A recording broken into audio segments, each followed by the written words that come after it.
Intro. Good morning, everybody, and welcome to day 3 of the 2024 United States National Snooker Championship. It's the knockout phase now. We've got a blockbuster of a match to kick us off today. Got Hassanin Al-Sultani taking on Stephen Wong. These guys have done their practice and they're ready to go. It's David Burney in the booth alongside Christian Youngers. We're happy that you're joining us. It's the Embassy Billiards Club in San Gabriel, California. We've got a live active chat going on there. And I think we have about 3 tables that are being covered. I think at least 2. I'm not sure about table 5, but we might need to set up that stream. But yeah, we should have 3 tables covered, hopefully. Yeah, you can reach over at Ontario Snooker Tournaments on YouTube. Our good friend Rob Richards up there in Canada is streaming that table. That looks like that's Ajaya Pradhakar going against... I think it's Young Yat. Okay, thank you, Christian. So this should be some fireworks here. Both these players definitely know their way around the bays. Stephen Wong, 2022 U.S. champion, runner-up last year, owner and operator of this great Embassy Club. And Hassanin won the Q Tour last year at the Pan American, or the PAPSA Snooker Academy. So sit back and enjoy. Hope you got your nice morning coffee, and I think whoever gets in first boats a good chance. Speaking of getting in first, this might be a good chance for Hassanin to maybe get some early action going. Left the mid-range pot Steven has. This has been overcut. We were discussing this morning too, I think, what matches are going to be coming up on the stream table. And Stephen Wong, humble as he is, room owner here, tries to get as many people involved. But I think we had to pick this match as we think this could be a potential final even. But they're meeting in the round of 32. What a draw, huh? Yeah, there's just so many phenomenal matches now that we're in the knockout phase. Not to discredit any of the competitors that unfortunately have gone home because they haven't got through the round robin phase. I think partly what happened here too is Steven ended up as a seeded player, I think seeded number 2 or 3 overall in the tournament. He actually ended up getting second in his place to Tom Lemore. They played their best of 3 match, and that was what decided the group essentially, because both players won out against the other 2 in that group. I think it was group B. And so that put Steven in second place in the group, meaning he had to play the winner of a different group, and that ended up being Hassanin, who swept his group 3-0, I believe. Correct, but first chance here for Stephen Wong. He's got a high blue, only problem is he doesn't have quite enough angle to easily stun into the pack, and no loose reds open, so it's going to be difficult call. He couldn't play for the 1 red along the top cushion, but it's a tricky shot. He wants to get fairly straight on it, maybe a bit of angle to float up for the black, so big shot here to potentially keep the break going. And it looks pretty close. I think he might be dead straight. Maybe a tiny bit of angle going towards the top cushion, which means he probably has choice to screw back or go forward.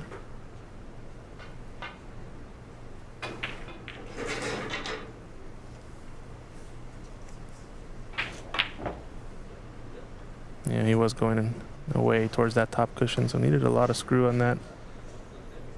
I think this is probably end of break. I don't know if he can stun into this pack effectively. He might. And he can. What a shot. And he's got a red to the right middle. Fortunately, the pink has shot up into the bulk area, but blue's still on his spot just in case he runs out of position on the black. Incredible pot on that low black to stun into the corner of the pack. Open up a few of these reds, and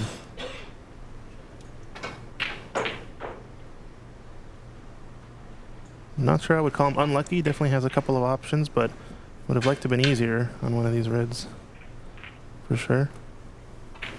Just gonna take this one to the right corner with a bit of inside to hold for the black. Tricky shot at this distance.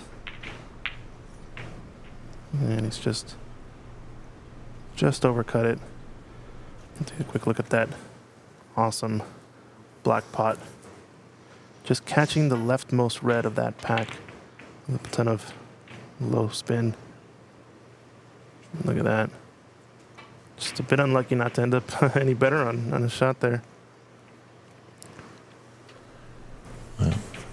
USSA now has a chance.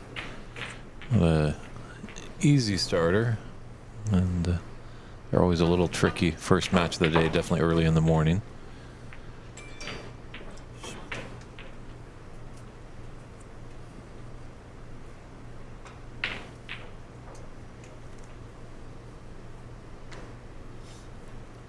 This is the safer red, I think, to take on, since it's probably the only one you leave.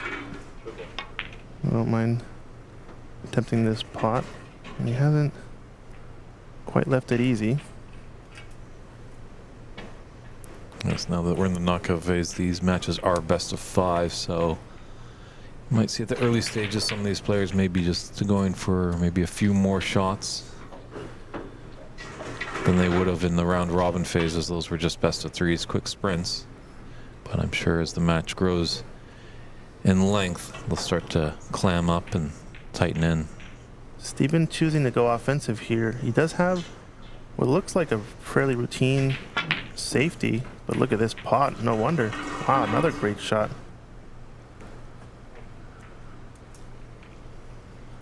I think he still has this in the bag then to play for this red up near the green. Was a pretty straightforward safety, I think, to double that red up table and stun into the pink to hold behind the green, but he's all offense and all business in this one. Stephen Wong showing us why he's the room owner here and a previous U.S. national champion.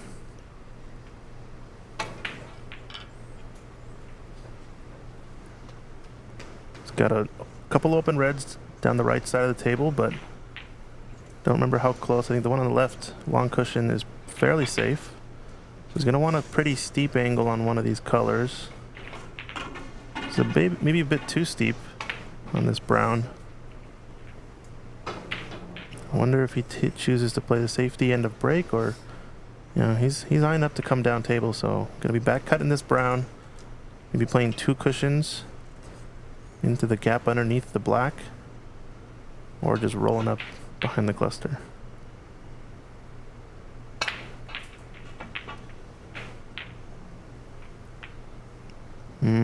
Ended up opening up that red too. Yes, just before the tournament started, Stephen Wong celebrated a birthday, so a nice little birthday present would be another U.S. national championship to his trophy case. But he's definitely going to have to work for it, because there's a lot of tough competitors in this tournament. Hasnain, definitely a better player than he's showing so far in this frame. Hasn't quite gotten started. A couple of missed, maybe errant pots that he should have had, especially this one. Well, not easy. Red being fairly close to the pocket would have been a favor to make it, I think.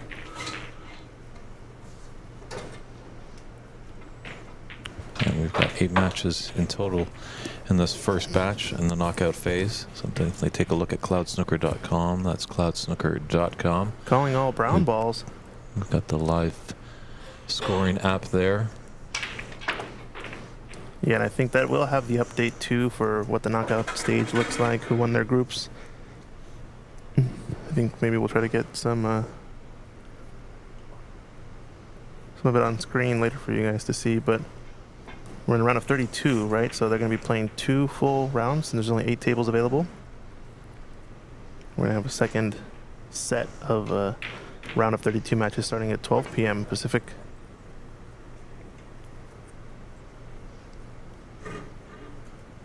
And nice escape. Really nice escape. Wow, great shot.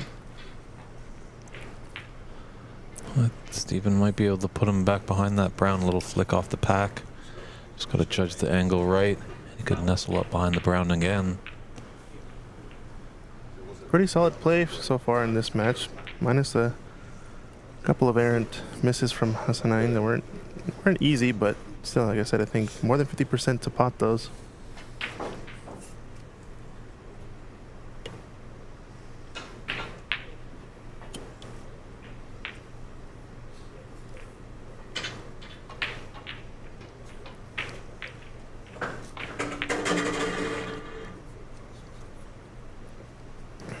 Call it a day, but I think he ended up getting closer to pink this time.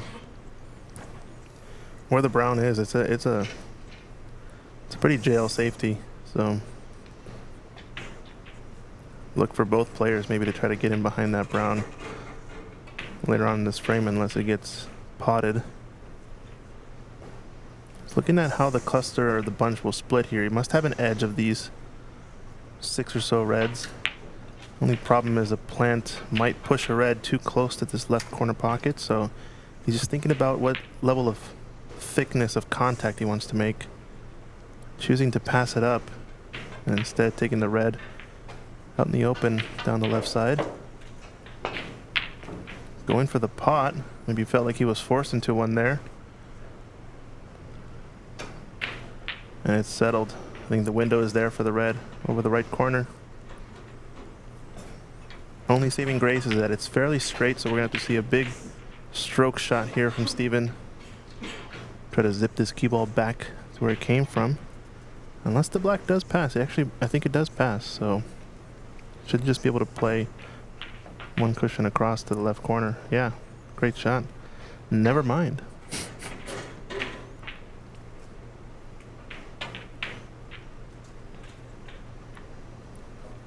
Yeah, I don't mind Hasanain. He's taking a few shots, just trying to get it going. It's early in this first frame, so. It's also different when it's, best of 5. You feel like you have a bit more runway. You can take on some risks early on in the frame as if they might play dividends. Yeah, I think now that we're in the knockout phase with the heavy hitters, we're going to see more of people really getting punished for their mistakes. They won't be let off that easy, as we saw in the round robin phase.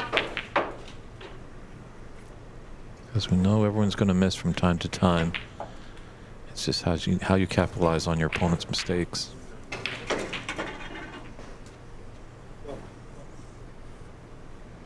Good angle to open up some reds on this blind cut on the black.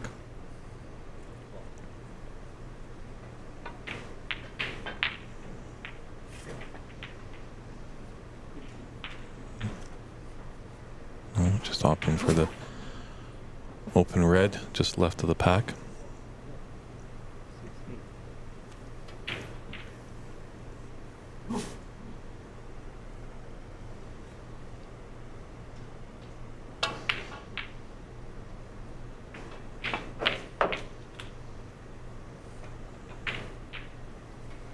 Well, that top red of the reds looks like it does go into the right middle. This is good stuff to start the match off for the defending champion of 2022, runner-up in 2023.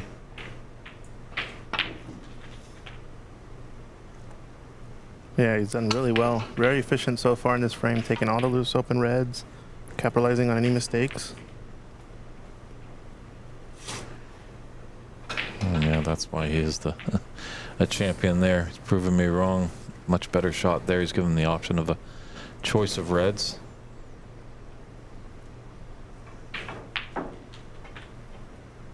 He's got the red at the top of the bunch available to the left corner pocket and right center, so probably see him either float forward and hold for the right center or come around the pack. I think the first one is a better option. And he's choosing to open up the bunch instead, but caught it far too thick. I might have liked playing for that last red, just because you're so far, ahead in this frame. Don't need to clear up, just put a ton of pressure on your opponent. And touching ball has been announced. Stephen Wong let his opponent know we don't have referees just yet at the table.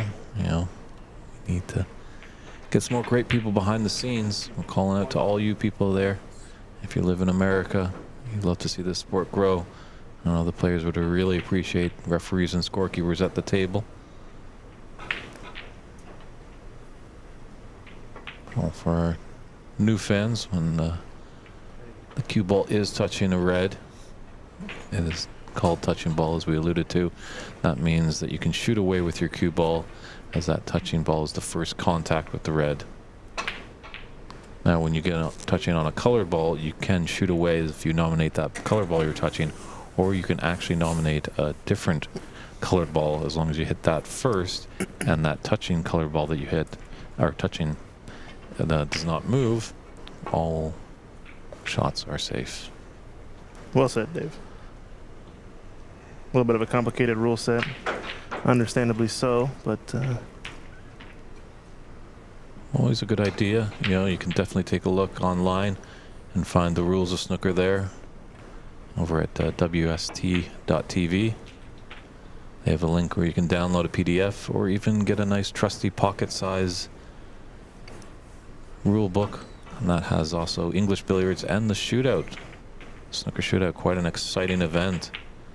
Maybe we can see more of that in the Americas.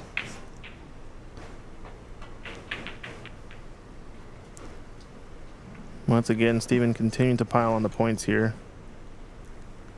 Yeah, just one red to put us into the snooker's required stage.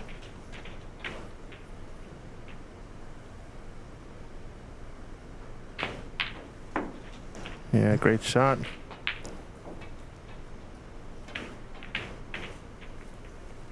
I think if you're Hassanine and you don't have to concede this frame, you might just want to get back to the table and take on a few pots if you get a chance. Yeah, just kind of warm up that arm. Yeah. That's the only reason I would think that he would be coming back to the table. Especially with that pink dropping. Right. Blue now push safe.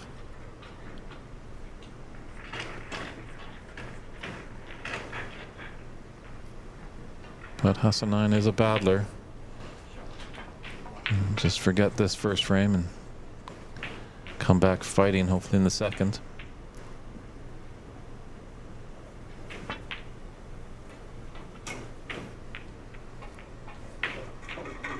Does he have a decent starter?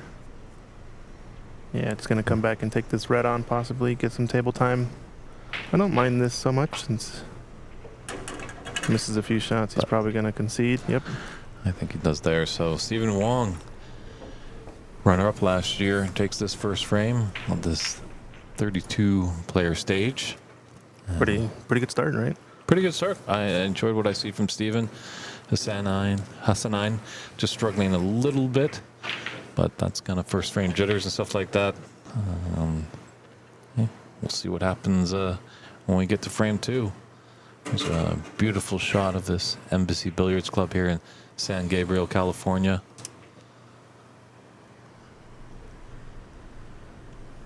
Admission is free, everybody. You know, tomorrow is Championship Monday. A lot of great snooker action today, so if you're in the area, come on down. They've got some cool drinks, although it's not the traditional hot temperature in Southern California as we're all used to. It is getting into the winter months, as it's late November here. I think everyone in America is getting excited. That big holiday coming up on Thursday, Thanksgiving.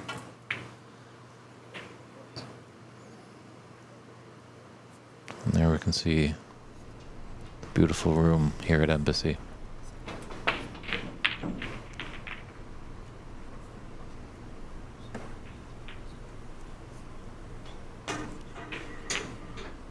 So Black's kind of got a little safe here. See a player would like to kick that out. Yeah, something tells me we're not going to see another, 70 plus 0 scoreline in this one. Especially with that Black out of commission now. I think you just got to play efficient snooker in this one. If you're Hassanine, you will get your chances. Steven had a pretty good and efficient start to that last frame. You just got to do your due diligence and punish him once he makes that mistake. It will come. Hello out there to Aaron Moss. Aaron Moss, I believe, doing some refereeing duties in the Northwest Cup. Yeah, we were watching some of the stream yesterday, Aaron. How's it going? Good to see you in the chat. Unfortunately, had a conflict and wasn't able to come help out for Northwest Cup, but we'll be there when we host it at Ox next year, hopefully, if we get the chance.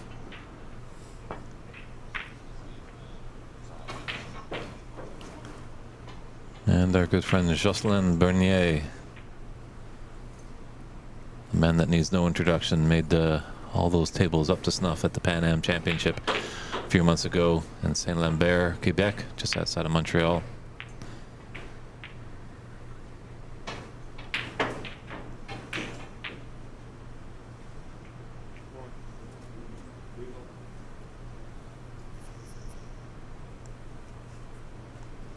Yeah, Hassan can just get a nice, good long pot starter. Just get his confidence up there. Risky though, since it's going to be leaving Steven something. You would think gets away with this one, maybe. No, red does pot past the yellow.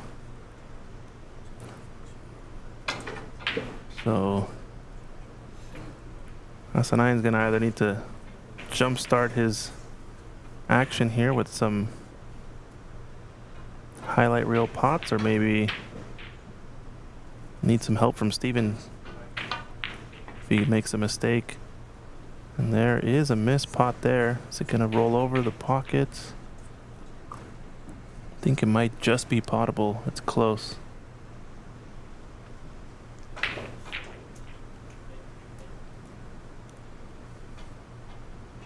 Yep, this is going to be a starter now for Hassan, so pressure has been building.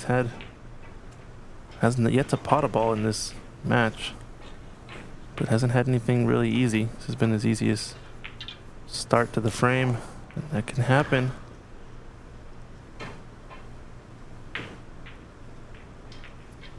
That's why we love sport. The unpredictability of it. Mm-hmm. I think we both were in agreements there that that's the setup that Hassan needed. You know, relatively simple red for his ability to get him going, but falters. Yeah, and start of the frame, you'd never miss that shot. You know, first opportunity at the beginning of frame one, but after seeing the score line in the past frame, now pressure building and knowing he needs to be incredibly efficient, it's probably the only reason he misses that pot. Guarantee you he's at least a 7 or 8 out of 10 to pot that ball on any given day in practice. But match conditions, they always add pressure. Yeah, lots of open reds down at the business end of the table. Looks like the pink spot is covered, so if that pink goes down, it's going to come onto the black spot.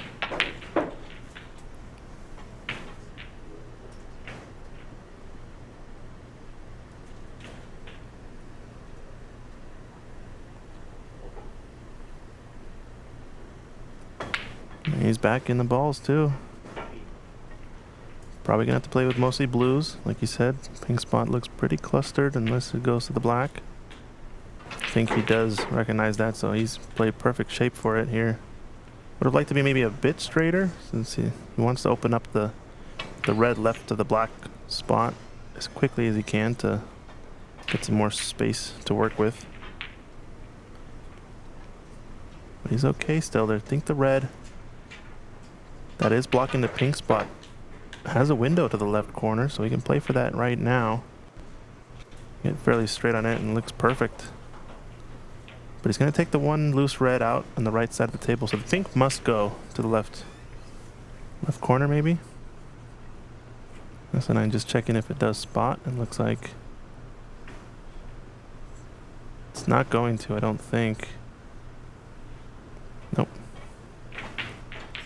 As much as Hassan definitely wanted it to go back on that pink spot, he was willing with all his might, but if it doesn't go, it goes to the highest point value available. In this case, the black spot is available. Steven just checking to see if this passes. Guess it must not then, based on that body language. I can never tell with Steven. He's difficult to read at times. No, he's playing with a high ball, so it definitely goes. We could see a decent break here. especially if he opens up the pocket on both sides for the pink. Yeah, on the table, Steven's all business, but I think you've seen in our broadcast in the past few days, sometimes we've switched our camera to in the booth and you see a jackrabbit jumping behind us, and that's in the form of Stephen Wong. He's a very happy, animated fellow, a great host. Yeah, nice shot there. So Darren Mark Taylor takes his first frame over Arjun Zadorian. In a table match right in front of us, in front of our commentary booth. Don't know what Ajaya's match is at. Looks like he's at the table now, over on table 4, potting some good shots. One into the left center, so he's probably a favorite to win that frame as well, for that match. You got to stay high enough above this pink so that the respot doesn't block your path. You might choose even to go off of one cushion so we can really pot this ball with authority, but didn't like the angle, so I'm just going to take the red below the spot next. And this is fairly straight, once again going slightly towards the top cushion. So I'm going to need a good cue ball, maybe 2 cushions, and get above this red. It's blocking the pink. Man, I'm missing all of them. He's got the angle the other way. Don't know if he's on the pink now. Yeah, the smile. The wry smile. It's not a smile of happiness, it's a smile of frustration. Just another ½ inch or so. Would have been perfect. With all the colors covered up, table is going to have to take this black. So probably wants to play safe underneath the red and pink, but the left side of the cue ball has been taken away by this red. So this is a bit of a spot here for Steven.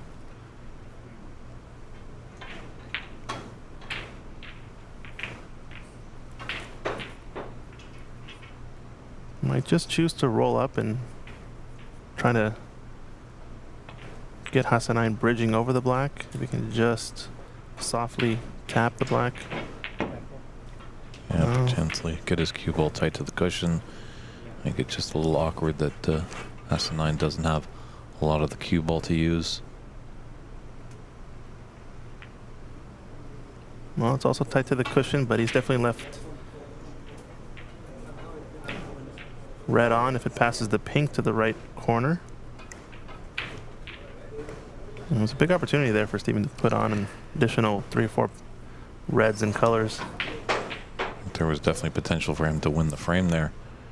Yeah, would have been brutal, but Hassanine choosing to live to fight another day. But another mistake. Just seeing slight little, Yeah, he should have been mispositions.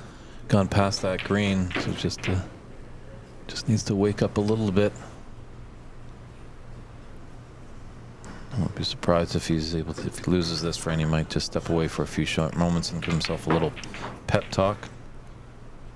Yeah, I think a bathroom break is in order after this frame, or some sort of breaking of the rhythm if he doesn't come out with this win. It's gonna get in between brown and yellow, but doesn't have the length to get too safe. Now I know at the Pan Am Championships, in a match that's a best of 5, if the opponent goes up 2-0, there is a 5-minute break out of there, because they can't just win without a break. So I'm not sure what the rulings are here at the U.S. Nationals. Obviously the typical mid-session interval obviously comes at the climax of the 4th frame, but that's in the longer formatted matches. Right. I think, oh no, disaster. Nice look into the heavens there. Body language tells it all. Just ouch. Stephen Wong, runner-up of last year's U.S. Nationals, losing on this table to Darren Taylor. Looking pretty strong in this start of the match, and I think at this point, if he can get on a color, I think he's a favorite to take this frame away, at least get the Snooker's required stage with How many open reds are left? He's going to play for opening in the black here. This is a little risky.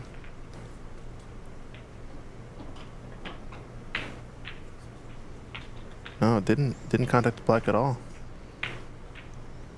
I would like to be a little on the right side of the blue, but does have a saving grace that red's close to the top right corner. Yeah. And Hassan actually has a really good sparring partner, the Embassy Open champion, Renat Danka, so... We saw them practicing last night, right, on the table 4. Looked like they were having a good time and getting some good shots in.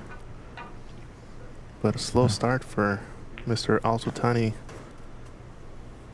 Gonna have to get his stroke back in this one. Played up for blue there, since the cloth does play a bit slicker. Definitely a riskier shot to play for pink, but still think I would have tried to hit that window as the shot on the long blue would have been there had you come short of position or gotten snookered by this red to the right of the pink. So now he's kind of in no man's land. Gonna just take a bolt color or play a safety. Probably end of break. No, he's gonna go for this. I keep missing the calls, Dave. It's early in the morning. Steven's tricking me here. Need another espresso.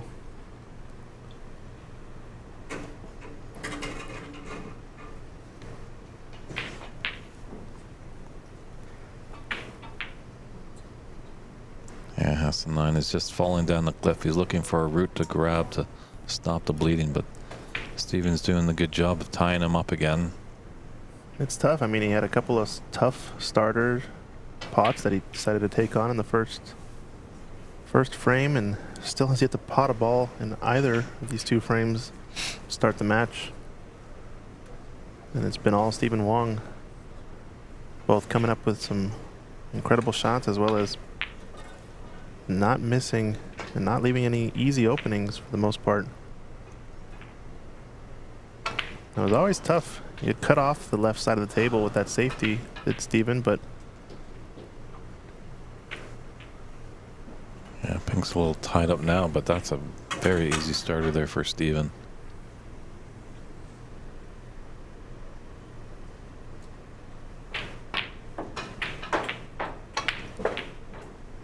he wants to have a decent angle on the brown. He might, no, I don't think green is worth it. I was gonna say he might take green just because the angle coming up table is a little bit easier, but no, this is pretty natural.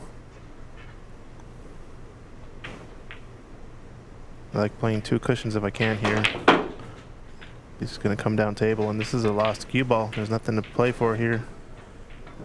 He's trying to play for that red he pointed to, maybe? I don't think it goes though. If it had enough angle, well, like the shot that I like was playing two cushions close to the left corner pocket, the pink pocket, or the yellow pocket, and coming towards the blue down the right side of the table. Now he's gonna have to take a tricky shot in the middle if he wants to stay offensive, or I don't mind just playing a safety here. All the pressure's on Hassan. As much as you'd want to clinch this frame and stick another dagger in, you're gonna have to take your medicine here. It's how you've gotten to this stage, is by not making mistakes and not leaving anything easy. So just keep the pressure on if you're Steven, I say.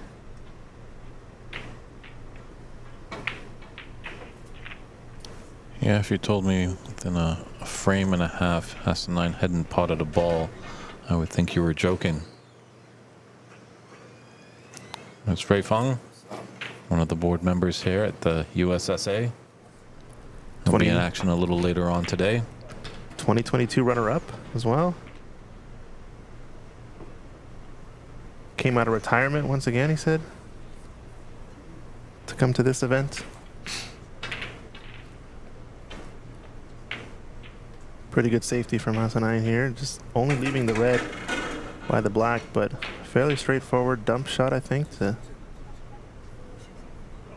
send this red two cushions away. Timing shot. Ooh, almost got it off the nudge on the yellow. But the fact that he hasn't left this tight to the top cushion means there is an offensive option to the right center. They're always risky, these shots into the centers. Missing it on either side typically will leave a starting pot on for your opponent, but he's gotten fortunate there. And I think Hassanein's going to need a little bit of a break here, at least step away from the table. They pretty much started the second frame almost immediately. So I feel like there's a bit of an eagerness from him to get started in this frame.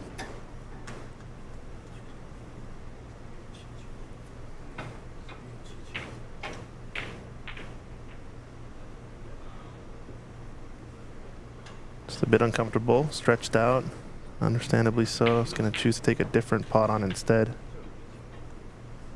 Yeah, a little bit more tricky of a pot, but the stance was a bit awkward on the previous red he was looking at.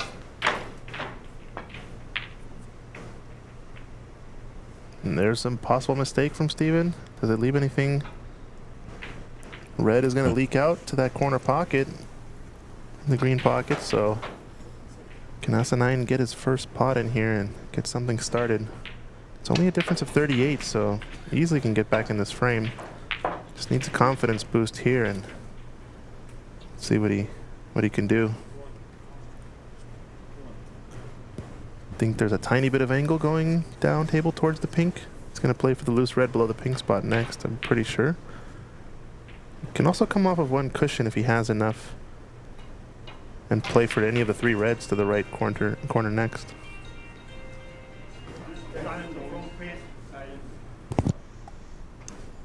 Someone's phone's going off in the room. Usually is an active room in here, actually before the opening hours. But Steven has he shut down the club to give high-level respect to all the players. Hassanein is on a little bit far here. He's kind of in between both shots now. The top red of the bunch, and yeah, I think I like taking the loose red. Less of a chance to leave anything on. As much as you would like to bid on one of the reds in the cluster of three, as it leads to an easier opportunity to open them up for a bigger break. He's going to have to take the open run first.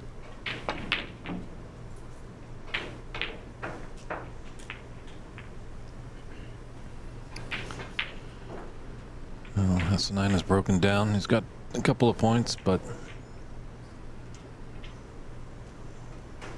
that's left an easy opener for Steven, as he's done in the past.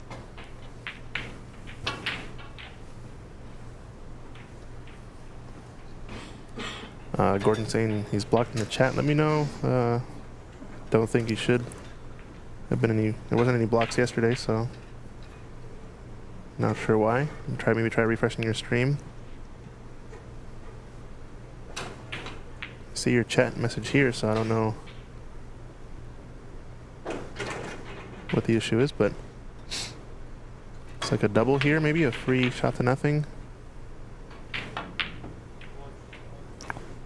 And he caught the good jaw first to send it up table, but one red is going to leak out the yellow pocket.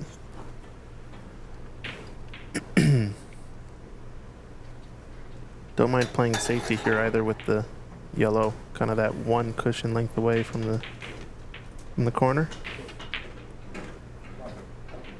Yeah, Gordon, you might have to subscribe to the channel. I think that some of the channels do have kind of like a subscriber only mode. Well, that's a free plug too, so if anybody's watching, like and subscribe and share the stream too. This is the U.S. National Championship. It only comes once a year. Help us grow the sport of snooker here in the U.S.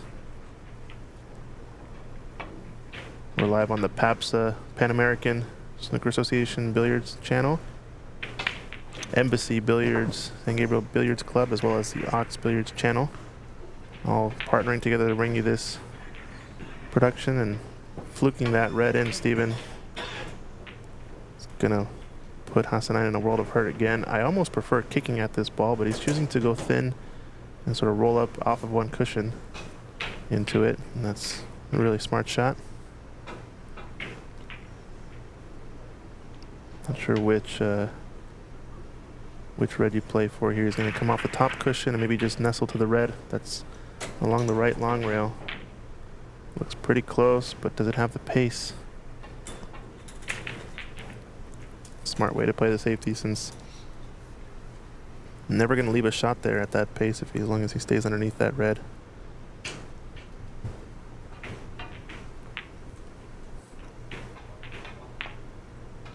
He's caught it thick this time, but it's going to bump off the cushion. And he's okay. Can take a look at our second match going on over here as Darren Taylor is at the table against Arjun. 21 points up after winning the first frame, 21-2. I think he's a favorite to win that match as the #1 seed coming into this tournament, defending champion. We will keep an eye on both of these matches as time goes on. For now, we've got Stephen Wong, Asinine.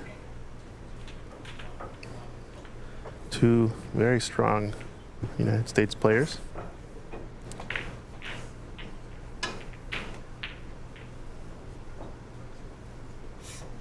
Yeah, it's working in Steven's favor. Although 37 points isn't that much.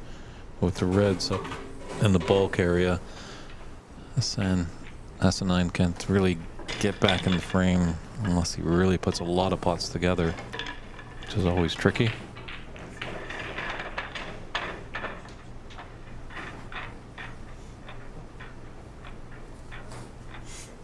This black's really out of commission.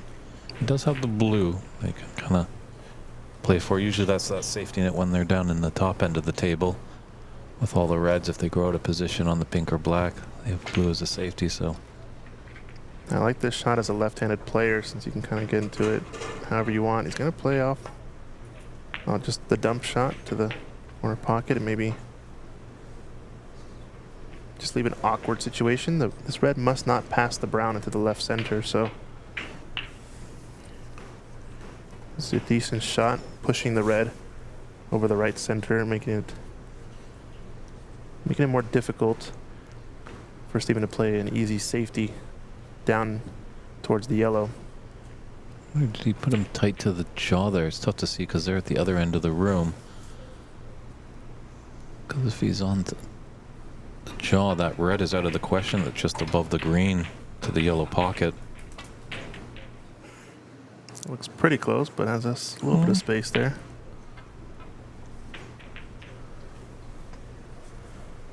And he takes away the red that is the threat. I was talking to Darren Taylor yesterday about how important those type of sort of tactical shots are. You can play safeties in many ways. Obviously, the one idea is just to put a cue ball in a safe area, but there's a bit more of a tactical shot you can play where you maybe push a red to a certain part of the table that takes away sort of safe zones on the table and making your opponent really work harder to try to not leave something on. Movement battle, I've heard it called in 9-ball pool. You know, it's kind of a how to make things just kind of awkward so that your opponent, you know, gets forced to make a mistake.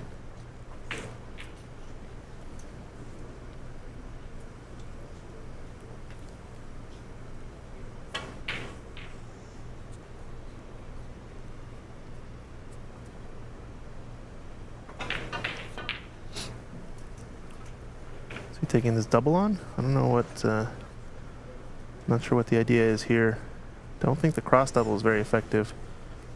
This cue ball, if it goes down towards all the traffic, seems pretty risky. I almost like thinning off the right edge of the red that's close to the green spot. I'm trying to come around off of two cushions around the two reds that are closest to the right corner pocket.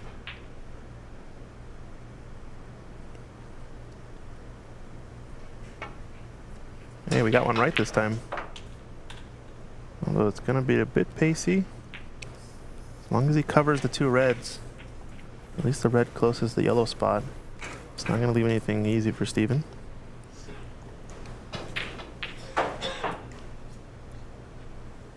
Yeah, Steven might have a shot to nothing with this red left of the green. Green's Find gonna the make it. path between the two reds. I think he's playing the red on the bulk cushion, coming off of that. 2 rails, yeah. The shot to nothing I think was there, but the problem was the green was a big ball off of 1 cushion to avoid contacting. And now this red is exposed to the green pocket, so it's gonna take this on, stun 2 cushions out of the corner, and great shot from Asinine. Yeah, those putts are just going to rekindle his confidence. I don't know if he's got much of an angle, actually. This looks pretty straight. Oh, there it is. Yeah, you can work it with some right-hand side, though. Did really well there. Oh, it's tough to see sometimes from our camera angles. The best vantage point is definitely the player that's down on the shot. The only problem is he really only has low-value colors to play with, which is still fine. Only difference of, what, 37 points now, 3, so 34 points. Maybe if you can get blue involved, should make for a bit better of a run, and that's what he's done here. Nicely goes past the blue, has a high angle on it, and even can take pink on if he wanted to. Don't know if there's a difference of 1 point if it'll make. I need to do some math, but sometimes can be a mistake taking the blue instead of the pink on in these scenarios, because you do end up clearing all the reds. 1 point difference could mean snooker's required, but don't know what the scoreline indicates there. My math isn't that quick.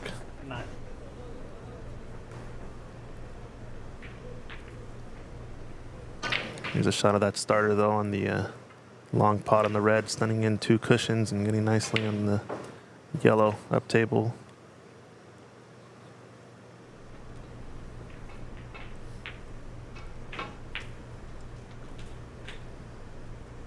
And we knew it was inevitable. He was going to get his chances. Now he's just got to make the most of it and play as efficient as Steven did in the first frame. Try to steal this one. He's got the wrong angle on the blue. Just going to have to settle for a mid-range pot on the red.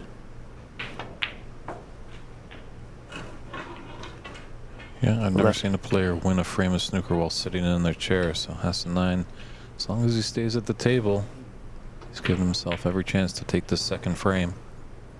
Might play for yellow here as he's fairly straight but going towards the brown. He can go forward off of 1 cushion. Try to get into it and get on this side of the blue, but it's a bit of no man's land now. If he takes pink, it's going to probably be a long red attempt, or if he wants to get close, 3 cushions around the table and avoid contacting the black here. It's a bit of a tough spot. I think he maybe just didn't give it enough time, that one.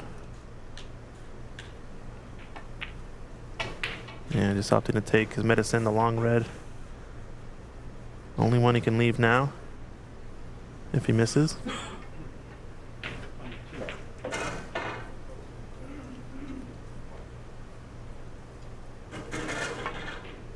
Nope, just playing the safety routinely. Doesn't get behind the green, and that's going to leave a shot on for Steven Wong, but decent break there to put him back in this frame. Yeah, drop of the head after that shot. No, he missed a trick, but let's climb back into it, only trailing by 15 with 35 on the table. The second frame, the knockout phase here at the 2024 U.S. National Snooker Championship. I think I like playing safety here. Again, just double this red toward the green, play 1 cushion. Played the shot there, and I think Steven's been more on the aggressive side in this match so far, and it's been paying off, but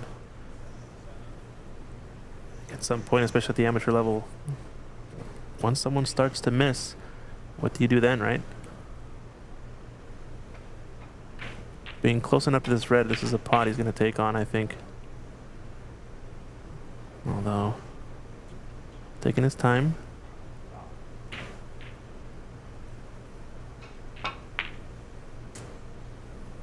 That one's going to be painful if it settles over the center.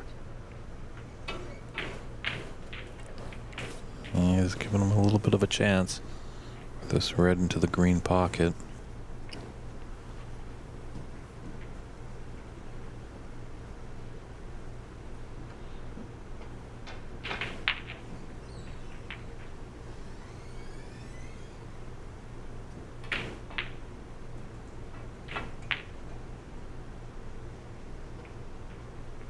Hit the red a bit too full there, and it's come 2 cushions to the left side of the table. I think he would have liked to run into some traffic with that red so it stayed possibly hold up against the bulk color, but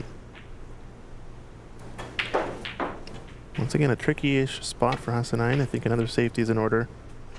Double this red off of the bulk cushion and send your cue ball down the left side of the red off of one cushion and behind blue or yellow. That's my first instinct. The only problem with that is if you double it too wide, you can run into the blue with the red and it would sell out a shot most likely. Gotta be very precise with the pace and line of the red.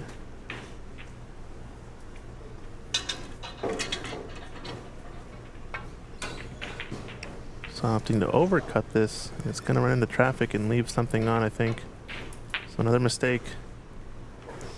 Yeah, the only saving grace is he's tight to the cushion there with the cue ball, but it was rather poor shot that there by Hasanain, and he knows it.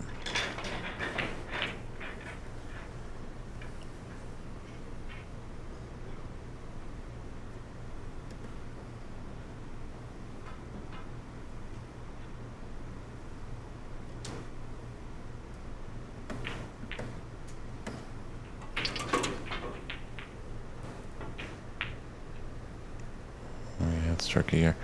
Good friend David Putty once gave me a little piece of advice. When you are tight to the cushion with your little ring that you loop around with your thumb and pointy finger, just kind of lean your backhand just a little bit forward so you're kind of pushing down on the cue, and you won't miss those, or you won't miss cue on those shots when you have your cue ball tight to the cushion. So many little tricks that you pick up, because we're always trying to better ourselves, always trying to achieve perfection. And even when we do get perfection of making a 147, we want to get back to the table and do it more efficiently. Got second match action going on here. Darren Taylor up in this frame right in front of us. He's won the first one and put pressure on Arjun there to take the second, so we'll keep you updated there of the defending champion. It's a bit of a tactical exchange now for these two. Some mistakes starting to leak into Steven's match so far. Knows how dangerous Hasanain can be, so pretty crucial every shot from here on out. This one's going to leave a mid-range pot.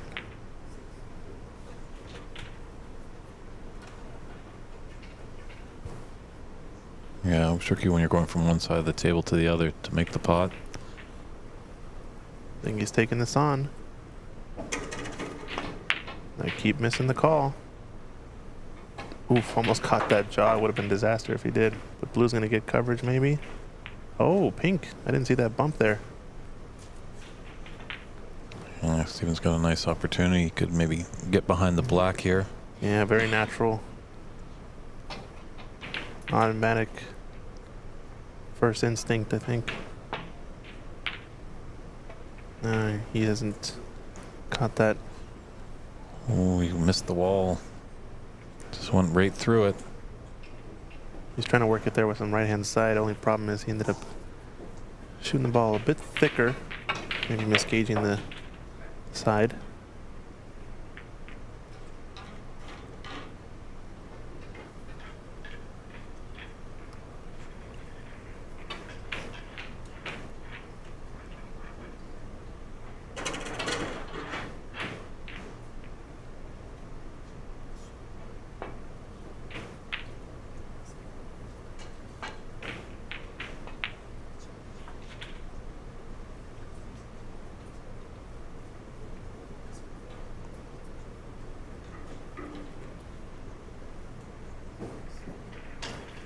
House 9. It's a chance to get over to those pink and black over the left side of the table. See Darren there with a nice mid-range red. Get a nice high angle on the blue. Looking strong in this knockout phase so far. Has a chance to close his frame out.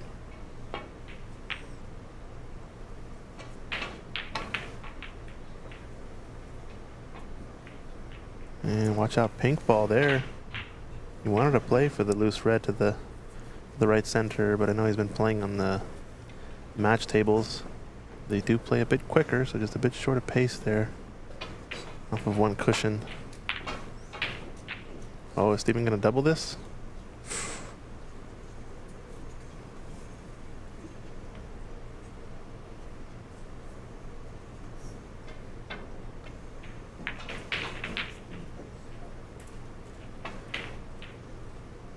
Oh, Darren with the mistake. I think this is a good chance for SN9 to knock in a long red.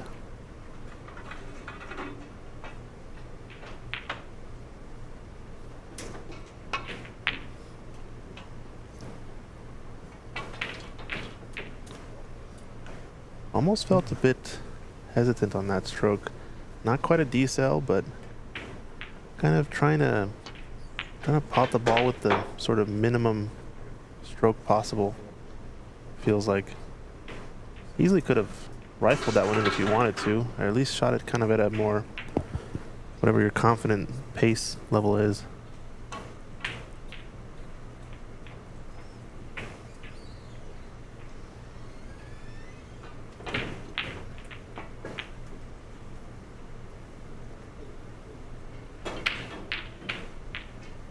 Yeah, he didn't take the bait. I wonder if Asani was trying to bait Steven into taking that mid-range red.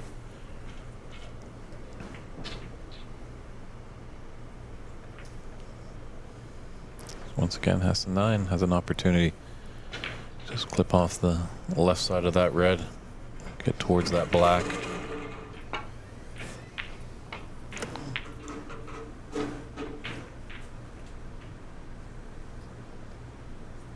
He's got the snooker behind the blue. It's always knowing your percentages. It's an important aspect of the game. Once you get going, once you start practicing a lot and playing in matches, you don't want to take those 50% shots that you make half the time. You want to be in the high percentage value. If that pot isn't more than 80% of the time for you, more often than not, players should refuse it.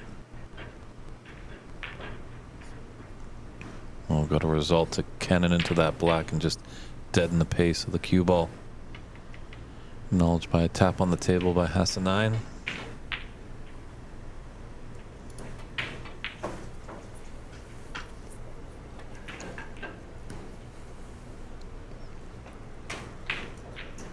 This is a tough spot.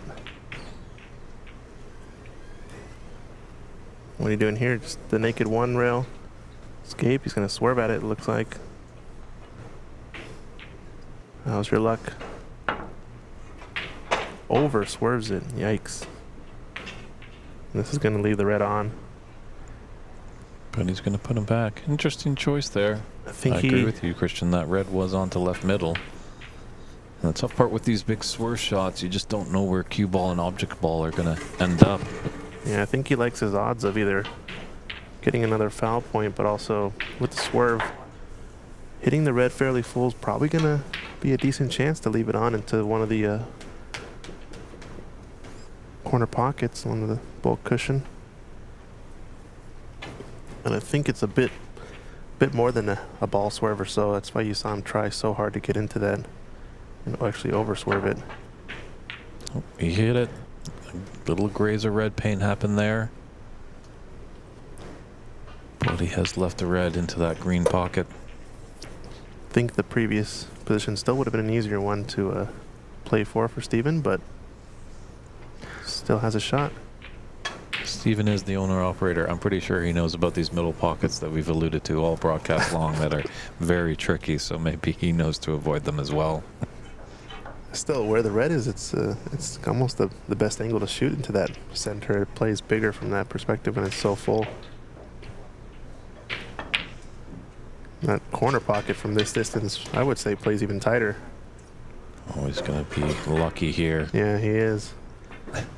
Yikes. As you can see the body language right there on Hassan 9. He just throws up his arms and like... Well, with, you know, these longer frame matches, hopefully if you can get a frame on the board, you know, the snooker guards always are watching. The momentum and the luck can switch at a moment's notice.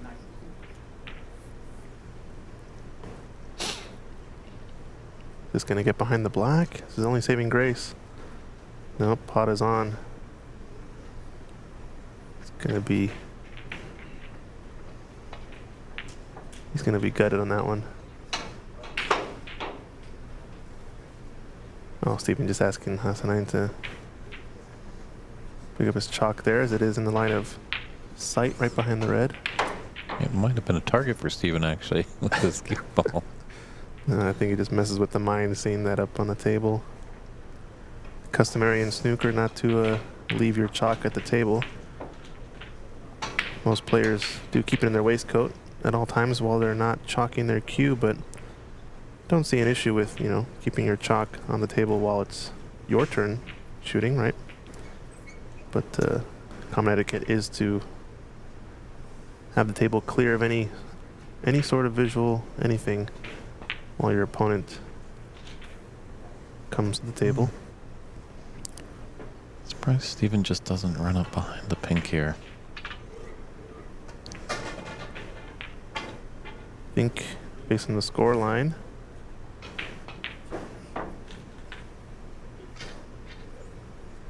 he's realizing he can get to with the black, he can get to no snookers, but all 27 points merely to tie. So the advantage of being at least in a tie situation, probably worth the risk on that. And he's shown he's been quite strong with the rest, especially when close to the object ball. So I think tactically it's a good risk to take on, the right choice. And with that pink safe to the cushion there, green somewhat safe. So it's going to have to be an exceptional run out here for Hassan 9 if he wants to take this and put us into a black ball respot. Looking at our second table, looks like Darren Taylor getting a big lead, forcing the concession there by Arjun. So he's going to go 2-0 up in his match, the defending champion. And there's a shot of the room there. You can see the other players discussing some stuff on the side table in terms of the respot.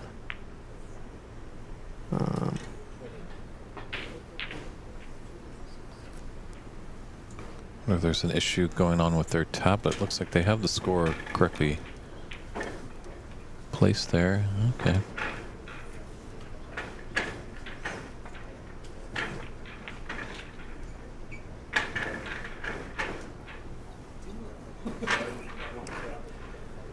Yeah, I think they're just trying to clarify, but playing with a limited number of foul and misses in this tournament, at least for the group stage and knockout phase.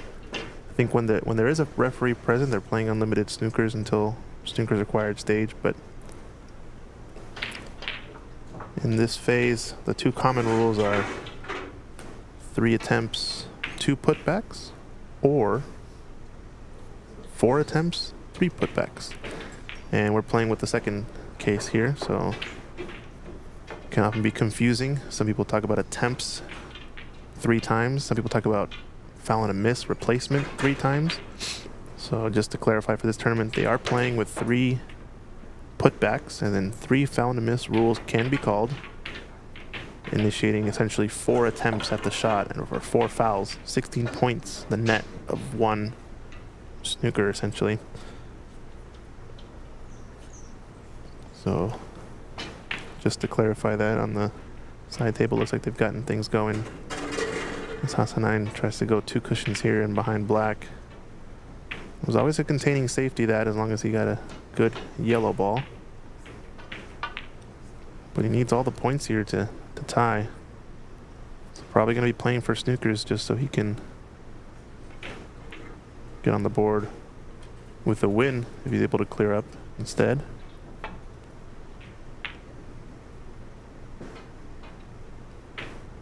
Just passing the center pocket there for Steven. Very nicely judged.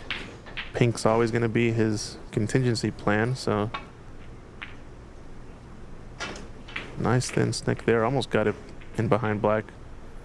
A great cue ball and yellow to leave a tough containing safety.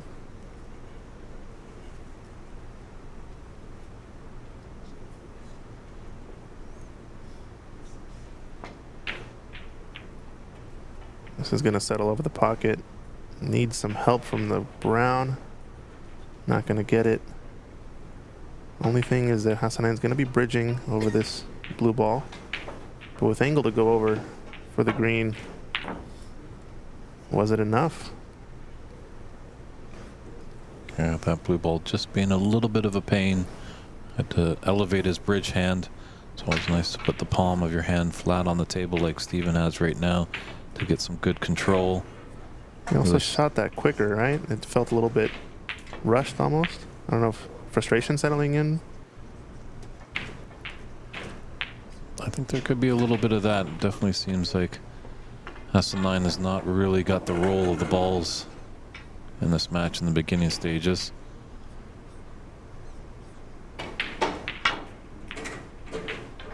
Uh-oh. Is this going to settle? Just barely. Risky shot there. Yeah, I think there's different sort of body language from Hassanein so far in this.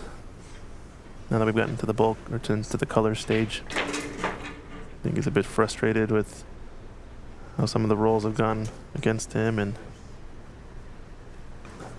how he's had a bit of a slow start the first two frames. Once again, Steven has put Hassanein in a Chinese snooker. Now the great Joe Johnson, 1986 Is that what they call world it? champion, was saying, do you know why they call it a Chinese snooker? It's because the Chinese read bottom to top, not top to bottom as we do in English. Is that so? Wow, never knew that.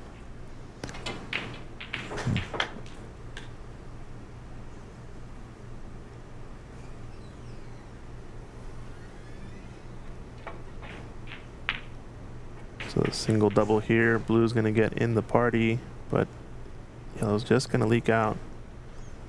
So at least can see this full ball. Yeah, definitely that blue has cut off that potting angle on the yellow. Hassanein.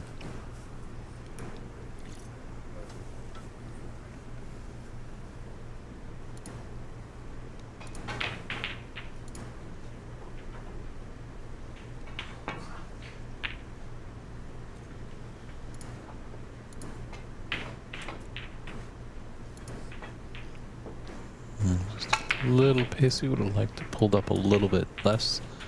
Get behind that blue.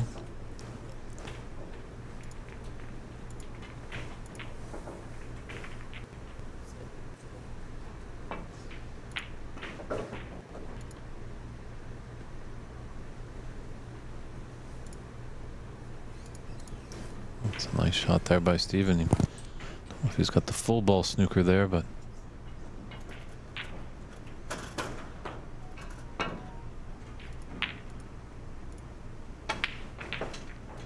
did, and Hassanein did well to keep his cue ball with distance. And over his yellow is on for Steven into its own pocket.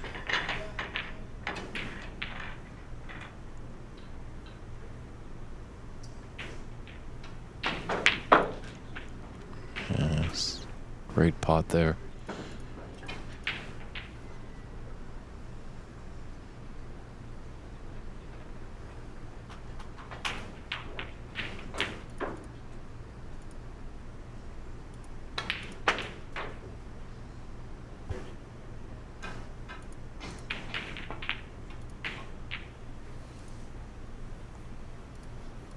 So Hassan does need a snooker if he wants to take the second frame.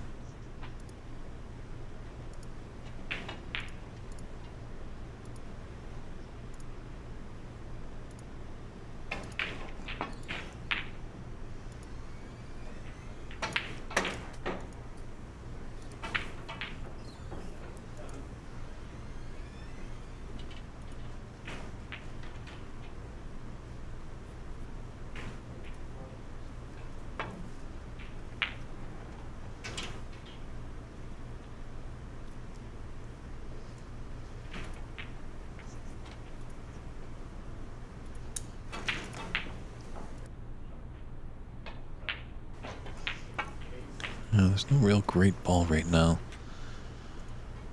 that Hassan can really get tight behind for a snooker. He does have it there. Steven might just come off the right long cushion.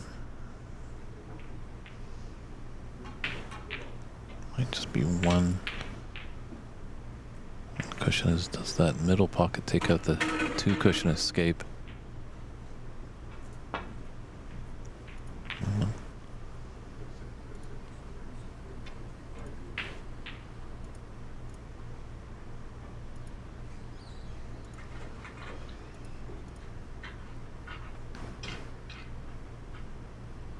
Good hit there. Push that black up table, making it more difficult for Hassan.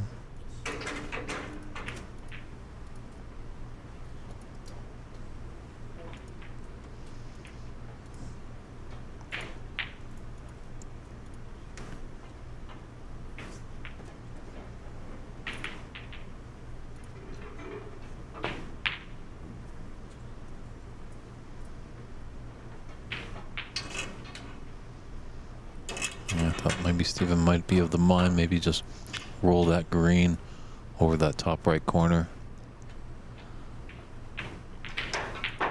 Force Hassan to pot it.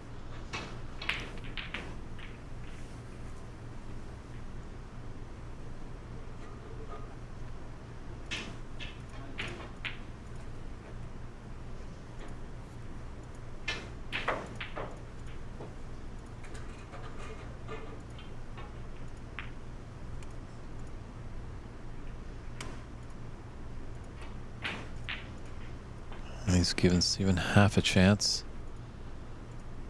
The green does cut into the yellow pocket. Having to use the rest makes it just a little tricky. This might be curtains. Just wants to get this in or over the pocket, really.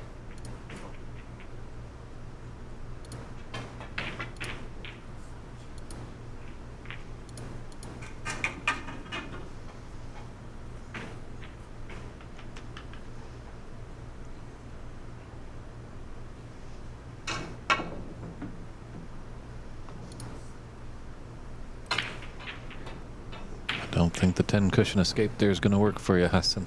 He went around all the world and back again. So it's just kind of going bad to worse from the man from Sacramento, originally born in Iraq.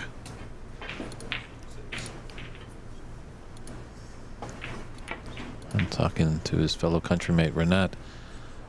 It's quite a good scene over there. Very interesting as well, as there's two routes to go over in Iraq. And sometimes there's the more professional way in the game of snooker. Sometimes there's that the gambling way. And as Renat's parents saw that their young son took an interest in it and knew that he wanted to be more professional at it, they were in full support. And we know that Renat's a great player. He could be coming up on the stream a little later today.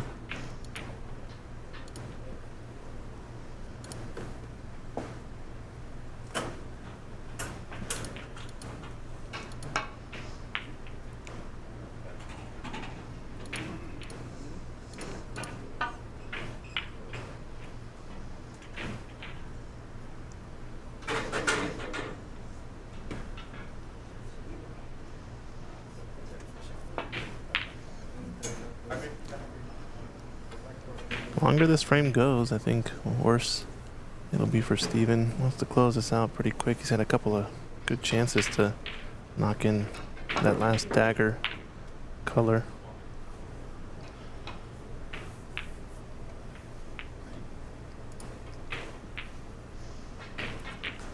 Yeah, if Hassan can find some fluidity. He's just struggling a little bit there. Maybe if he's to lose this one, if he can come out and put a nice good opening break, that'll help his confidence. But if he can steal this one, then he'll be beaming with confidence and he'll be right back in the match. As I say, you're never really in the match until you win that first frame. Always important in these rather shorter matches, best of 5. But we're always against the clock in the amateur game, so that's why you're not seeing the big, best of 11 or best of 19 matches that we're used to seeing of the pros. It's a decent snooker attempt here, but it's going to run out along the green. Long or short of pace, either one. It would have been good to get behind brown and black, but I think Steven's got to do this in or over again. Just roll it to the corner. Make it tough not to pot. It's tight to the corner pocket makes it difficult to play safe. Shooting it at a pace where he wants to just knock it in. But Hassan will need that ball anyway, so you're giving him less things to hide behind the more balls go down.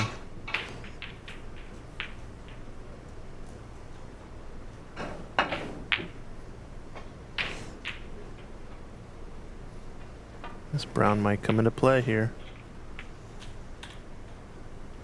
Not quite. Always going to double this green up table. Play a safe cue ball. No need to be thinning off this green, excuse me, and sending the cue ball all over the place, but he is choosing to do that, and a bit risky, as you saw there. It bounced off the edge of the brown and headed toward the green pocket.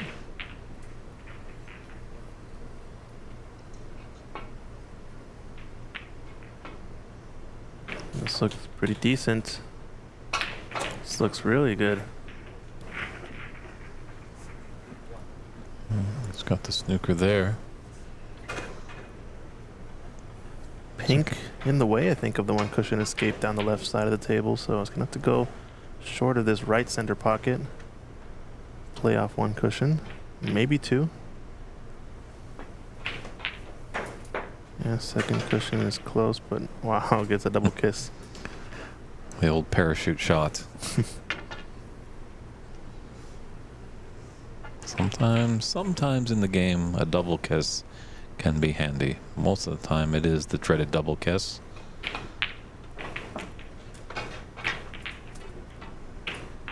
This looks decent as well. Needs the pace to get behind brown. It's going to come a little bit short, maybe. Yeah. Still think if you're Steven, especially now where the green sits, nothing's near it down in this left corner. So I like just rolling this in. Just get it close over the pocket. He's playing the safety. Only problem is he's leaving the green near a bunch more traffic this way.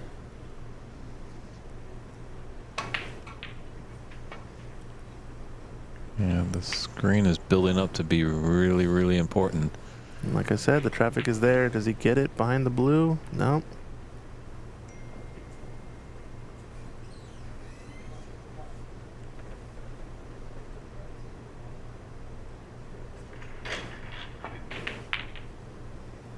Longer this frame goes, the better headspace Hassan will be in, I'm pretty sure. Yeah, obviously when you're in the lead and you have those chances just to get that frame done and not have to worry too much. As you said, Christian, it gets on a little bit longer. Oh, and the black goes in there. Yikes. Disaster. That's 7 big points that Hassan did not want to give up. That's an additional 2 snookers possibly, right? Or most likely. Yeah, with 40 in it and 25 on the table.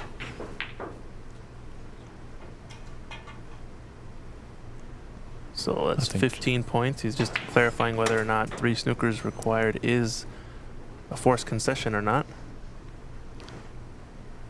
That's true. I think Stephen luckily has the tournament, well, co-tournament director at Jay Prod Hocker is on the adjacent table, so just had to ask him if it's a more than 3 snookers. We saw that in the round robin, and I think it is the case here. Yep, that's going to be concession, I think. So Stephen Wong takes a commanding 2-0 lead in this best of 5 knockout phase match. We'll be coming back. Oh, we're going to just jump over. Oh, looks like we're not going to be jumping over. We're just going to see the result there with Darren Taylor, defending champion, with a whitewash victory, 3-0. He'll be moving on to the next phase. And then on our featured table, hopefully Hassan9 can maybe step away, just splash some water on the face, just kind of regroup. No, you didn't get here just luck. This gentleman does have some skill. And we'll just step aside for a few short moments and return with frame 3 action.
And there you see what the winner of this great event will get. $7,000. Not a bad weekend for somebody, but hey, even being a runner-up, $3,000. The 2 semifinals that didn't make the finals get $1,000. Our quarterfinals get $400. And the high break so far is the man at the table breaking off. Stephen Wong has a break of 67. That would net him $400 by weekend's end, but there's a lot of great players here in the knockout phase, so I don't think 67 is going to last. I'd be quite surprised if it does.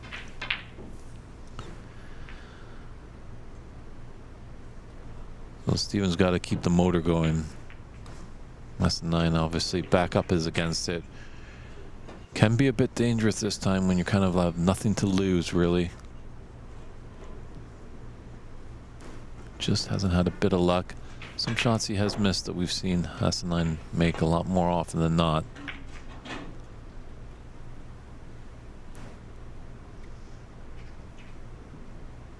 Hassan9 actually just stuck around the table during our little break there between second and third. I thought he might just step outside of the arena. He just even quickly dart outside to get a quick breath of fresh air. Splash some water on his face, just give himself a little wake-up call.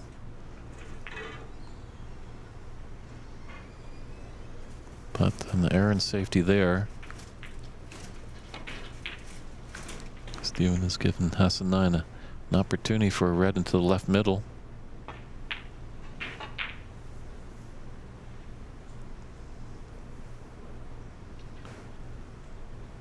Oh, those middle pockets.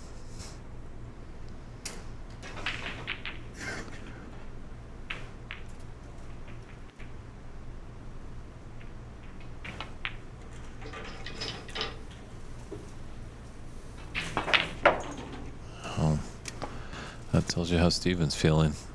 Just drilled that red into the top left corner. Hey, good morning, Chad. Sorry, I just didn't see your message. Are any 9-footers open today asking for a friend who might also be Francis? It is Sunday, or sorry, yeah, Sunday. But I'm not in Seattle right now, so you might want to ask Mike over there. But I'm pretty sure tables should be open on Sunday.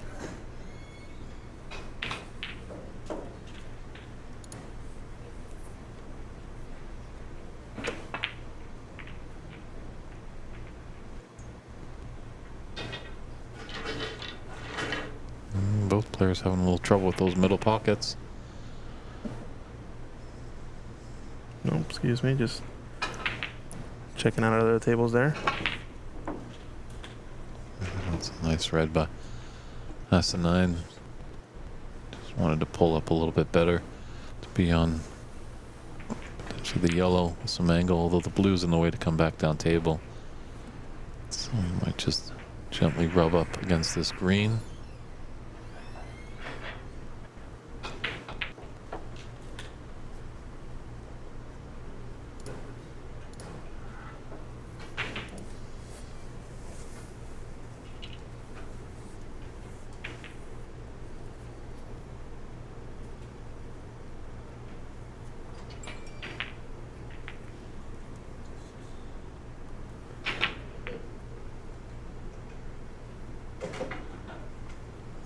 Decided to come and screw off one cushion in behind the brown as it's tight to that, pretty close to that full cushion, but much tougher safety and shorter pace there. I think I like your shot, just taking medicine and rolling up to the green. Nothing wrong with it.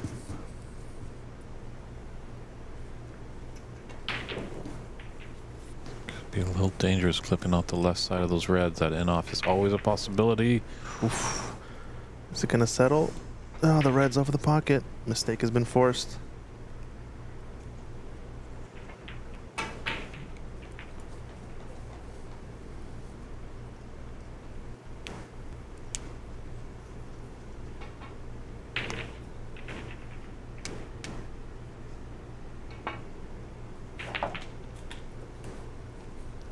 Curious if this red I think gets in the way of potting that black.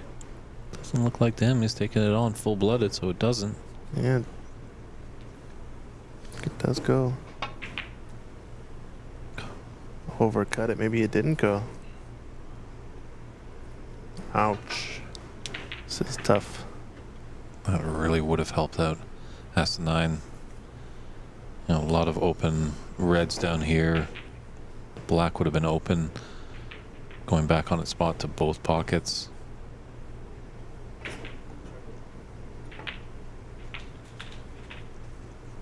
So it's Steven's turn to capitalize on that mistake. That's what you have to do in the knockout phase. Very rarely do we see in the amateur game the one table visits.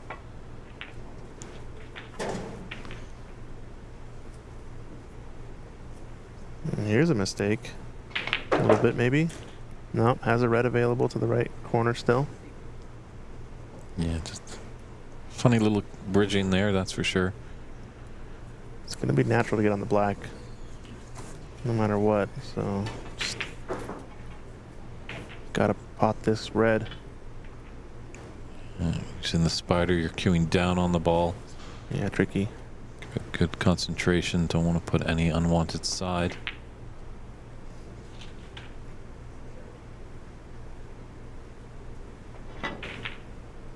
Oh, came across. I like that. Oh, beautiful shot. Yeah, let you stroke out there. I like it. Let your stroke out. That sounds like a t-shirt almost. Christian, you need to market that. Hey, we're in California. Let your stroke out. All right, loose open red. Let's see. One above the black, one to the left corner. Then it starts to get a little messy. Ooh, didn't screw enough there, I don't think. It's gonna be really high on it. Yeah, buck moose. We don't talk about that. We're not gonna do one of those. Don't worry. Kappa is right. gonna take the red to the left corner, I think, just because the bridging is there more easily, and really have to come up for green now. Yeah, it's fortunate that green is very close to the blue spot.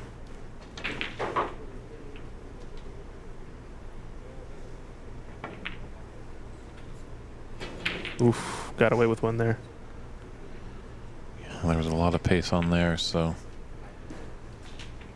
don't think Hassan 9 is going to like his next shot. Looks like we got 2 matches that have concluded now.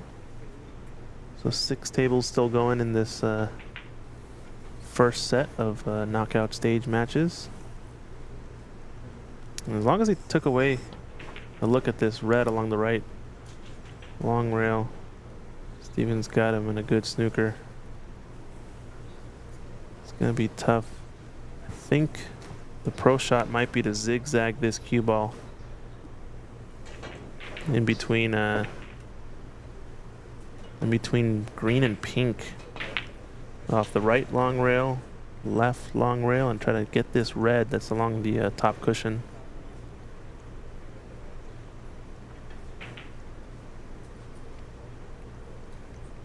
He's looking at the line. The green's kind of in the way, though. It's a little tricky. Has to get kind of close to the green, I think, off of the one cushion.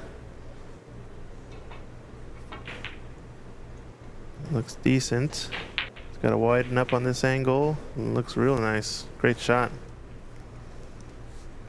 Definitely acknowledged by a tap on the table there. Definitely knows the ability of his opponent.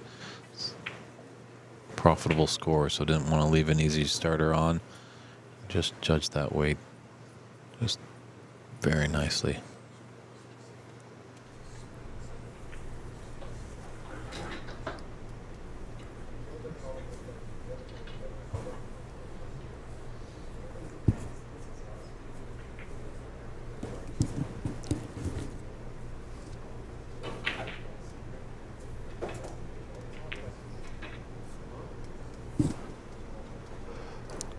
Tough here to find the path back to bulk.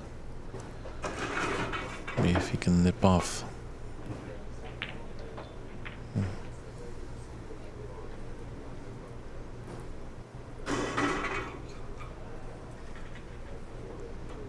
Put some distance.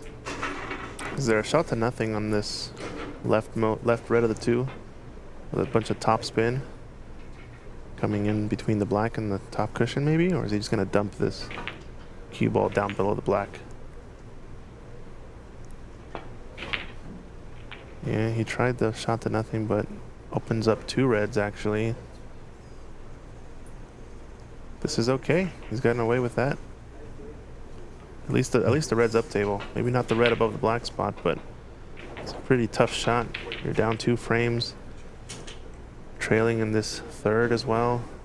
I have a bit of an angle on those 3 reds, the bottom of them, just to the left of the pink. Oh yeah, didn't notice that one. But it continues to go wrong for Hassan 9.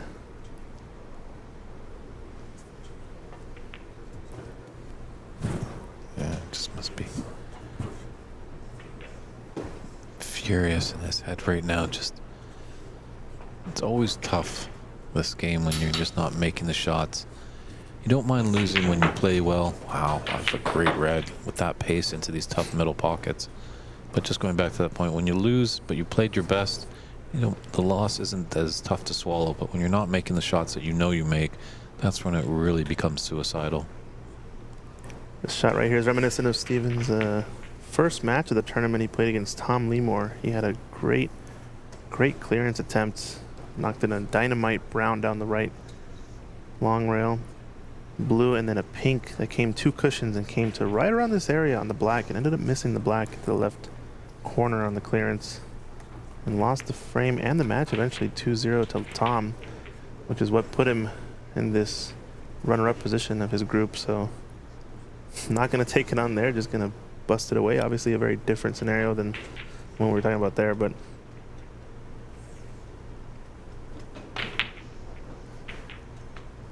see what Hassan 9 can do here. Does have a little bit of the cue ball, so he can Definitely screw back off of one of these reds and just start pushing everything up table, kind of a la one pocket style, but way overscrewed it there.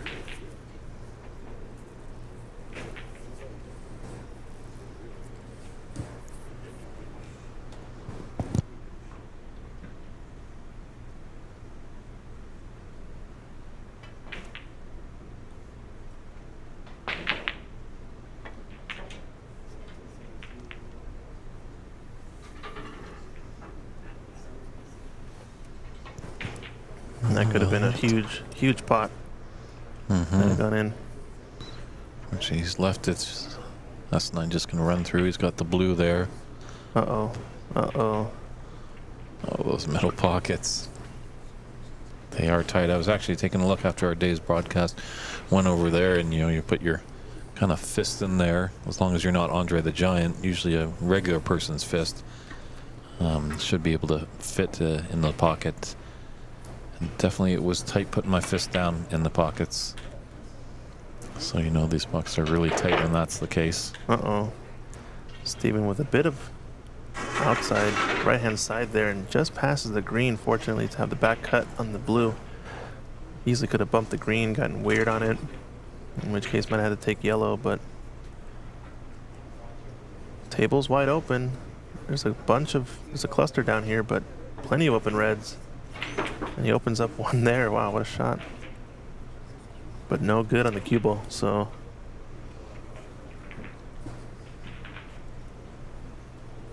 pressure building against Hassanine.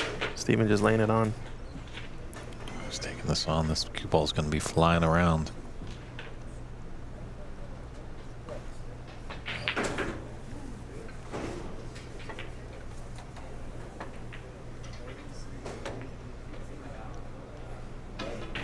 Well, he's giving him an opportunity.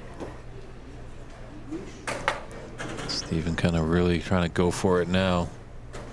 Trying to get it done, and that's why he's playing a little bit more aggressive. This might bite him.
All right, nice shots there from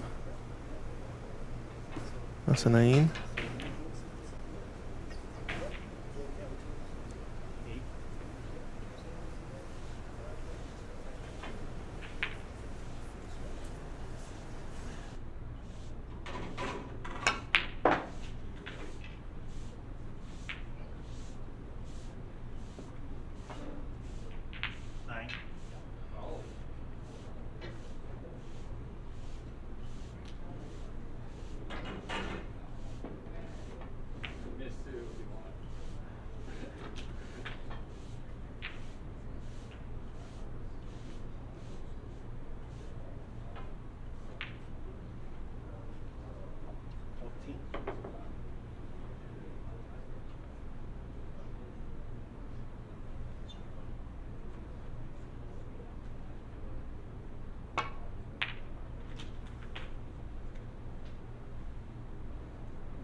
即刻 full 咗。你唔使你唔使，係我哋頭先影咗啦。Yeah. And then 16 grades, 16 grades. Stand. Sorry about that.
All instruments are keyed and hum.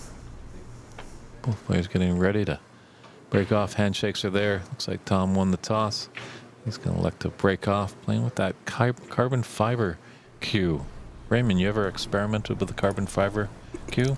Oh, no. I'm using my cue for over 25 years, so, you know, If it ain't broke, don't fix it. no.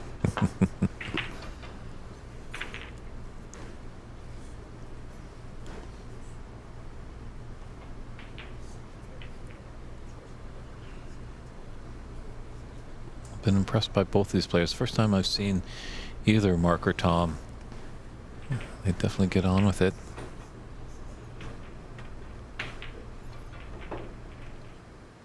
Interesting talking to Tom a little bit before this match. He knows some of our friends back up in Vancouver. Margot and Hannah Lisovenko, some friends that have come over from Ukraine, done some great stuff in the Vancouver area for snooker. And actually, Daniel Holoida, the Polish Stephen Hendry, who's been playing in a lot of the Pan Am championships of late, came over to play in Montreal, and Tom was telling me he was his coach. So small world, this world of snooker.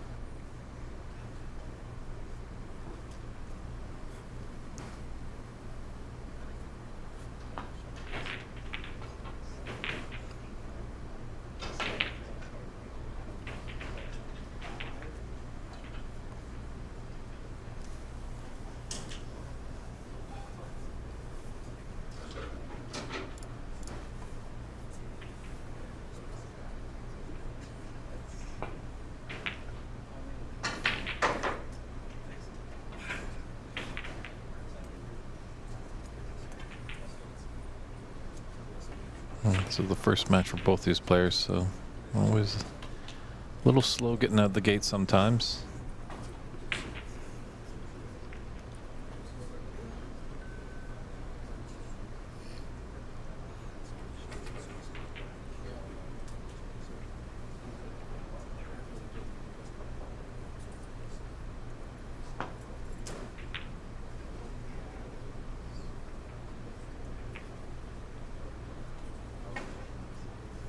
And you're from New York, correct, Raymond? Yes.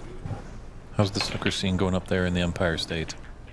It's doing pretty well, actually, over there. But, yeah, one of my former Cubs owner, Tommy Chan, passed away a few years ago. So, you know, I can tell you right now, you know, more or less it could affect, you know, the growth of the snooker a little bit.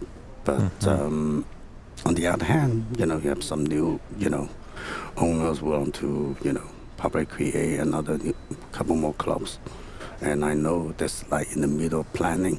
So I hope that, you know, it happens sooner, you know, sooner than later. So.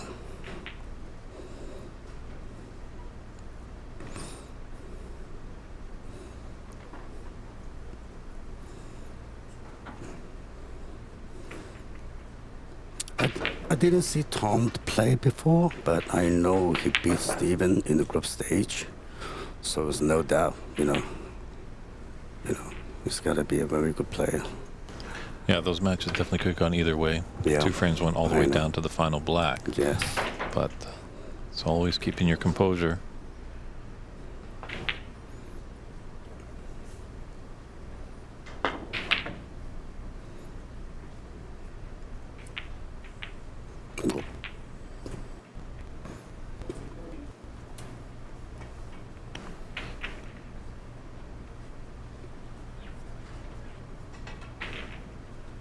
He's left a red starter for Mark here. Tough part is with that cue ball close to the cushion. Can't get much into it. Have to jack off on it if he just wants to hold for the black into the same top right corner pocket.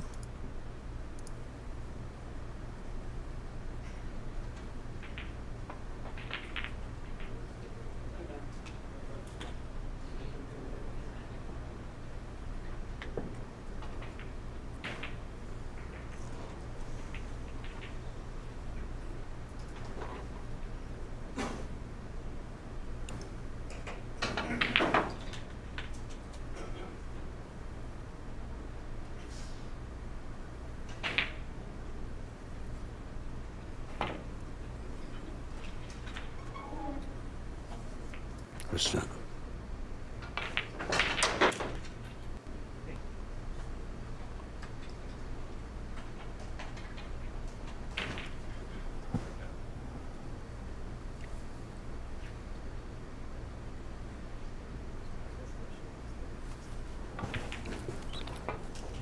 All right, Raymond Fung, thanks very much for joining us in the booth.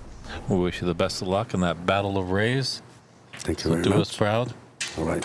All Hope right, to talk take to you care. later, okay? Definitely. Thank you. Enjoy your match. Thanks.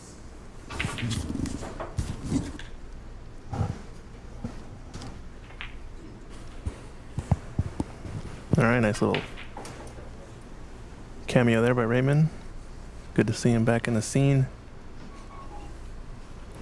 U.S. national runner-up from 2022.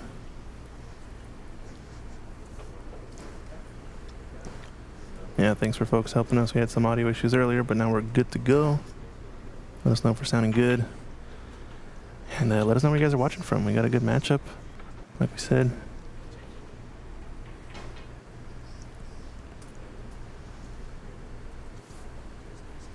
Shot to nothing here. Could find the pathway off this red. A little bit of right-hand side, I think. He cannoned into them, so that was could have been disastrous, but luckily the red is in the bottom of the pocket. And Yeah. now this opened up an opportunity for Tom. Just looking if the top red of the two goes into the corner. If it does, he can kind of just float this black in and play one cushion across. He'd like to get both reds down as soon as possible to open up that pocket for the black.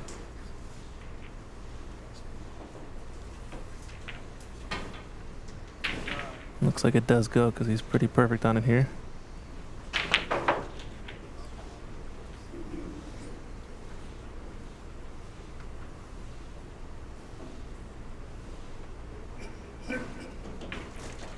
Thanks, Polite Menace, for letting us know.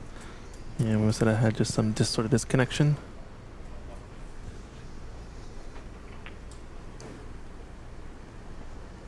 Watching from Seattle. Very cool.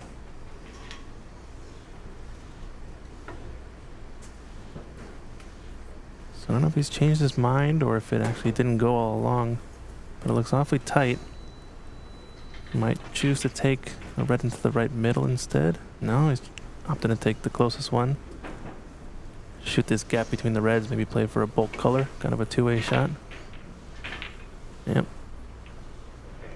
That's what it was all along.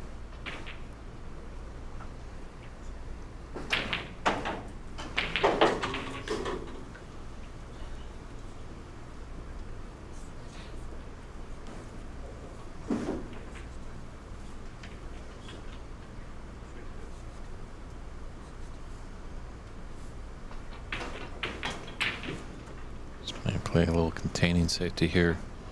Just wondering about his path back to bulk. He's gonna catch that red thin and got it to go.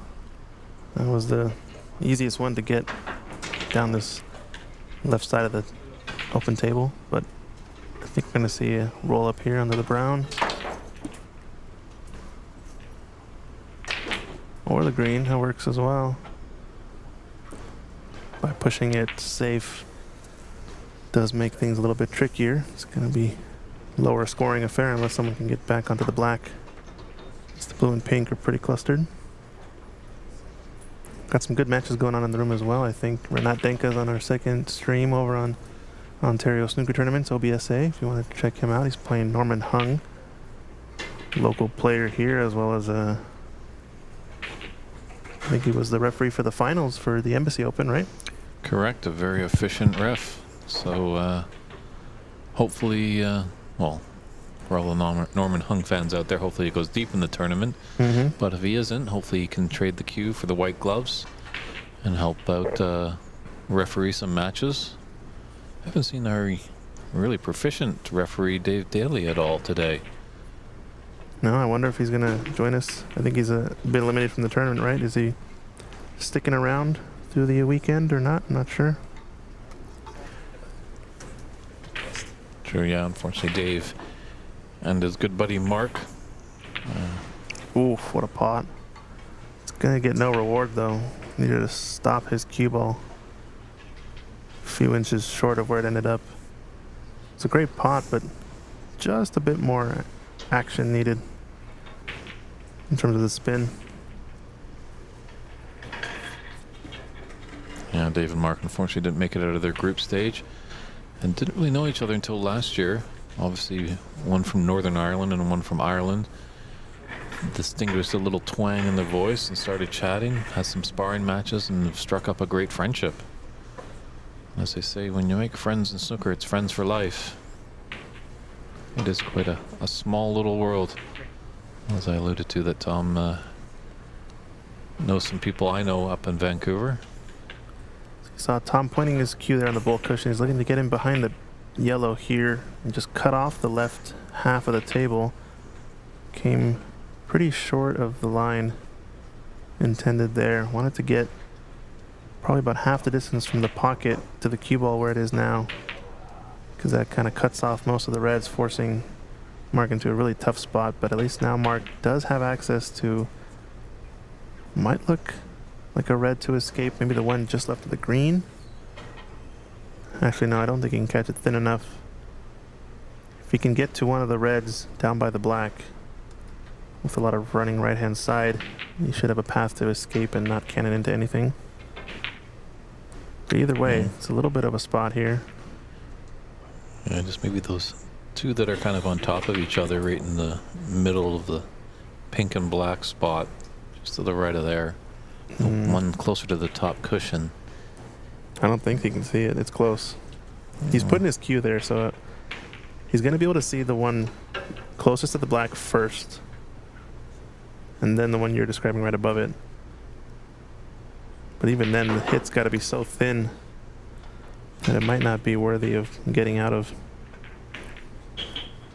Another shot he does have is to take the red on. That's not actually potted, but shoot the red that's closest to the right long rail.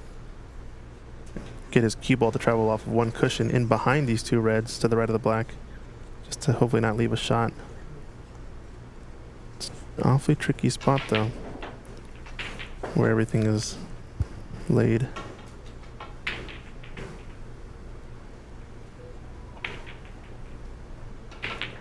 Just gonna try to take one of these thin, then we'll see which one he can get to. I don't know, just rolling up. This is gonna be a bad mistake, I think. I think he was trying to roll up onto the pink there, it looked like. Yeah, the one saving grace for Mark is obviously colored as desired.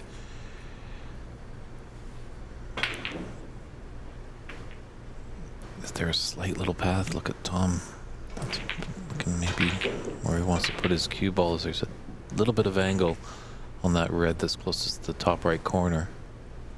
This has got to be some shot, got to be pinpoint precise. It's the same window he missed earlier on the long pot. He ended up overrunning position. It's a small gap amongst the four reds. Only about 2 ball lengths or so, I think, to get on the black. I don't know if it's worth it. He's going to have an edge of the green, worst case, so he doesn't snooker himself. So maybe just because of that, he'll try to get on it.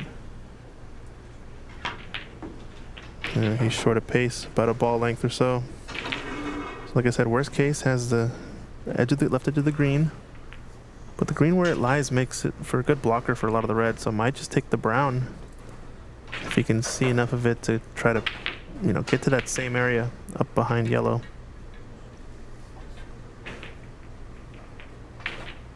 Another option is to keep him somewhere in the top right quadrant of the table, just to cut off those 4 reds that are to the right of the black. Those are the ones that are making it easier to escape out of business end. I think he's going to try for the same thing, try to get him at least parallel to the long rail behind the yellow.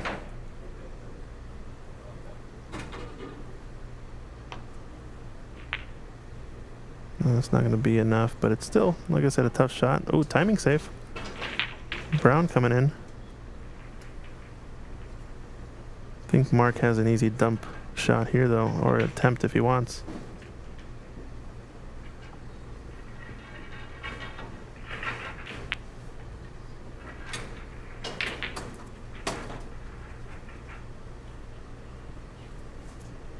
Nothing really onto left center pocket either, so Might be forced into taking this pot. no.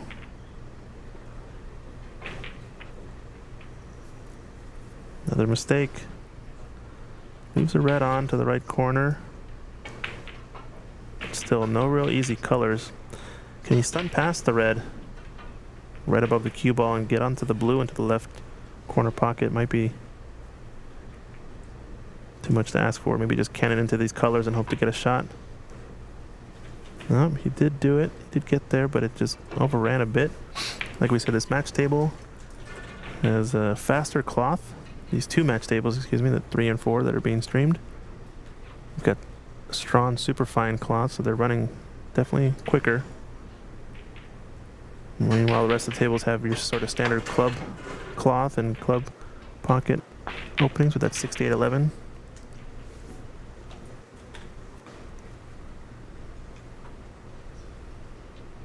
Oh, good opportunity here for Tom.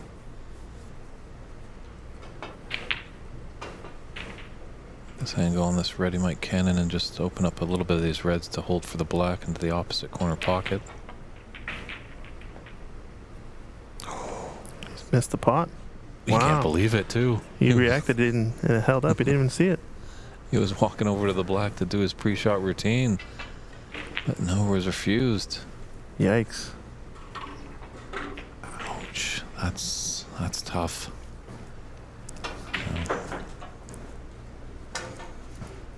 It's just how those 3 reds are situated over there. It's a firing gallery he would have had. Might make them both here, but did well to keep it near their jaws, so hopefully stack up some more points. Just a soft screw shot here, and wants a bit of angle on the red that he left over the pocket.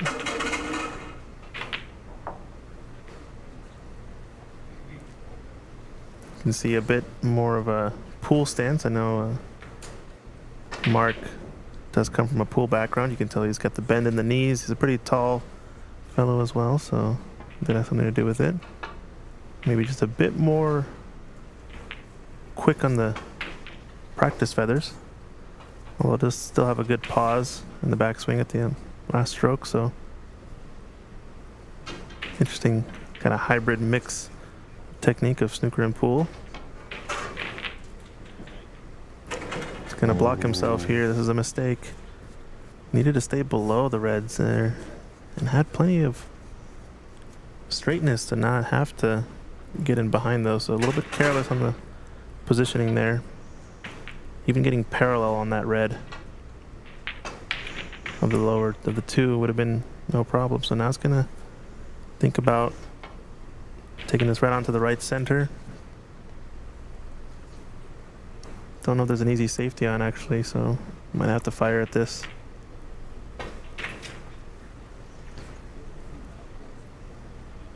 Nothing on, huh? Those middle pockets just continue to be a pain, but a nice little break there has extended Mark's lead just 9 points, 25-16 in this first frame. Best of 5 match. We're here at the 2024 U.S. National Snooker Championship at Embassy Billiards in San Gabriel, California. If you're in the area, feel free to say hello. Admission is free. I say he left nothing on, but my goodness, what a pot. Great shot from Tom Lee Moore. So Tom's what we said, he's a ex-Polish national coach, is that right? Correct, yes. Hails from Poland. Yeah, he coached the Polish Stephen Hendry, Daniel Holojda, and also has worked with Hanna Lisovenko and Margot Lisovenko and Anton Fedoshin. Those 3 people are living up in Vancouver right now. Nice. There's some kind of little funny business over there with Ukraine and Russia. We really won't get into it, as we're here for the snooker, not politics.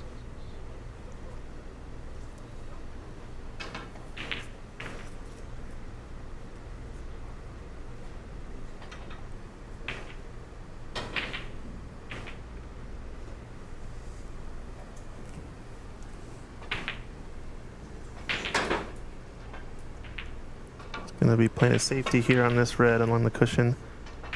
Trying to bring his cue ball up 2 rails into bulk. Try to get him behind the yellow. Would have liked that red to cannon into something on the right side of the table to hopefully hold it there and cut off the rest of the table, as he's done pretty well to cover everything on the right half. That one red leaked out. Unfortunate, really.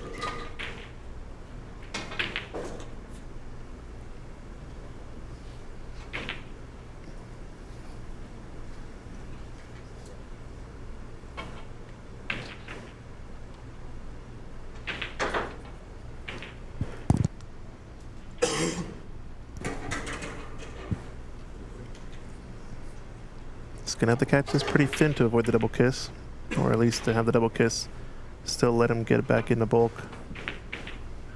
Oof, almost got it. He had a little double kiss on the first contact, but it was so on top of each other that it didn't really hinder his cue ball going back to bulk.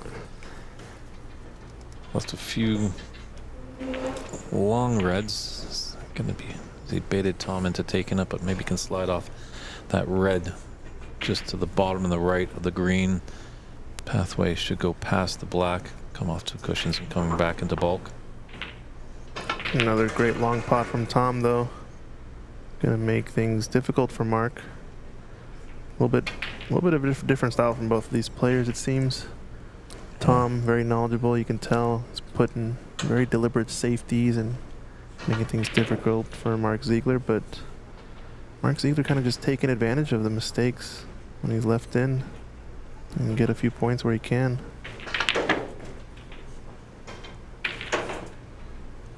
Missed a trick there. Yeah. Could have really put Mark in a nasty snooker there. Tom did, so. Few reds he can play off of, but I think he's going to be playing the one closest to the top cushion down here by the black. Nick off the edge and pretty natural to come up table. The real dire place here is to get him behind that yellow again. I don't know if it's worth trying to catch it thin enough, because he might catch the black on the way out.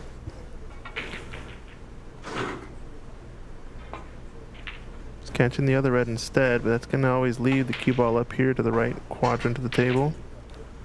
And it's going to kind of untidy the reds as well, not leave them all pushing towards this lower right corner.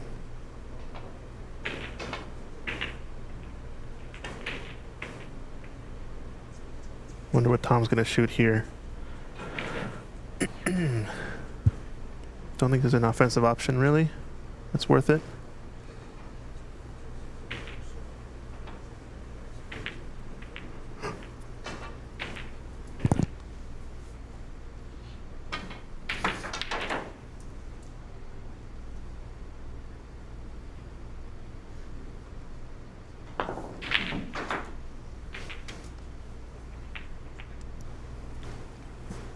Mistake.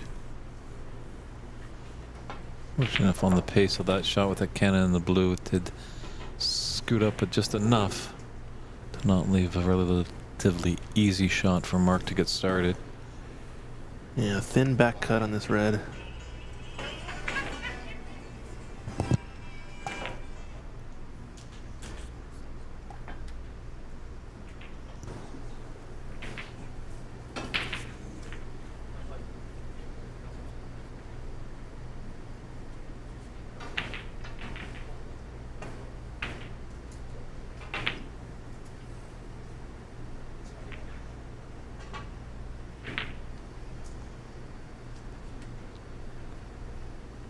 Doesn't look like no harm, no foul there to start. Now he's trying to draw it back a bit more to get behind the yellow.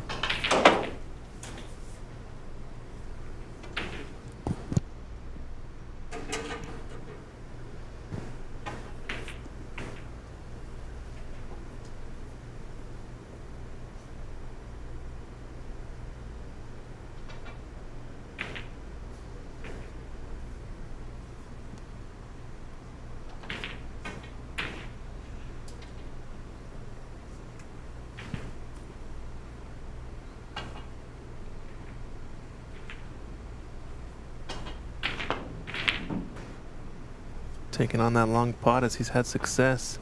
Ooh, this flick. This is gonna go in though. Yikes. Yeah, it seemed like on Tom's last shot, he just didn't have any really pathway back in the bulk, so he's kind of forced into taking that pot. Missed it, but unfortunately got a immense fluke. That's how you put it into the middle pockets on this table. You gotta fluke your object ball in there. Yeah, unfortunately no color on. I guess fortunate for Mark that no colors on, because he's gonna have to play safe now. Might be in a world of trouble depending on how he gets on this. And get him behind yellow here. It's a good ball to get him behind. It's kind of that length behind the cushion, or close to the cushion, excuse me. No go. Valiant Red. effort, but left a long red on. Red should pass the black, I think, to lower left corner. Don't think there's anything easy on in terms of safety either. Can actually roll up on the blue. Excuse me. Don't mind that shot. Well, you kind of are pushing this red toward the corner to naked space. Looks like he likes the right edge of one of these down here.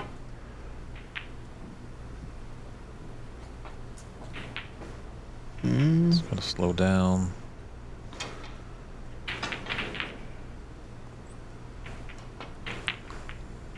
I think one of these players is going to have to take this red out of commission, the one that's up near the blue spot. It poses a kind of an annoying threat.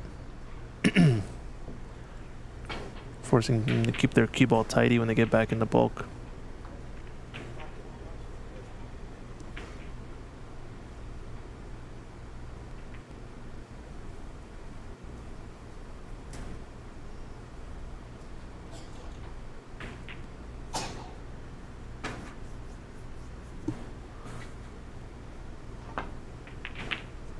Wow, nice pot there. Seems to be knocking them in, these long pots, pretty effectively.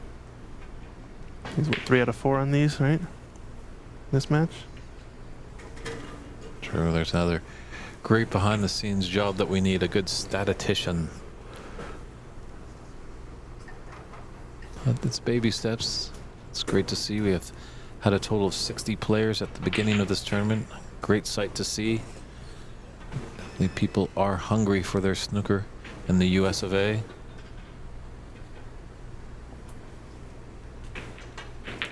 Tough pot on this cushion. Gonna roll it and drop it in. Luckily it's not the green ball, so it won't be blocking. Now I think it's time to take this red. Looking at playing in behind the yellow, maybe?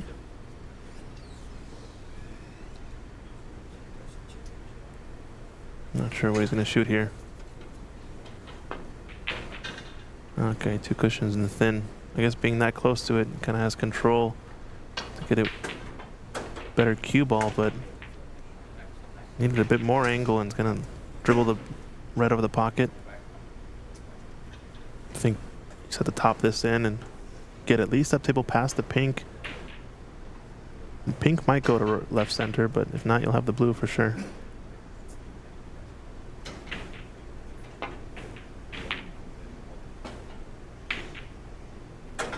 Yeah, he's gonna get close to that area that Tom's been trying to aim for all frame long behind the yellow.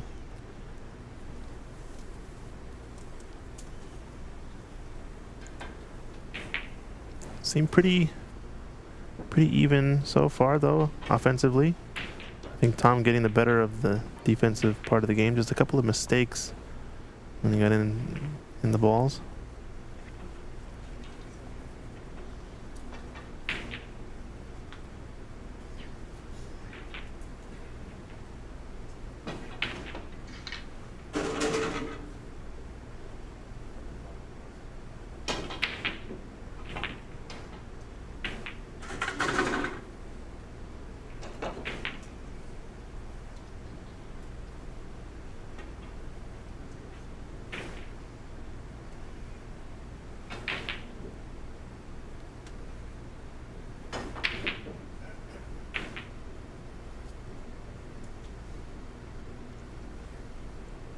very close. Just a 2 in it. As Tom has a 27-25 lead here. 51 points on the table. Only the yellow color on its spot. It's not a clean path to victory for either player in this initial frame.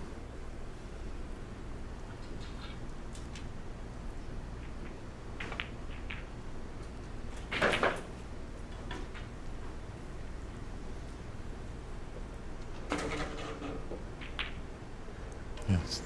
Tom is a member of the Baldo's clan. Is that what we're calling it now? Well, it seems like the new revolution is here. Everyone's enjoying the Mr. Clean look.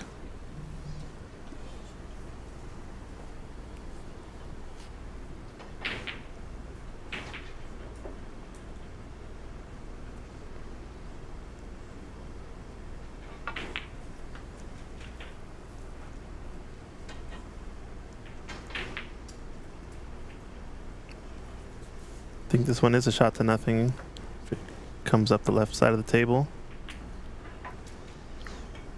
Not if you overcut it that much, though. Yeah, because that's zooming back down.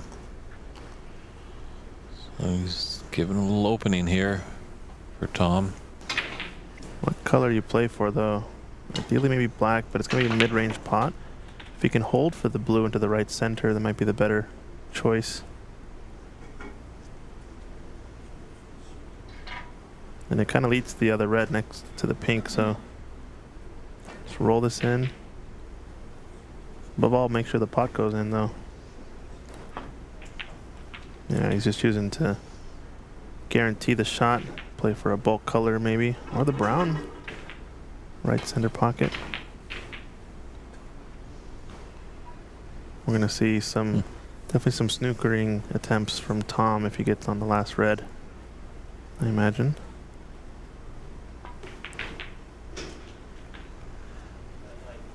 Being a commentator on this TV table, always a little nervy when they go for those middle pockets. It was definitely an angle on the yellow that he can come back table.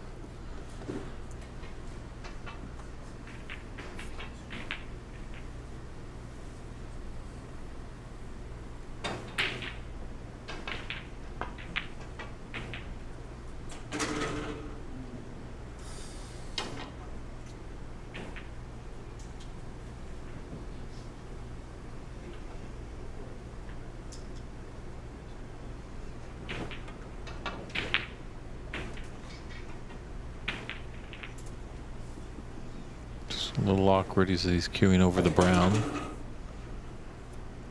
Yeah, he's pretty tall guy though, so I think he should be able to reach it. Wants to avoid canning the red along the top cushion on this double. Oh, and he caught a color. It's gonna be okay though.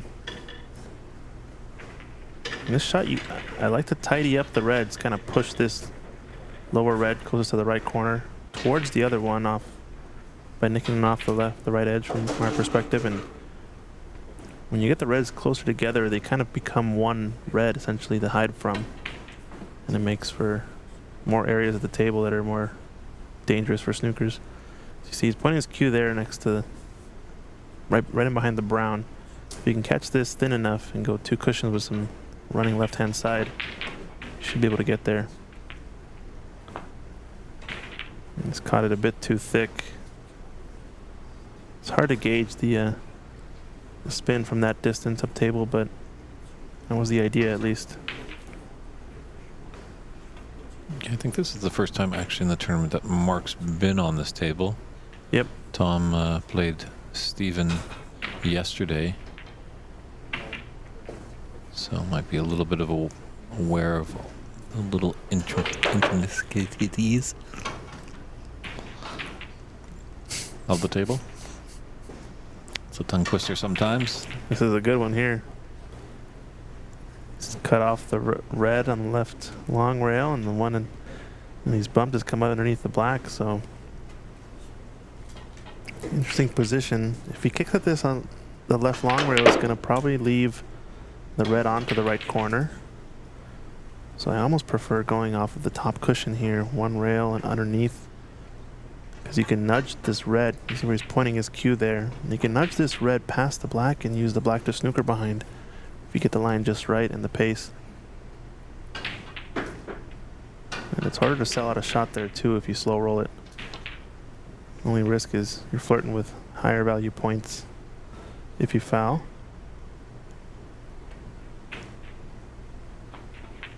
And don't know if it's going to have the pace to get there. Close. Nice shot. Excellent. Could be, in fact, a touching ball there. I'm just taking a look. There's no discussion between players, so looks like there's a little space.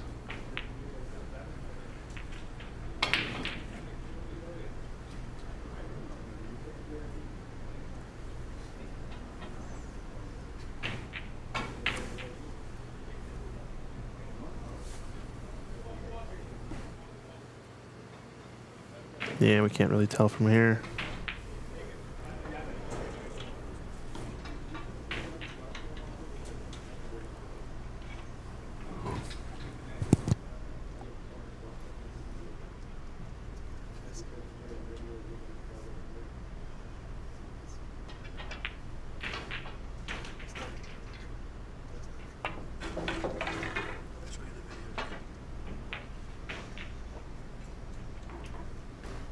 I can get the cover behind the brown.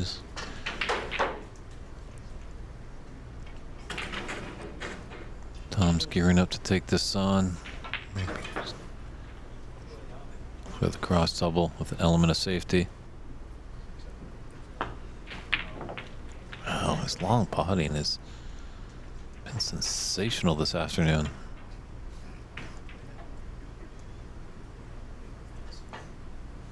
He's going to have to go around the world if he wants to take this pink, come off 3 cushions, potentially just get behind the red into the left middle.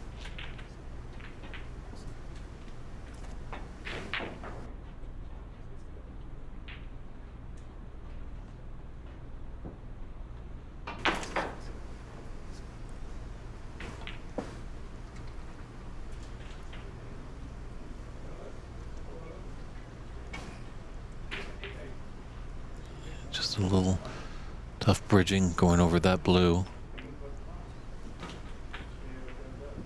Opted for the delicate shot there.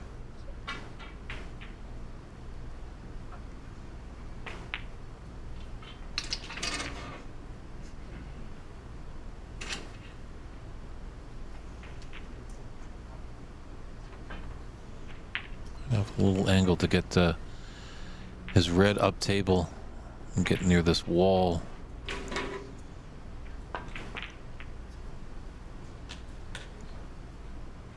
I'm going to take his cue ball up table, but a little pacey.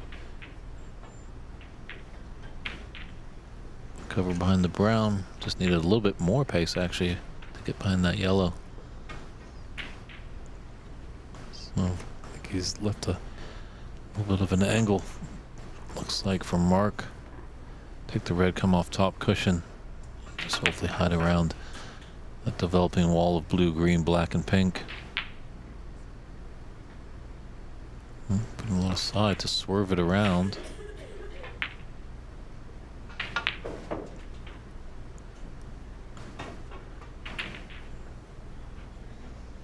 And the gentleman that Tom is taps the table, acknowledges a good safety shot by his opponent.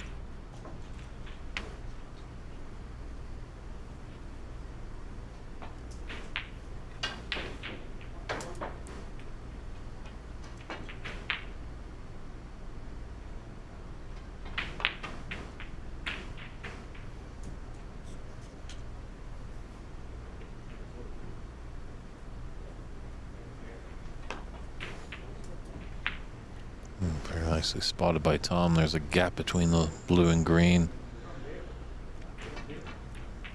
This cue ball nice and safe.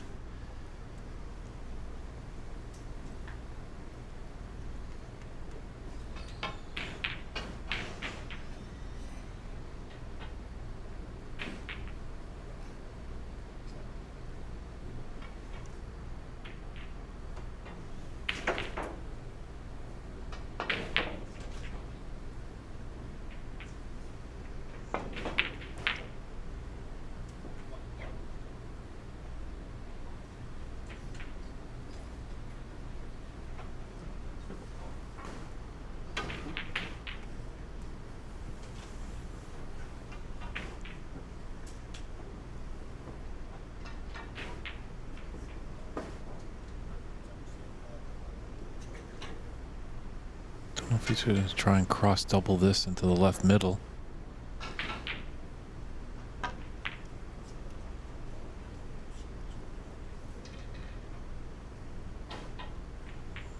Just need a little pace, just short of pace to get behind that yellow. So still in this first frame, 14-point advantage for Tom Limor over Mark Ziegler.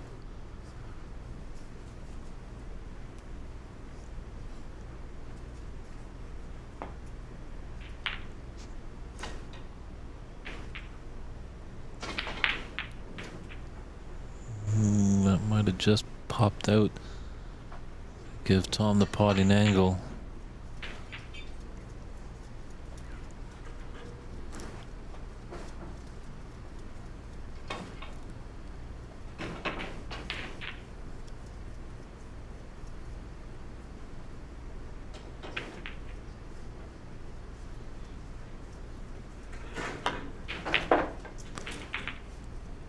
Yeah, you give Tom any kind of chance at these long pots, he's definitely going to do the business of putting it in. Really impressive. Nice to see what his long potting percentage is. If it's not 90 and above, it's at least got to be 80 and above.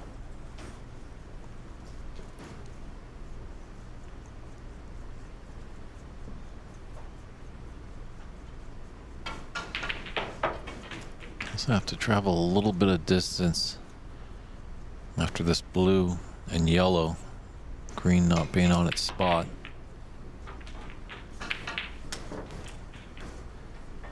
It's done well to get rather low on that yellow, the natural angle. Can take him off one cushion to be on the green to the top right corner.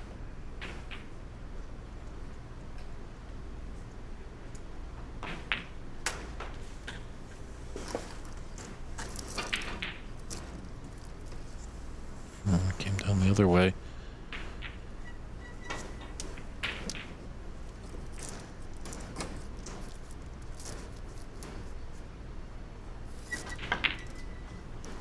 Ooh.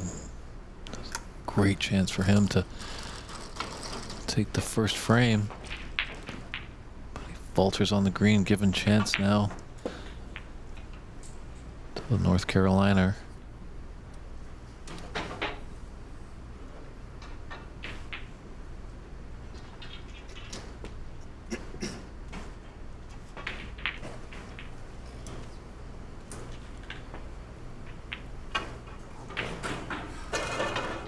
There's this pink onto the left corner or the right center. That's what it's going to come down to, I think.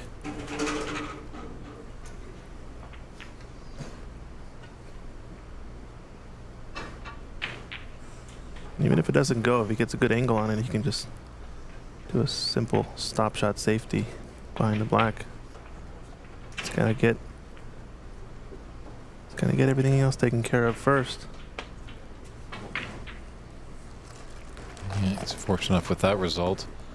Just pulled up just enough that he didn't give Tom a chance to knock this red, or brown I should say, into the right middle.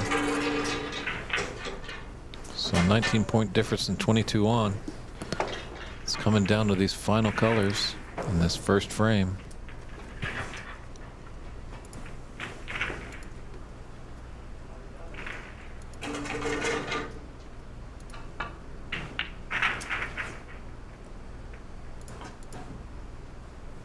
It's gonna kick at this. It's gonna go wide. Oh, wow. It's hit the black, 7-point foul, developed pink and black, and put him on an easy shot for the brown. That's Everything that could go wrong went there on that shot. And it's a free ball. Free ball If he wants. Mark selects for it, but No, he's got to clear up here, I think. It's too good of a chance not to. He's going to have to take the long blue now. He's overran middle pocket, but natural shot will just gently roll it in and he'll be onto the pink into the opposite corner.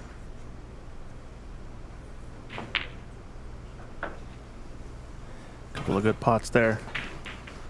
Needs two more. What a steal this would be. He's looking good. Just hold your nerve. Knock this in. Nothing else to it. Whack for first frame.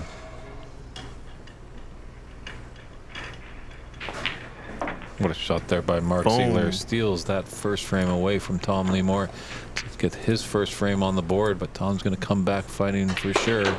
Only down by 1 frame. It's a best of 3 or best of 5 match. We'll step aside for a few short moments while they set up and come back with frame 2 action.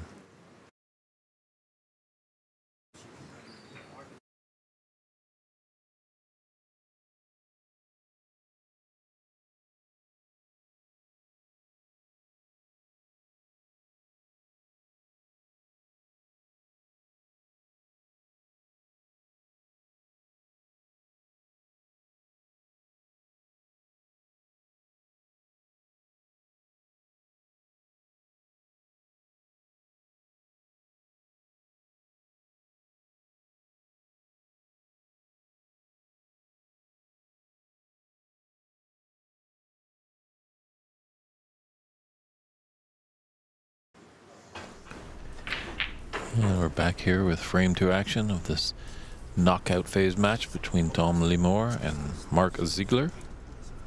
Mark stole that first frame away from Tom. Let's see how the Nevada resident can respond.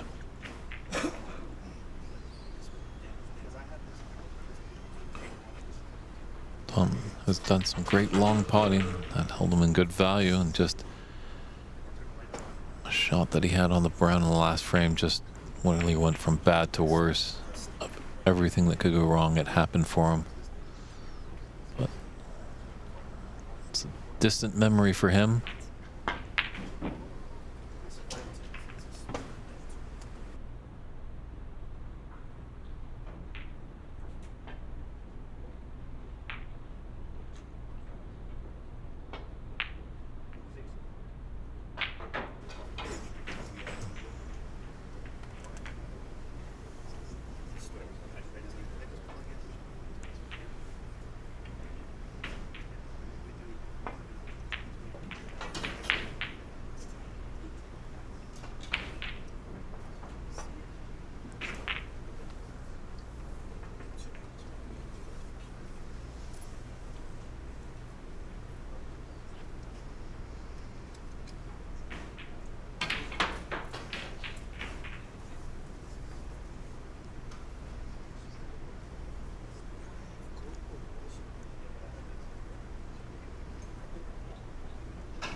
I believe this is the first U.S. national champion for both these players, so a lot of these players know each other from years past, so these two could be a dark horse. I touted Tom early in the tournament, liked what I saw when he played Stephen Wong, and he could be the dark horse. Definitely when you have unknown players, people fear the unknown. They're not sure what they're going to be up against.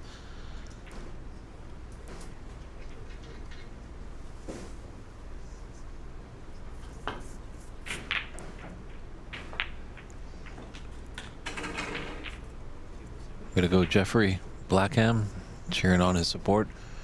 Sounds like for his buddy Mark. That's what we'd like to see in the chat.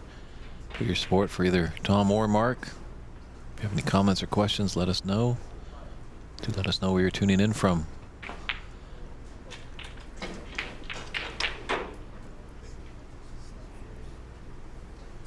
Right now we're in San Gabriel, California. Beautiful facilities here at Embassy Billiards. 8 snooker tables in the main room and 1 private room table. And he's also got, Steve Wong's got 8-ball tables and Chinese 8-ball tables. So they always say it is worth the drive to San Gabriel, just outside of Los Angeles proper.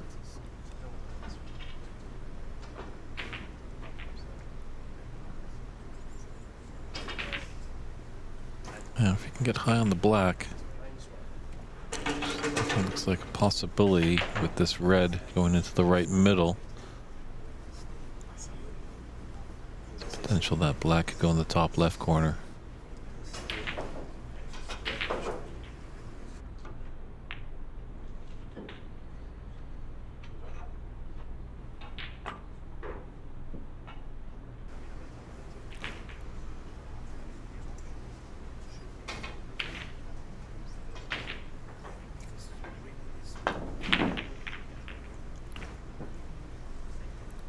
He's been so proficient with the long pots that you would think a mid-range shot would be elementary for Tom.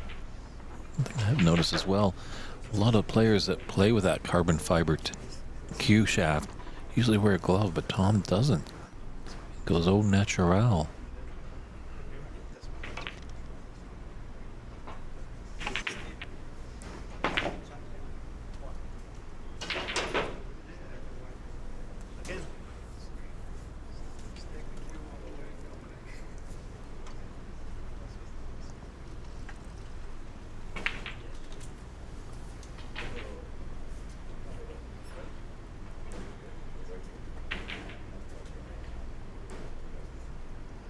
Yeah, if he looks to take this black, it's a blind cut, so we're going to lose control of the cue ball. It's going to shoot up to the bulk area.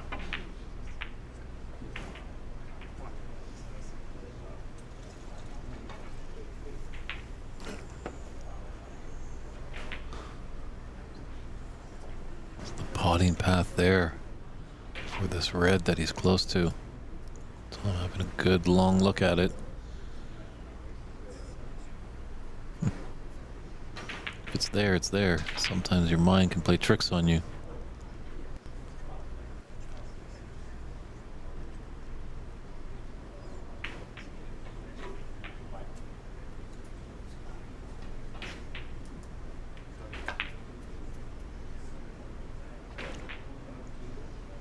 Wasn't there, but put his cue ball tight to the yellow. A nice snooker there. Obviously lots of reds on the table for Mark to hit. Only problem is, what's the result of the shot? In my game, obviously, if I'm snookered, I'm just happy to hit an object ball. But these players definitely want to make sure everything is safe. Don't want to give an easy starter for their opponent. That's why they might test out a first shot. They don't mind succumbing to 4 penalty points and get put back in the spot and just make slight recalibrations.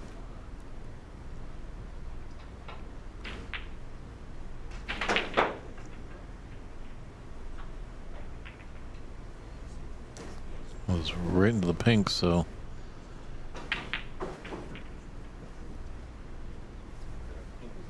a little referee work here. It's going to have to be done by Tom.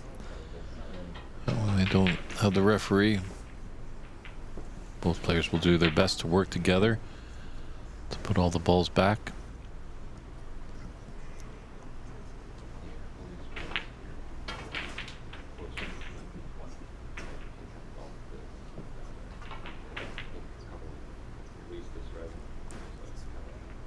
Mark just thinking whatever is a little different. Attempt number 2 in this stage of the tournament. There's 4 attempts, 3 putbacks, a foul and miss situation.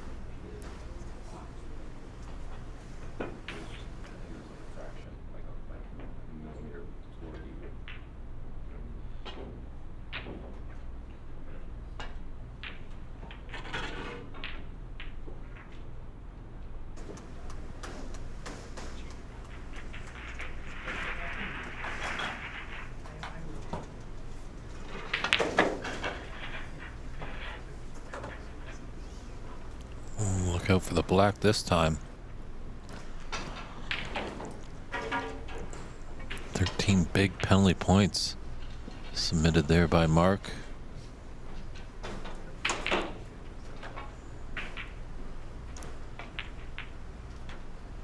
Mark just prolonging his stay a little bit at the table just in case Tom wanted to put him back. Let's put that cue ball back exactly where it was.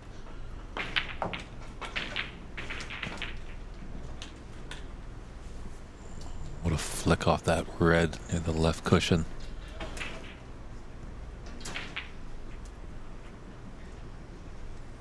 So blue's probably going to come back onto the black spot as that red is covered up the blue.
Three kisses there. Just left a easy opener for Mark with this red into the right middle. But increases his lead to 25-1.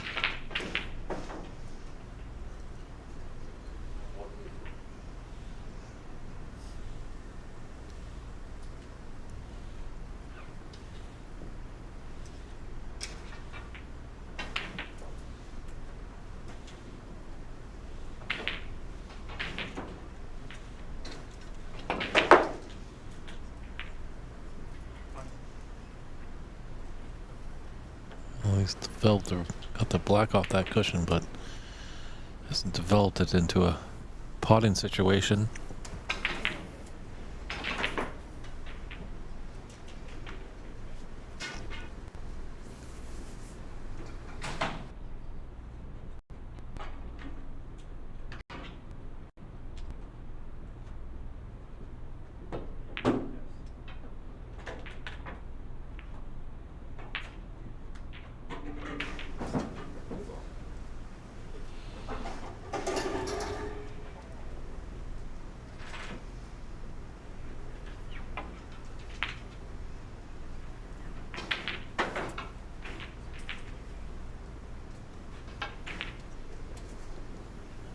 It's a messy little table here. Pink and black are really kind of tied up, and all the other four color balls are on the other side of the bulk line, close to the bulk cushion.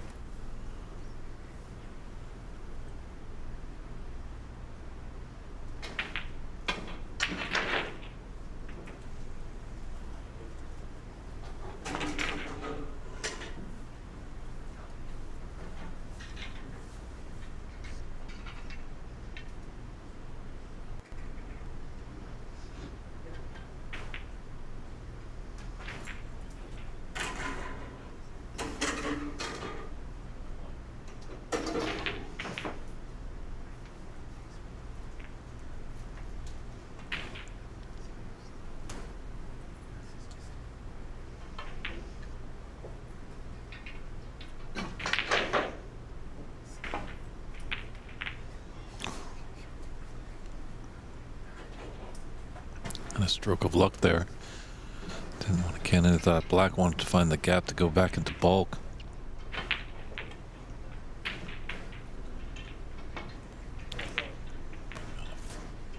A bit of luck there. It's a very highly skilled technical game, snooker is, but sometimes you need a little bit of luck. A little bit of creativity.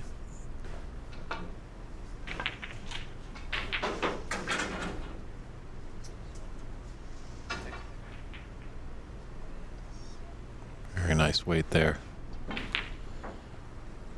Very close to that top bulk cushion.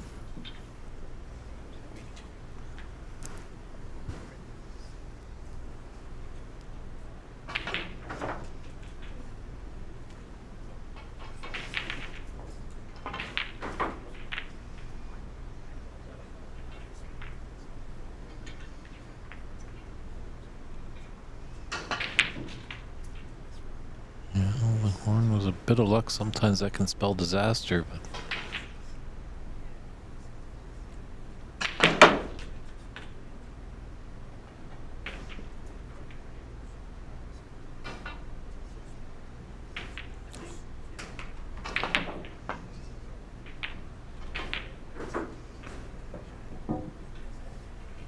and he just, whoa, very fortunate there.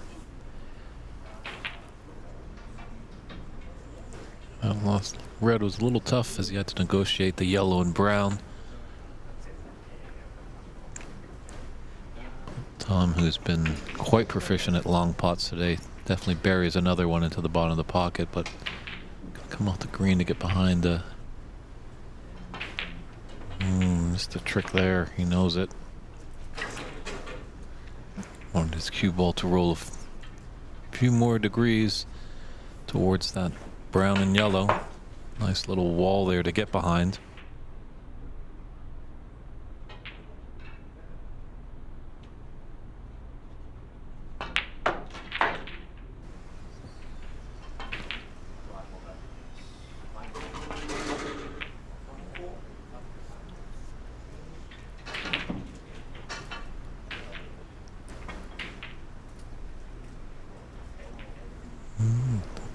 Got the snooker, it was just a fraction heavy on pace. Kind of burst those open a little bit.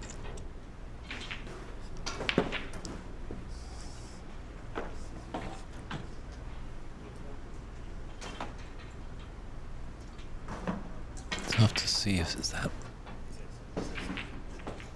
cue ball. Looks like there's a little bit of separation. It isn't welded to the brown.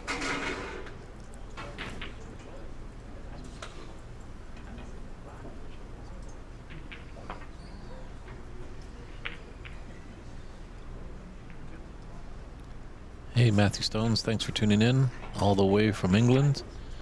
Appreciate you switching back and forth from us and the UK Championship. This is the US National Championship. So a lot of great snooker all weekend long. Obviously, the UK Championship's going to be on for another week. But this tournament will come to a conclusion tomorrow on Championship Monday.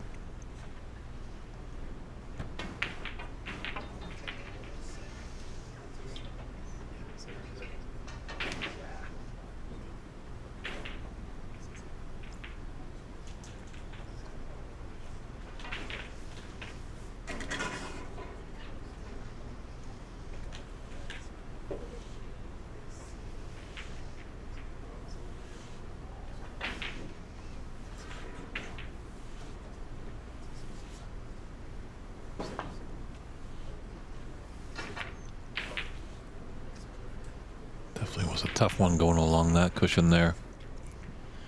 But he give it enough pace that it just didn't rattle in the jaws and sit there for a simple starter.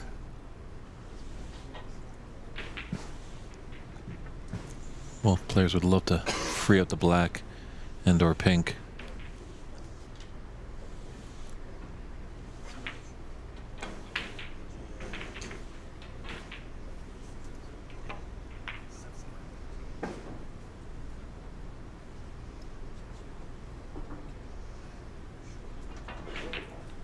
Well, Mark has opened up the pink, played a fantastic safe shot there.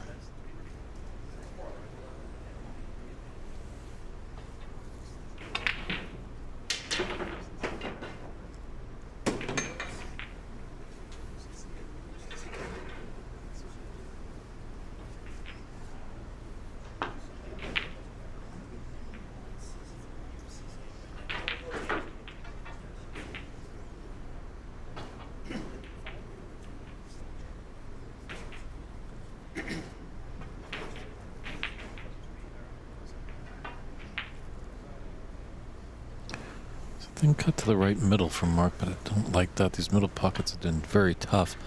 And if he is to miss it, his cue ball's going to fall right into that basket of cherries down there, all those reds hanging around.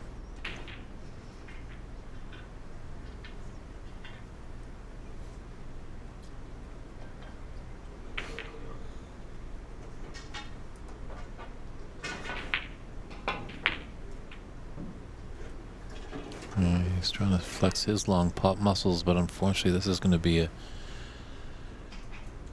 result that he didn't want to have happen.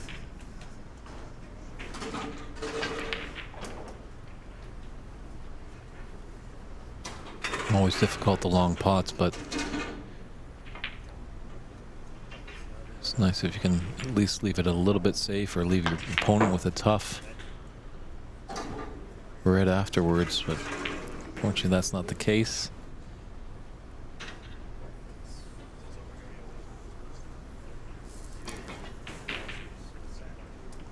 You could float this in, come off the cushion as that red close to the top left corner. It's got some length, but definitely we know these are shots that Tom doesn't refuse, and he's been quite proficient at them in this match.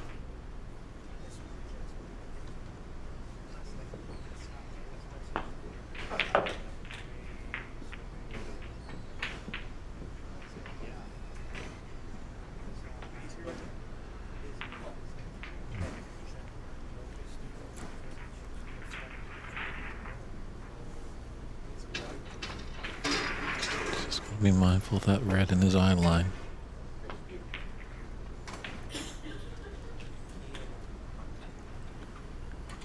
This goes back to what I always say, if anyone's new to the sport or any youngsters, Tom didn't get up from that shot until that pink fell into the bottom of the pocket. The only thing you want to have moving is that back arm swinging on a pendulum, as you can see right there with Tom.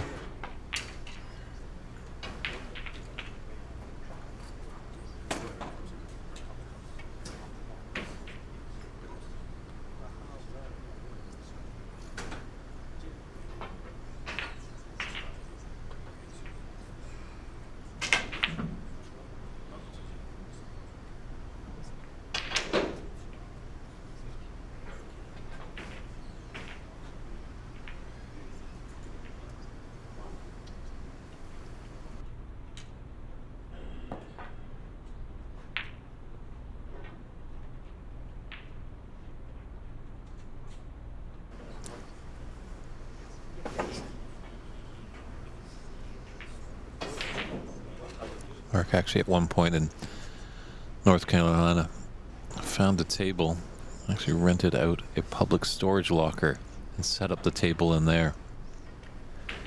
He now has a table in a machinist shop back home in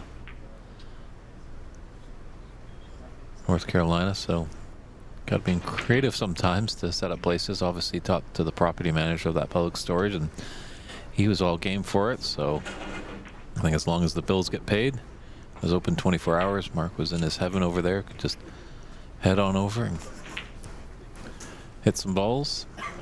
As Christian had said earlier, Mark comes from a pool background, but started watching Ronnie O'Sullivan and Judd Trump on YouTube and really got inspired.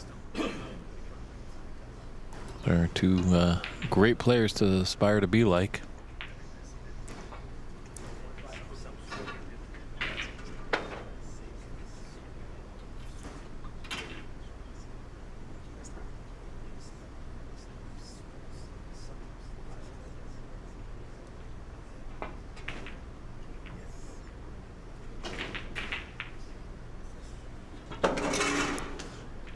Extremely fortunate to hit the blue. I was racing up and down the table faster than Mario Andretti.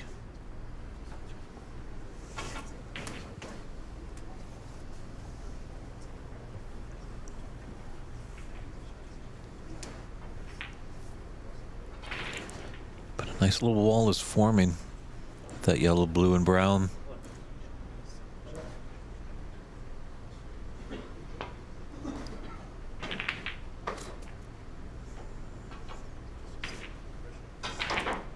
the right angle there, but our balls are going to be a bit of an annoyance for Mark. Thought this match was going to be a bit more free-flowing. It's kind of slowly stunted along.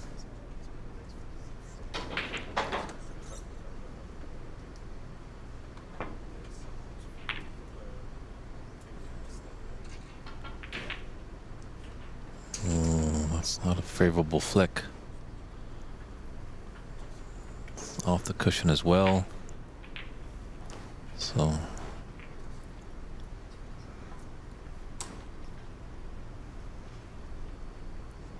yeah, when you get to the knockout phase, obviously it's do or die. Best of 5 match. You know, you can't really flow in the beginnings. Maybe a little bit. See, more than the round robin matches when they were best of 3s.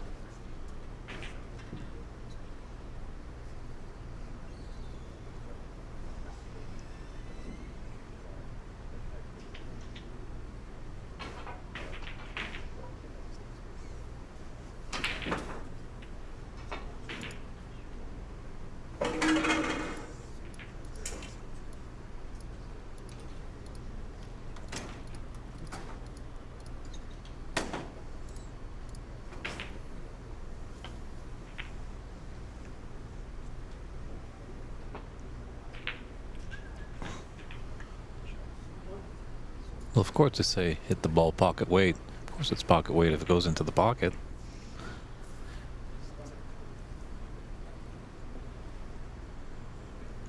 And I was probably going to try find some safe haven. Come up. Possibly 3 cushions. Get near that wall.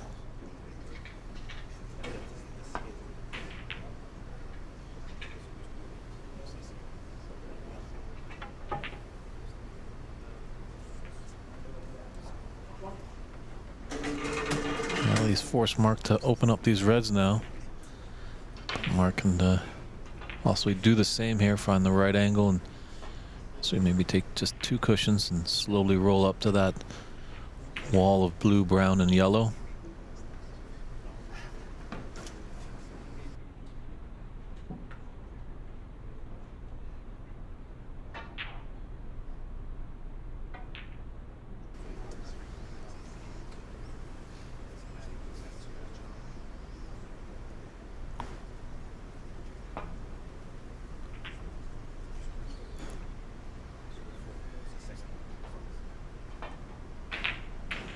And just a little too thin to find that wall. Given the opportunity. See, the wall is a little bit of a pain for Tom as he has to cue over it.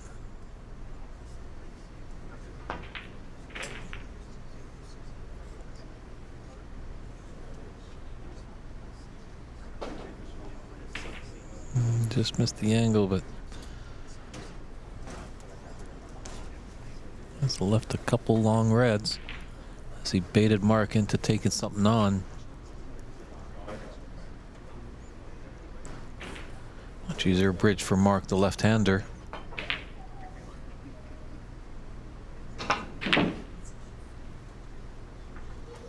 Oh, as he fluked this. My goodness. Tom is eagerly getting ready to come back to have a great opportunity there, but unfortunately for him, Tom fluked the red into those middles, as we said. That's how you get a shot into the middle pockets, as they've been a pain all tournament long, even back at the Embassy Open. We'll see if it has a factor when we play the final on this table tomorrow.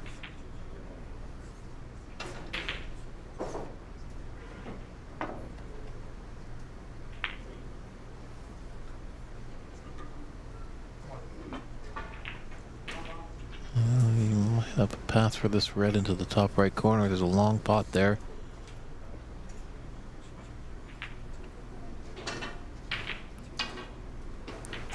Good to know, Math Stones. Talking about Russian Pyramid. I have heard of it. I've heard that the pockets are really tight and the balls are actually quite bigger as well. So I've heard of it, know of the game, but I have not actually played a frame of it. But you can play many games on a billiard table.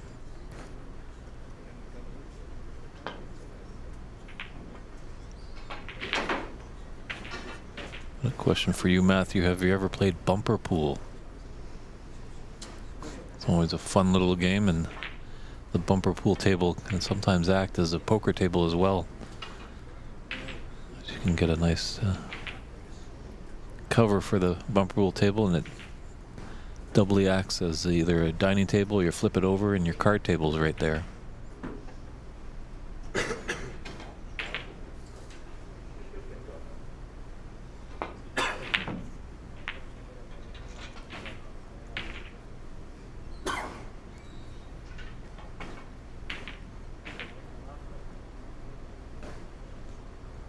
Well, at first glance, it looks like that blue's cutting the potting path for cue ball to red into the yellow pockets.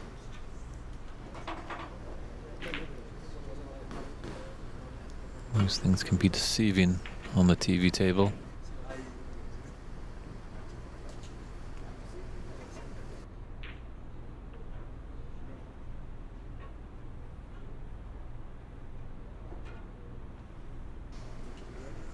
Maybe it's there.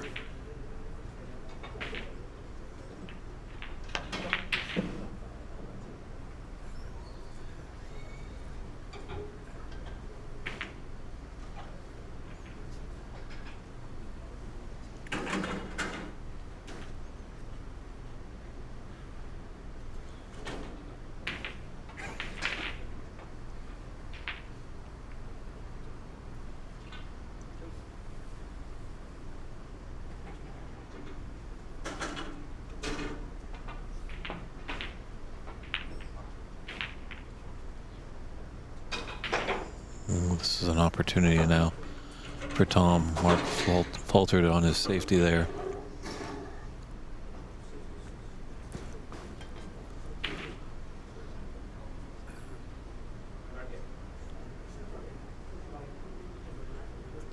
Going to take this red, come off the top cushion, be onto the pink.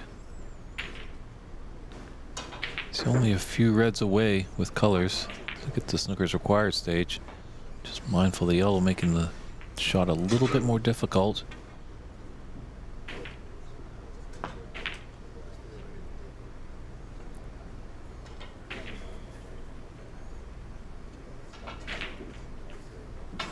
He's gifted Mark an opportunity now.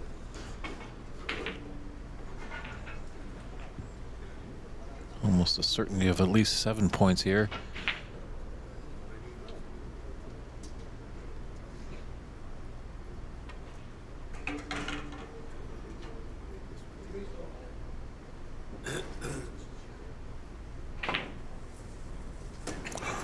Can't take advantage of that. That's going to give Tom a chance. Put this red in the yellow pocket. Matthew Stones, I believe the final is scheduled for 2 p.m. Pacific time. It's 2 p.m. on the West Coast in the United States. But feel free to double check that on cloudsnooker.com. It's cloudsnooker.com. They have the schedule up there, and Tom's faltering a little bit. Obviously, the semifinals will be beforehand. Sometimes, this game of snooker, we never know how it's going to go. Sometimes some frames are over and done before you know it. Sometimes they slog on a little bit, as this second frame is really struggling to find some fluency. It's been a battle.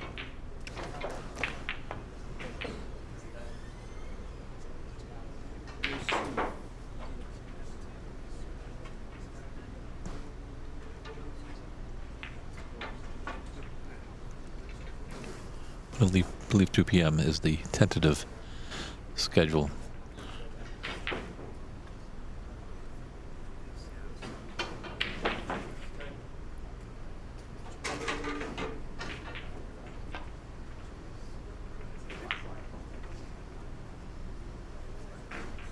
It's Seriously, as you talk to these players probably after the match, and if you tell them frame time, say, of this second frame, they couldn't believe it.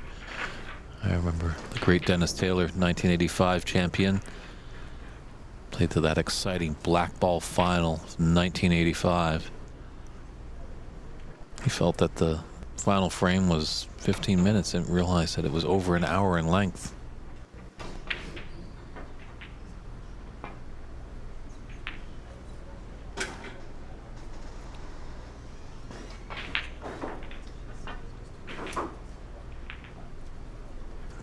Oh, another chance here for Tom.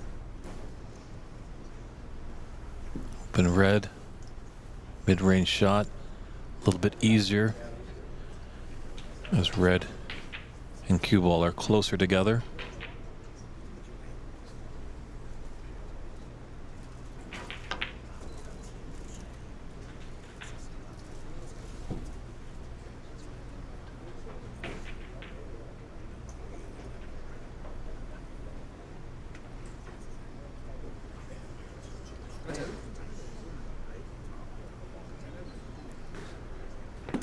Yellow just might be a little too straight for him. Would like some angle to get back down to the top end of the table.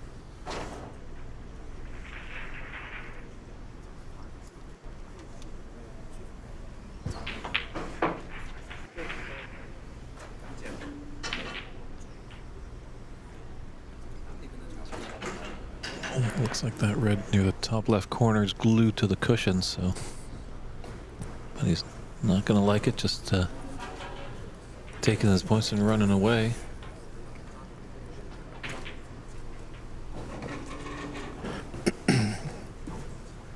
Bit of a grind this match, huh? Yeah, we kind of built it as it's going to be a lot of fireworks. Seemed like it was going to be a lot of good breaks going, but both these players have kind of clamped up a little bit, knowing the importance of the match. That's a great shot there. Tom does have the snooker. Leading by 51 with 59 on. So just needs one red as his frame ball. But Mark obviously won't go to bed just that, with just the one snooker needed.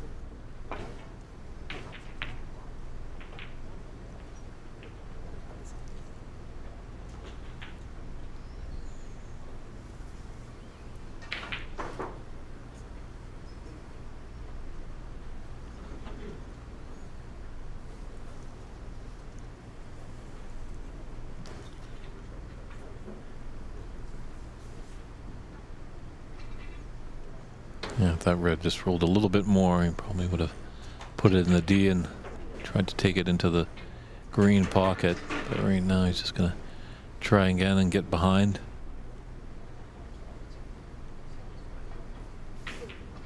The brown and blue.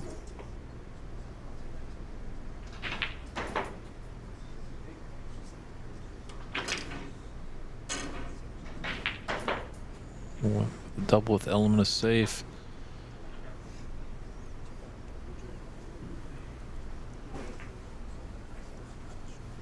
So he isn't home free just yet.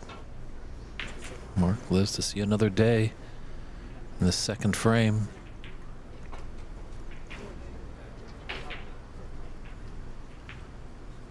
Definitely would take a Herculean effort if Mark was able to steal this frame, and if he was, oh, would that be deflated to Tom.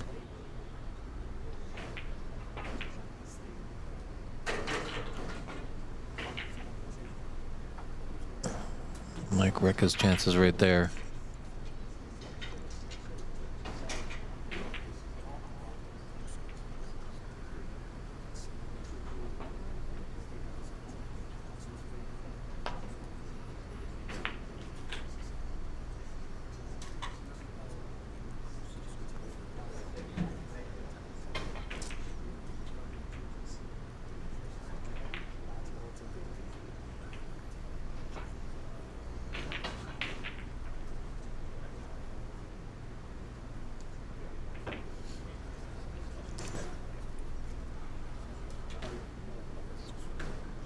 Good look to the scoreboard.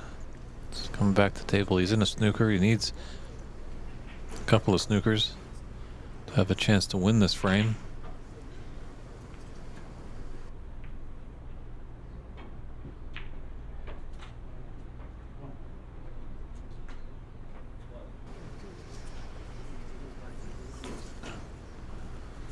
I think if he fails to hit a red here, it could be a concession.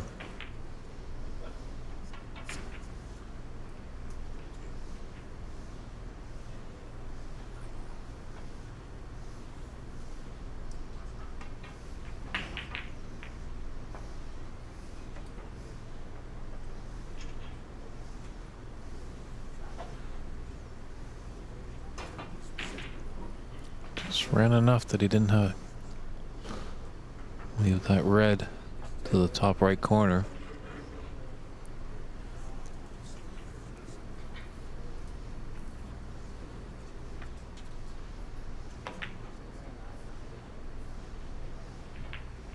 I think Mark's nodding. He's going to concede that frame. So Fallon effort, a little sluggish of a frame there, but hopefully things can get a little bit more exciting. Now they've cut it down to a best of 3. Each player has 1 frame.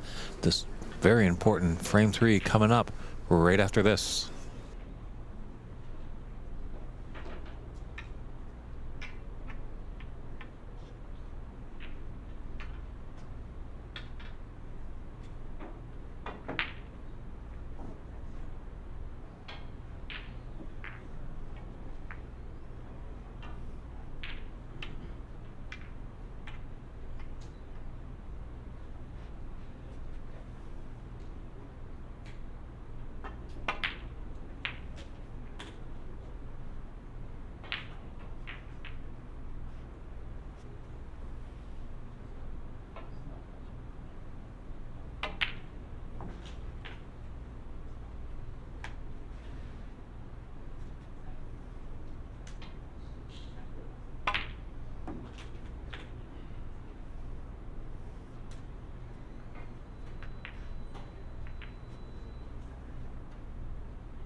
And we're back here with this third frame. This knockout match between Tom Limor and Mark Ziegler. Players just excuse himself for a quick comfort break, but a very important third frame here. Winner of this takes a 2-1 advantage and will only need one more frame to win the match. So still a little bit of confusion there of who's to break off. Memory sets in, and Tom will get us started here in frame 3.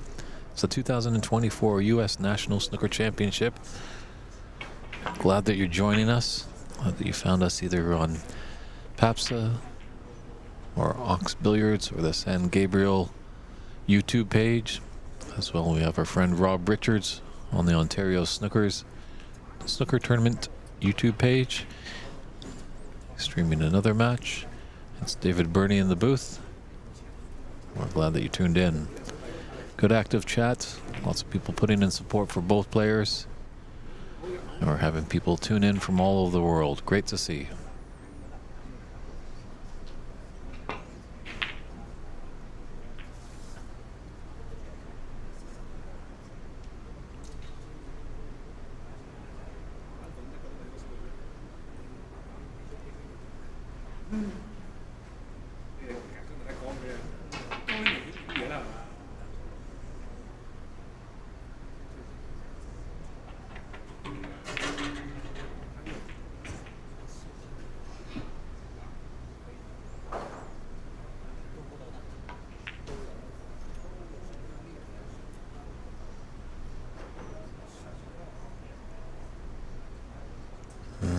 See a bunch of reds go up table, just with that red out in the open there.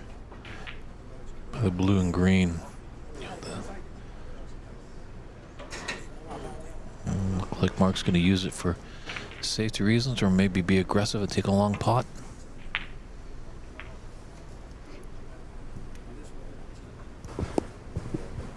Sorry, just jumping in and out of the booth, asking some questions.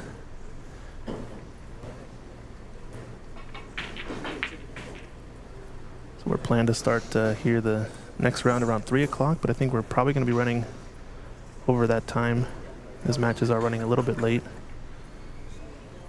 But we will be finishing the quarterfinals for sure tonight. So it's going to be a long day here today at Embassy Billiards. We do have the Sweet 16 at the conclusion of this round, and to follow up, as you mentioned, the quarterfinals. But all leading up to the final 4 players that will compete in Championship Monday.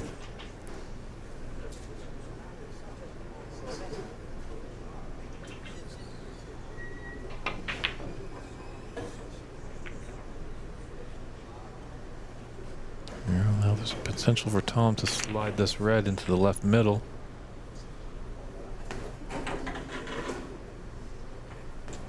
Someone's saying get Raymond McCarthy on the big screen. Okay. I mean, we have the ability to switch over there. Don't know what their match is currently at. Yeah, Andre, thanks for tuning in from Portugal. Of course, that red just doesn't go into those pesky middle pockets.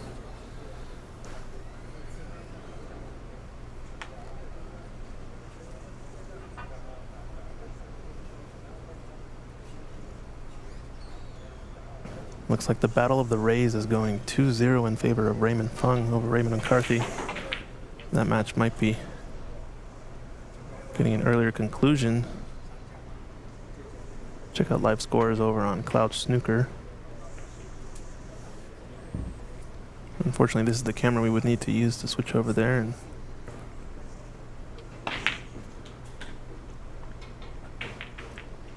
Mark is rolling. So I saw the last scoreline in the previous frame. Tom Limor took it by pretty big margin. Am I appropriate in saying that he's been kind of grinding this match out so far, at least the last frame? Both have. It's been. It's definitely not been the quick sprints. It's a marathon. But big third frame here You win this, you're in the driver's seat. You'll have only one frame to win. That's always the toughest.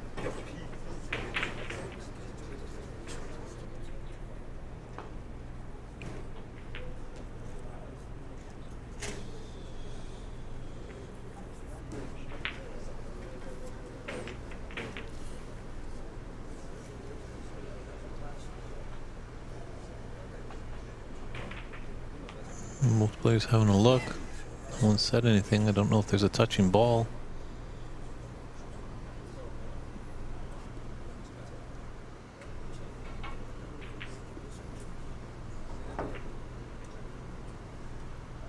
Must not have been, as he did run into a red. I imagine he would have played a bit of a different shot had it been touching.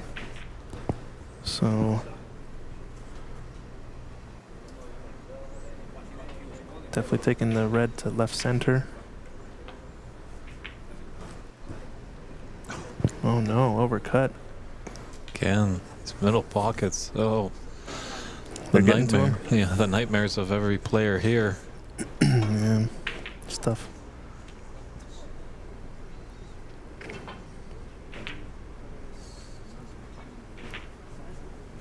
So much that I'd be surprised if Mark tries to thinly cut this into the left middle, maybe take it onto the top left corner.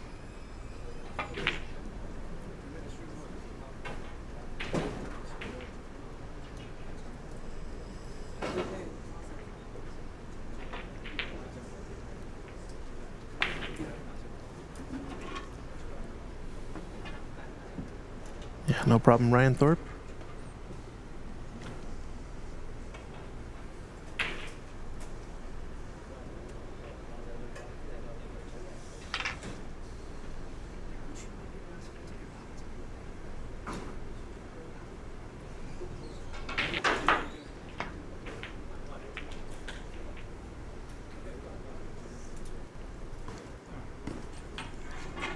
The interesting match going on as well in the room is CCU versus Jay Shaw.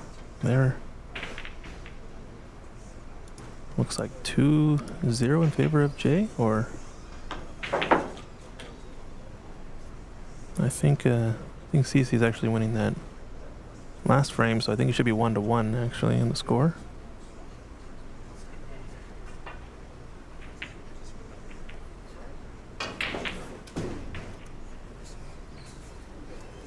To double check with them.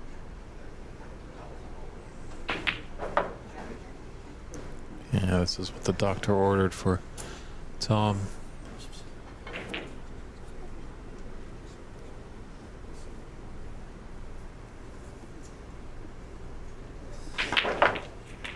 Trying to develop some stuff and has.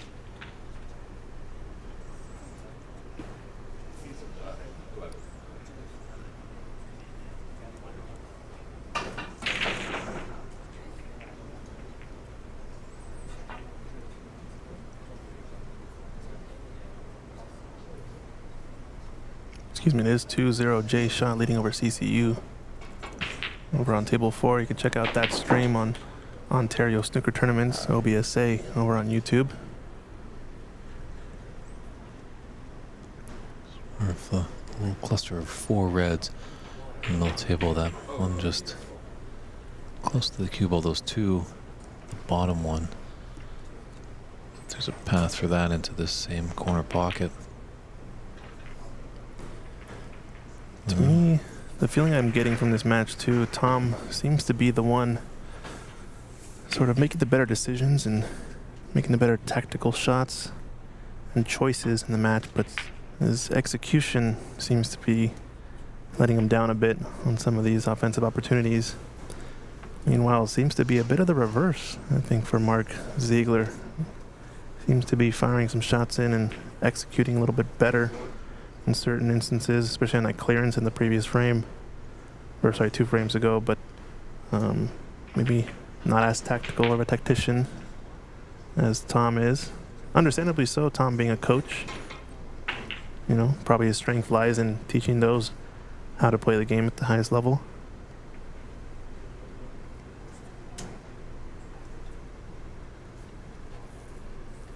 Yeah, just to debunk all the rumors. If any Canadian fans are tuning in, Mark is not related to the great Lloyd Ziegler. You think with the name of Ziegler, they're all related, but no immediate relation right there. That's one of our running jokes for the weekend, huh? After getting to meet Mark. What's that? That he was. Oh, you're playing against Ziegler over there? I think it was in Dave's group, right? Is it the one? Dave Daly's group? Mark and Dave were in the same group? I believe so. Yeah. I thought you made that reference earlier, I guess is what I'm alluding to.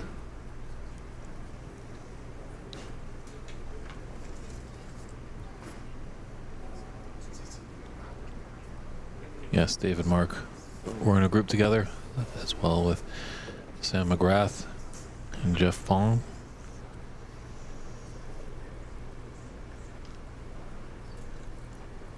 And if you guys are friends of these two and know folks would want to watch their match, go ahead and drop us a share and a like on the video.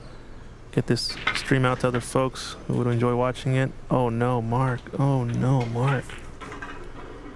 Well, it is not the most disastrous of an off there, since all the reds up table just mean we're probably going to see another aggressive type safety probably from Tom.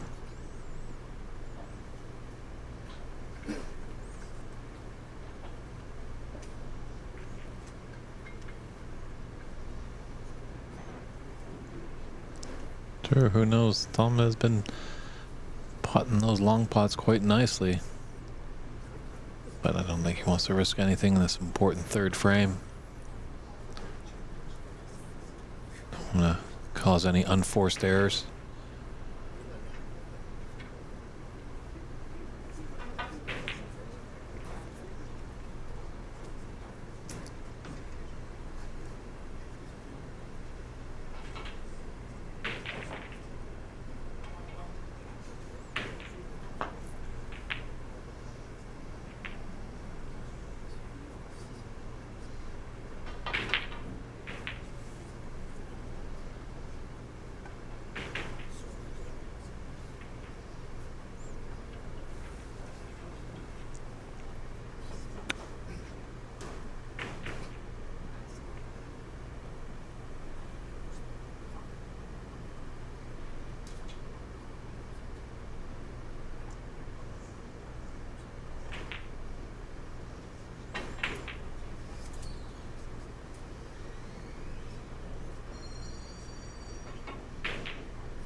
Less stretching here for a right-hander, but Mark being a southpaw.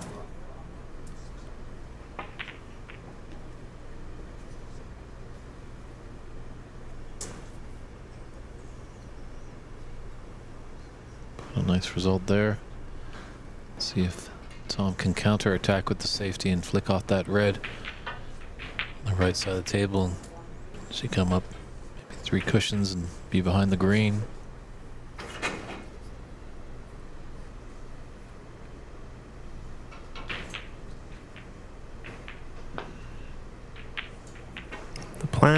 The plant. He's fluked it. And on the black. Wow. The crowd cheers? No? Do have a good crowd here. Huh? Admission is free, so come on down if you're in the Southern California area. And from what I understand, I think we're going to be closing down half of the tables once the quarterfinals start. And at that point, I think players are going to be able to seat a little bit closer to the match tables going on. I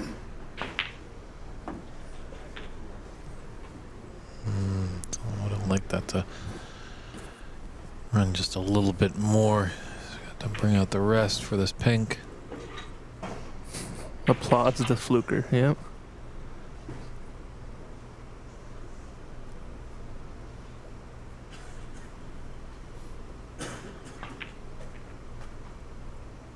Oh no. Oh no. Ouch. Yeah, I think it's Seems to be along the same theme. Just like an execution bit on that pot attempt. Certain shots.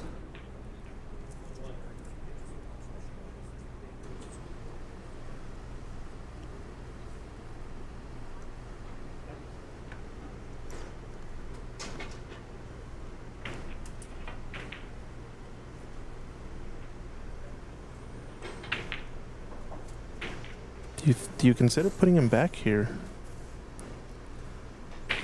Don't think so, since it's a pretty straightforward snooker where you can get him pretty close to the ball cushion, but Yeah, I think in this situation, you want to give your opponent any opportunity there. the problem is you're opening up the reds a little bit closer to that corner. Oh, but this is a great cue ball. Really nice. Cut off the entirety of the two reds along the left side of the table.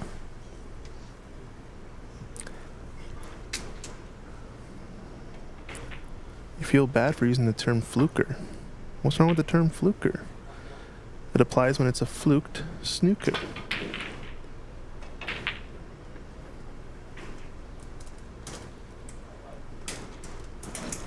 Good response from Tom. We're going to start seeing all these reds sort of get closer and closer as they clip off the right edge of everything. It starts to get closer to the left corner pocket. All these reds. Yeah, was it thin, a little thick, and there could be an in off. Yeah, another good one from Mark, but is he going to leave something on? Nope, done pretty well, and the length is good to get Tom tight to the cushion. This pot is on. Shot to nothing. Overcutting it as well has some potential for planting that red right next to the pink, maybe. Or it can act as kind of a backboard to go in off the red. And he's cannoned into those, but his cue ball was always going to be safe on that shot. And now this is the crucial moment, although no, there is an easy escape. The three reds to the left of the black, the rightmost one does have the path to clip off of it and go two cushions up table. Red above the black, probably not worthy of using for an escape here.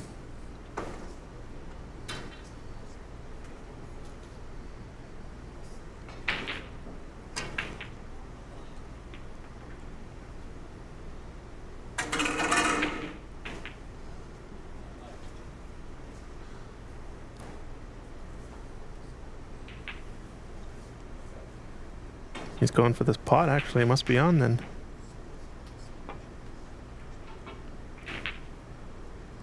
Yikes. Yeah, I don't know what his thinking was there.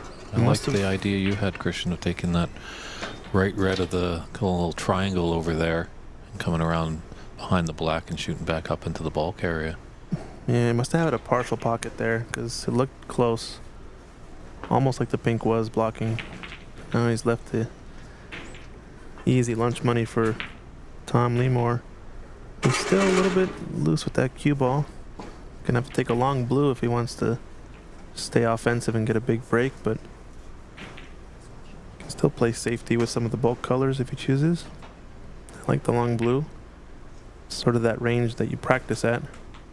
This will tell you if he's shaking off those shots from earlier or not, but another opening for Mark Ziegler off of the miss.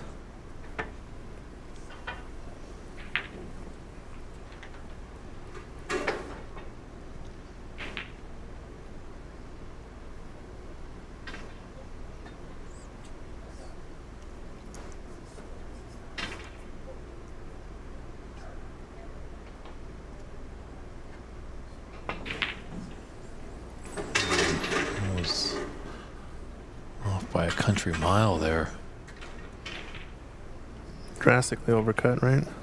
Mm-hmm. He does have a bit less of a fluid stroke, Mark. I think that's probably influence from the pool background, especially if he grew up playing on a bar box.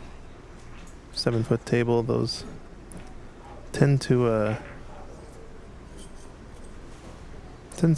reinforce less smooth transitions in the swing.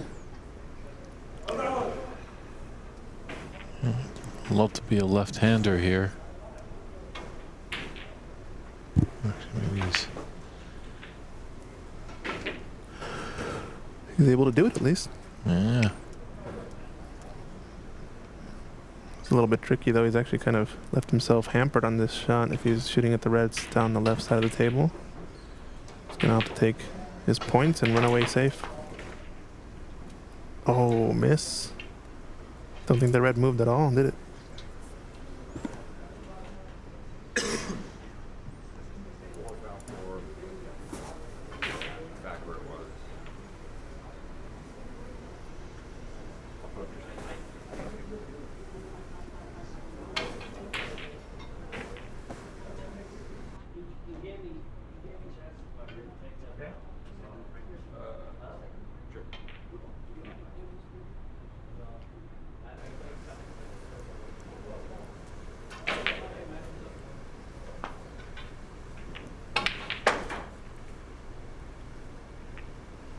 Oh, he's got a nice bump on the green.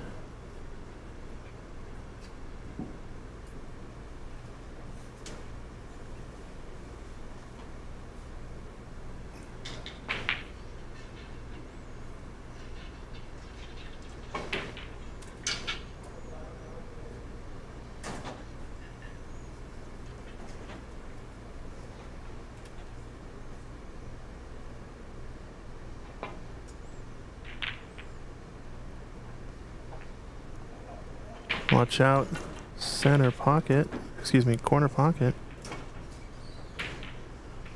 Didn't have the length. This is getting Another scrappy little frame. scrappy. Yeah, I was going to say, it's getting tricky. Looks like match has ended over on table 8. Can you guess who won? I think Raymond won, right? If I was a betting man, I'd take that bet. Raymond McCarthy eliminated, unfortunately, by Raymond Fung over on table 8.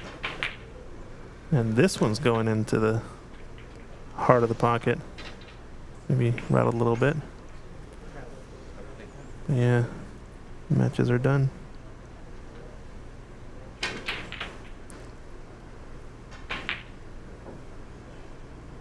Yeah, just 4 matches left to go before we get into the Sweet 16. And this one definitely tough to call.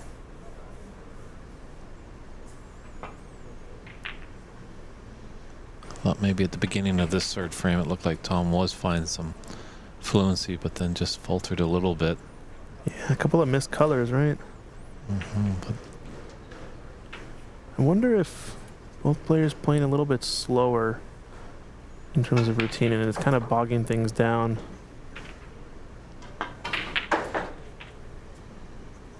Feels like, you know, that kind of the timing and tempo we took on that shot, a little bit more, you know, regular. yeah, you definitely want to play your game. Sometimes you might come across a very quick player, and if you don't play that, you just want to slow it down just a little bit. But this looks like a nice opportunity here for Tom. And once again, in the balls, you'd expect 2 more reds and colors to be down. Let's see if he can capitalize here. He has missed kind of on this shot or the next in previous stages of the frame. I think taking the blue here to stun over is probably more appropriate, just so that you can get it back on its spot. The pink doesn't seem to be leading to this red below the black as easily. He is taking it on though. Maybe he prefers it in terms of the angle. It's gonna have to take one of the reds to the left corner next. Still fine. Yeah, that blue looked kind of natural with that angle to come down for that red below the black. And I just like taking the blue back up table on its spot in case you need to come and play up for it, you know? It's a common situation, at least amongst kind of the higher break builders, but he is at the table. He is the coach as well, so I trust. And sometimes you got to take the tougher pot to continue the break, so maybe he saw something that we didn't. Yeah. Now he's looking like he's on a roll. Hasn't missed in the past 5 shots or so. I think that's kind of what was going on. Maybe just overthinking things a little bit and playing a little too slow. Find best players when they're playing at their peak. It's kind of like a dance where you can't go too quick or too slow. You got to stay in rhythm and the right pace. Otherwise, it throws you off your timing and everything else mentally. So you can tell now he's definitely playing much quicker than when, probably first half of this frame. I think it's leading to the success in his ball pocketing as well. It's going to be 2 pinks and a black. So 22 break. Puts him at 52. 35-point difference with 2 reds on means he needs 1 more red and color. Or excuse me, 1 more red as his frame ball, I believe.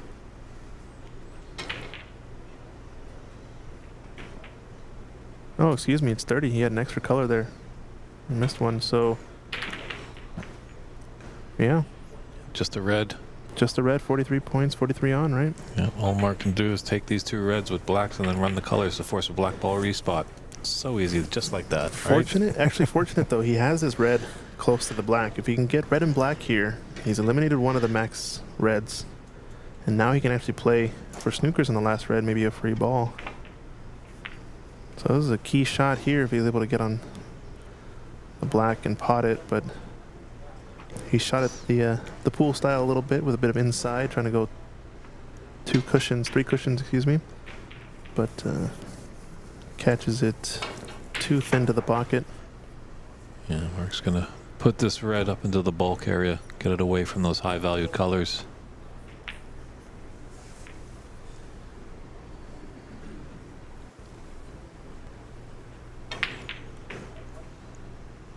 He's put that almost right in the middle of the table. Access to all 6 pockets for that red. Obviously, if Mark is snookered on that, has to hit this other red that's open.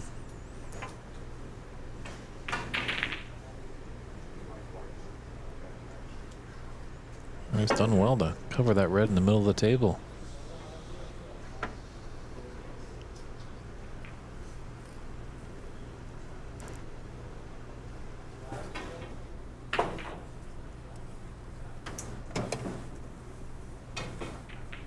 Yeah, nothing but a double here, I think, for this red along the left long rail. Nothing much to hide behind is the only thing. So I might even choose to hit this full and send the red around the rails. Doesn't want the cannon. Says it's going to leave something difficult, but potable.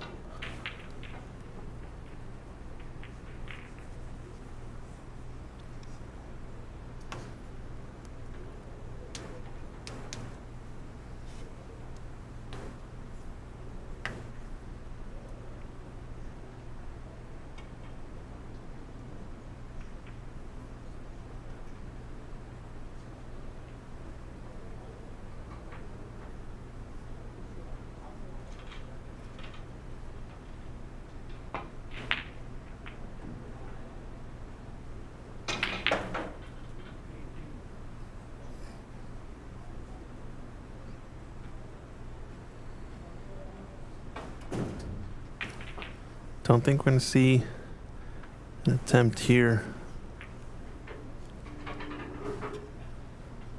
Back cutting this red to the right center. Not worth it. Might want to try the one to the upper right corner past the green, but feels like you would leave something on if he misses it. Just playing the safety, separating the balls. This is going to run a bit. It's technically pots, but it's awfully thin. I think I like doubling this red, the lower one, off of the top cushion up table, sending the cue ball in 1 or 2 rails behind the high value colors. You might just do the cross double the other way though. The only problem with this is he's leaving a mid-ranger here.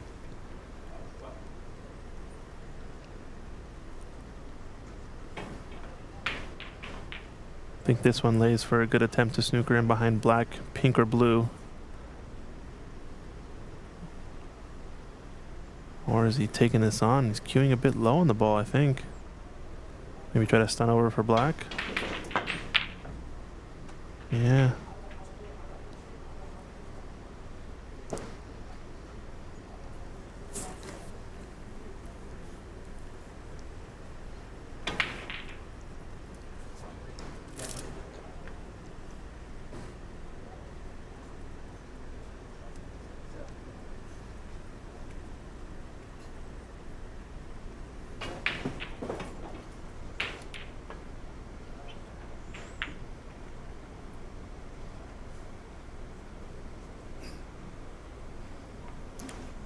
Don't think he's going to like that shot mid-range, but this is definitely in Tom's arsenal.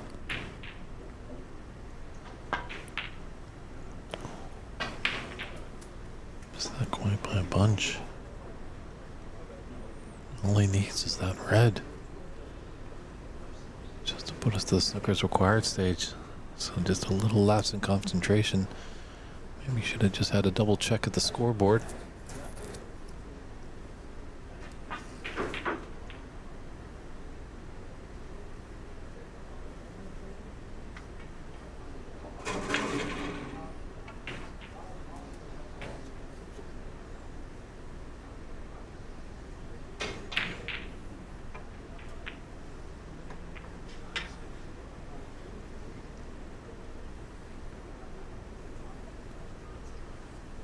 Tries to cut back double possibly on this red that's on the right cushion.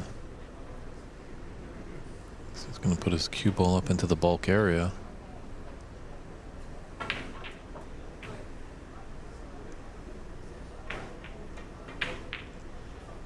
Steve Hancock is asking where we are, and we're at Embassy Billiards Club in San Gabriel, California.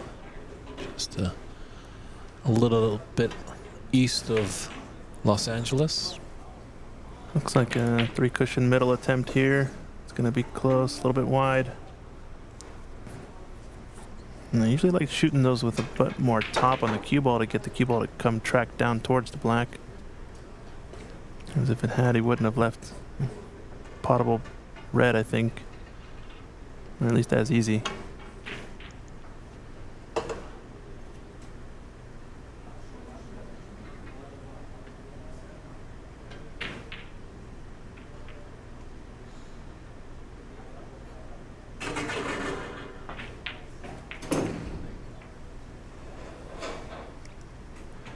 There's that cue action we're talking about, a little bit more quick with the feathers, but he is fairly accurate with it. And you have to be on these snooker tables. 12 feet is no joke, especially with smaller balls. Then don't think he can hold this, so he's gonna have to go 1 cushion in and out of bulk, I think. Pretty natural though. And cannons into the brown, missing the blue. Oh no. Yeah, that's a concession there. So Tom Limor takes this important 3rd frame by a scoreline of 60-18. We will step aside for a few short moments and come back with frame 4. Can Mark Ziegler push us into a decider, or will Tom take it 3-1? Time will tell in a few short moments.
And welcome back, everybody. Frame 4. Rather tense match here between Tom Lemore and Mark Ziegler. Tom losing that first frame. Definitely found something in the last two. Just see if he can keep that going and get him over the line. Punch his card into the Sweet 16. Yeah, the past two frames have kind of been a bit of a grind, right? And both have gone in Tom's favor. The first frame ending with the 4-color clearance, going in the way of Mark. We'll see how this one turns out, if it's going to follow which theme. We've seen a couple of good long pots, more than a couple from Tom. He takes another one on there, but it's going to leave a red close. Fortunate to get it close to the jaws. Excuse me, close to the cushion. Making it more difficult.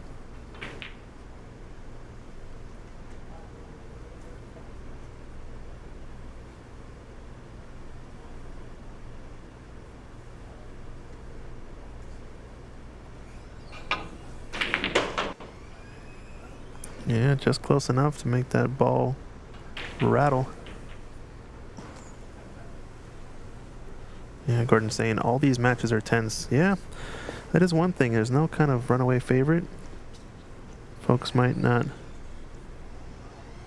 be able to compare the standard here to the pro scene, for example, but doesn't mean that there isn't any drama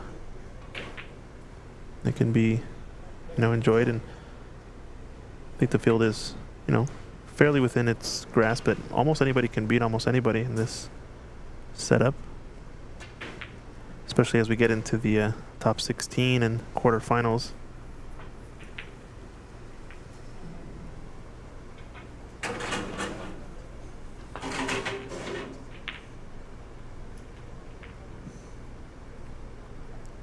All right, so there's that blind cut, classic blind cut into the right center. I think based on what I've seen from Mark, he's going to try to take this on. This is one of those risky shots, though, because tend to leave it on if you slow roll this.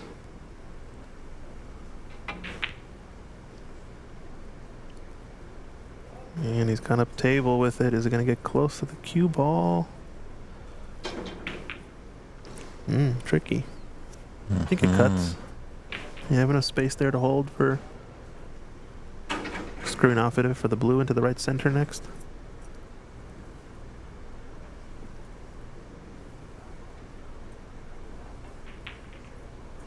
Maybe yellow if it's straight enough. Oh, he had to angle the other direction. Wow, I'm completely off. I think he's got a good angle on that yellow. Come back down table.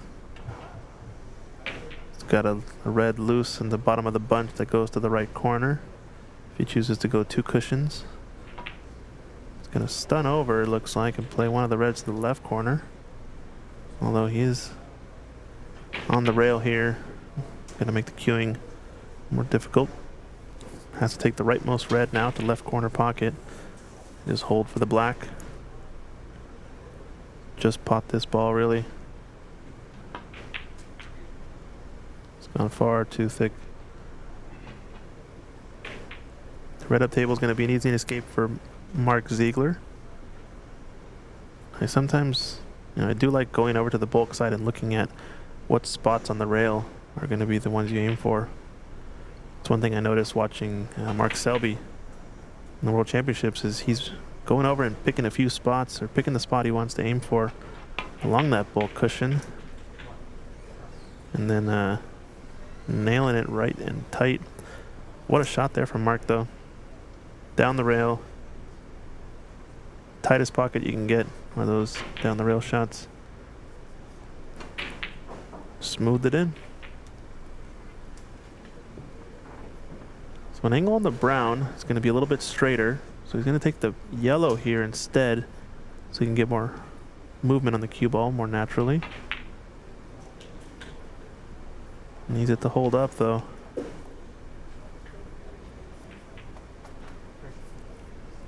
This is going to be end of break, unfortunately.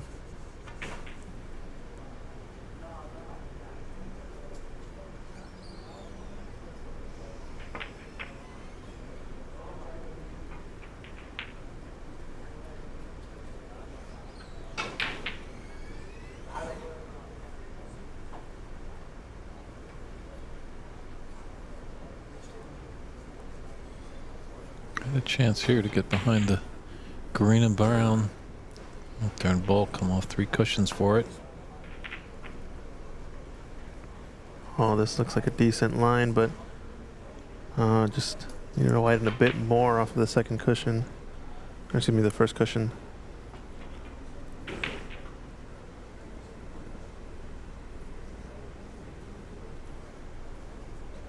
So a shot to nothing here with a bunch of topspin to play for blue or bulk color. I think he can avoid cannoning any of the bunch if he shoots it thick enough.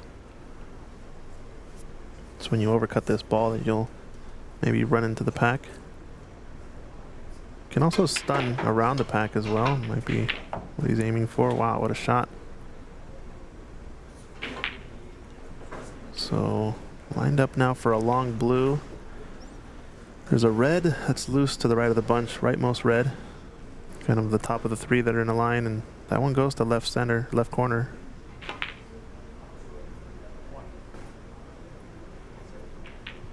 Took a few fewer practice strokes than he normally does there. I wonder if that messed with his timing. It was a tough blue though. It was always going to be. Looks like he's got a shot to nothing with these 3 reds. He's found the gap, just short on pace though. This is getting a little bit tricky. Blue's up table, but pink and black kind of out of commission. Wonder if we're going to be in a bit more of a slog of a frame here. Should favor Tom Lee more, since I think he is a bit better of a tactician of the 2 players.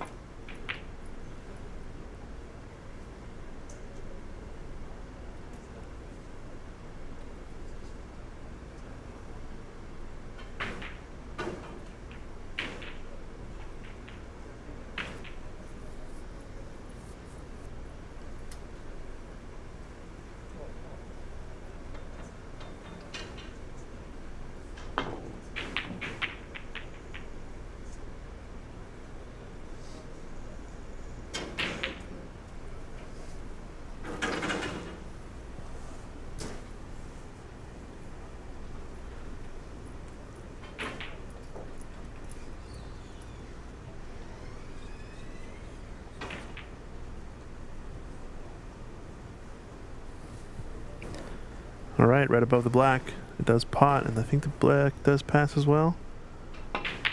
All the colors though up table, so safer shot. Yeah, get that pink back down here. Come on, Mark, let's make it interesting. No, I don't know if it passes into either corner pocket, the pink. Just looking at it there.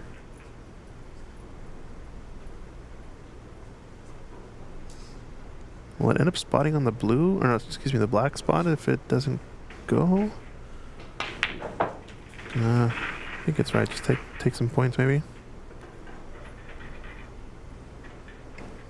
What red has he played for here though? Is it the one out in the open to the left corner pocket? Seems to be his best bet unless he wants to run into traffic by shooting the red to the right of the pink.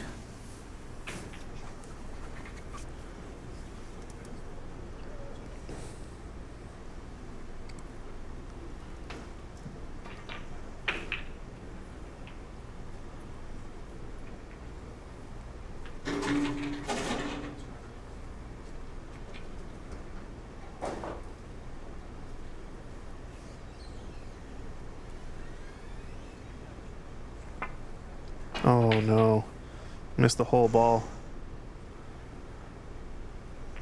And 5 points worth of foul, right?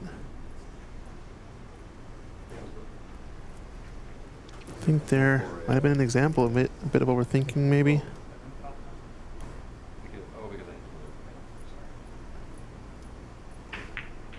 So 7 points toward Mark, but 5 of those going back to Tom.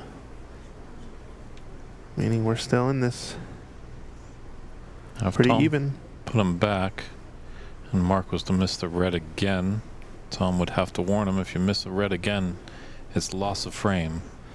Yeah, I doubt that would be a scenario though. I don't think Tom's ever going to put him back here. He's got Got to play a good snooker. The thing is with this red, well, he ran into the pink. Wants to get behind these three bolt colors. Great weight. Tight to the ball cushion. Great Yeah. shot there by Tom.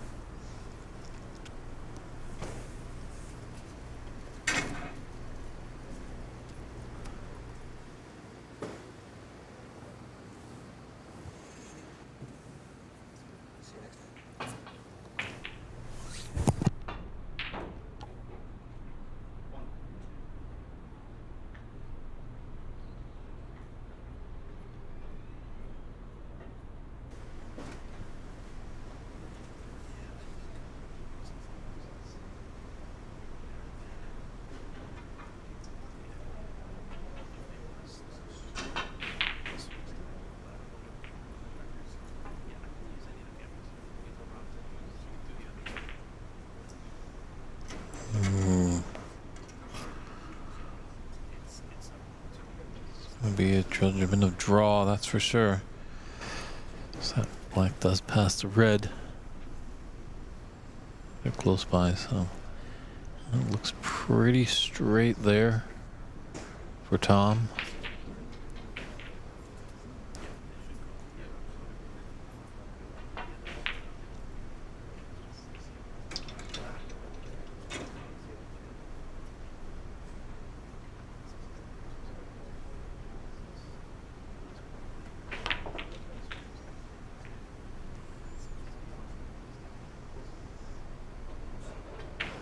We want to flick into it. Does have the red into the, or the black into the green pocket.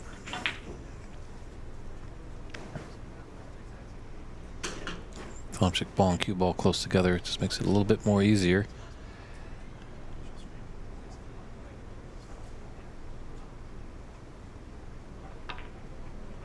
I'm not gonna risk it. Just get another trick down there. Those reds are quite spaced out. Pink is tied up. Black's not all the way wide in the open. Does go to top right if you can get the right shape on it. So their tense frame here. Just a 2 in it. As Mark Ziegler leads 11-9 over Tom Leemore.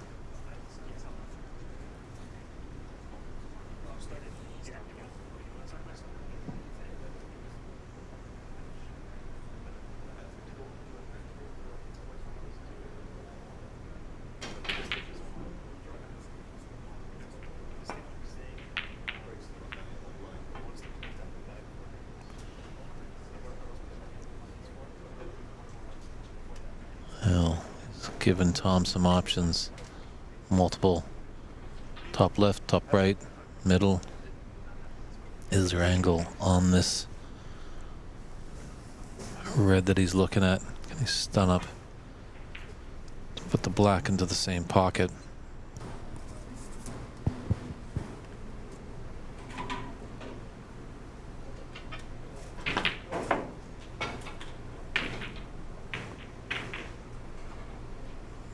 Just drew back a bit too much. It was straight. Very difficult to judge the pace of those screw shots.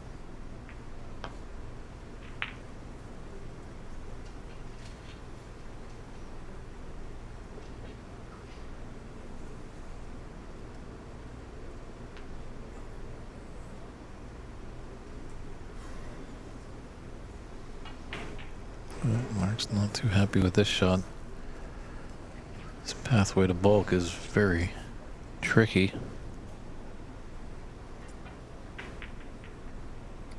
Can't really play it unless he gets it tight to the top cushion with his cue ball. Because that red that's just sitting very close to the top left corner.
find that shot. He's done well.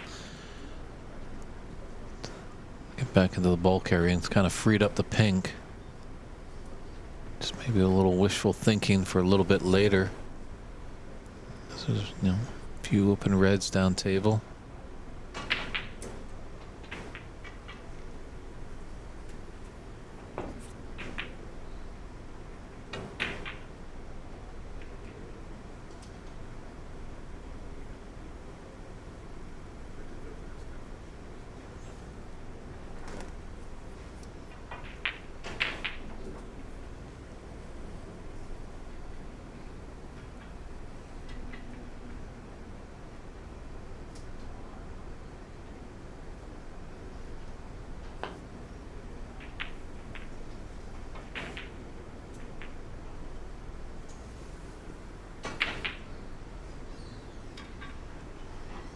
Nice shot there by Tom.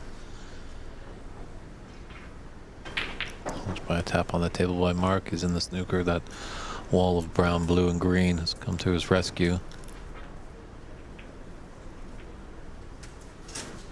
Actually gonna have to come up with some shot here. Obviously hit a red, not leave it on.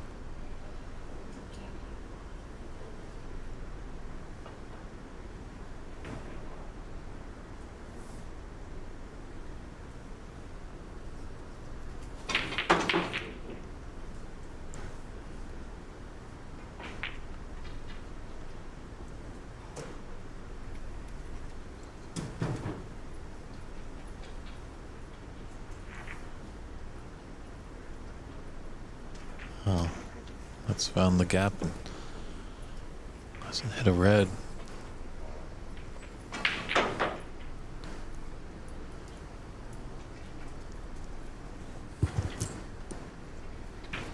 So, first attempt falters.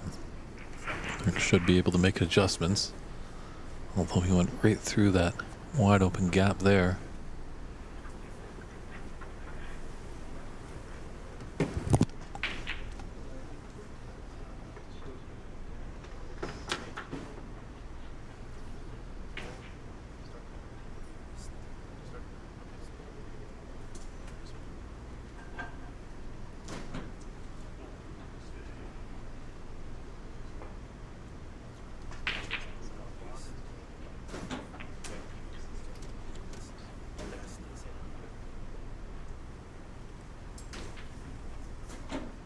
Looks like that black has blocked the path for that red.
So everyone, we're not too sure what the climax, obviously, of this match or the result will be.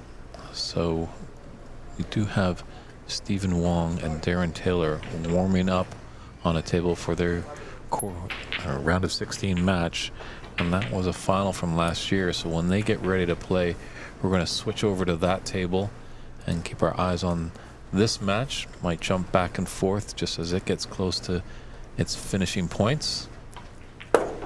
That's just a little program notice right there. Obviously there's a lot of snooker to be played here, so they're just trying to keep the tournament going. And how can we say no to a rematch of last year's final? Only in the Sweet 16 too. Yeah, it's going to be epic. I think we can blame Steven for that one, for getting second place in his group.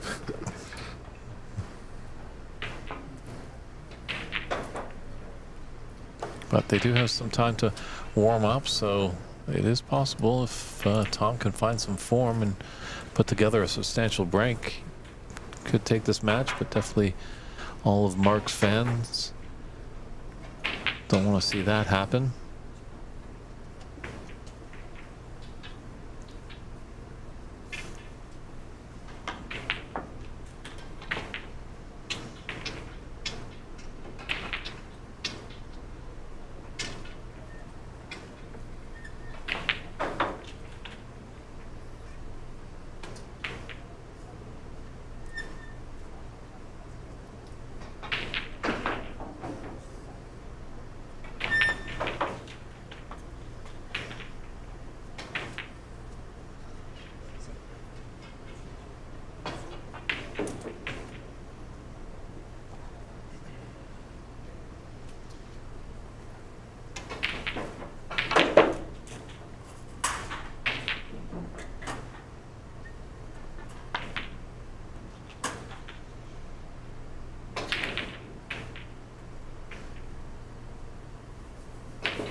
Seems like a bit more of what we're used to seeing from Tom.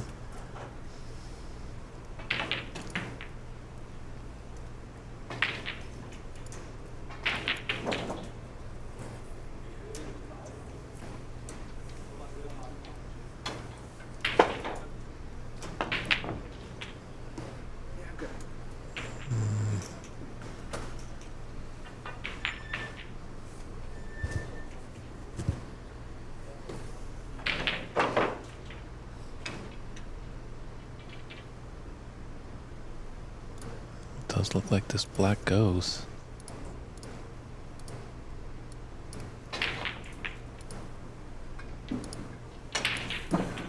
Thought about it and it finally dropped.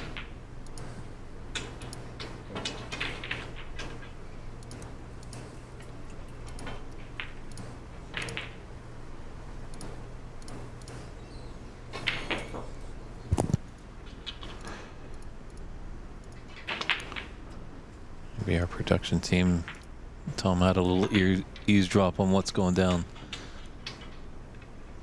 Said, don't leave me, I want to stay on the stream. He's really potting well here. I want to show all the people at home what I'm made of. I want to put myself into the Sweet 16. Man, I think they're still warming up over on table 4, so should have plenty of time. We do need to get a scoreboard up as well for that match.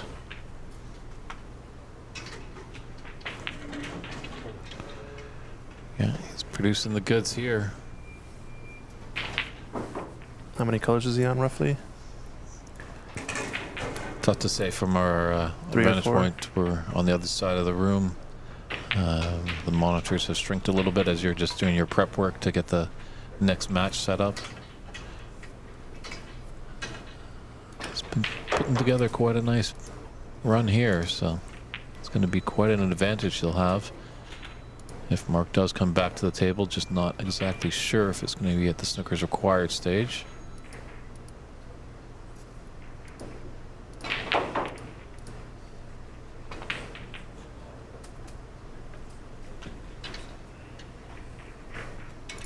But he's definitely put a stranglehold on this 4th frame. One that he needs. to win, to take the match.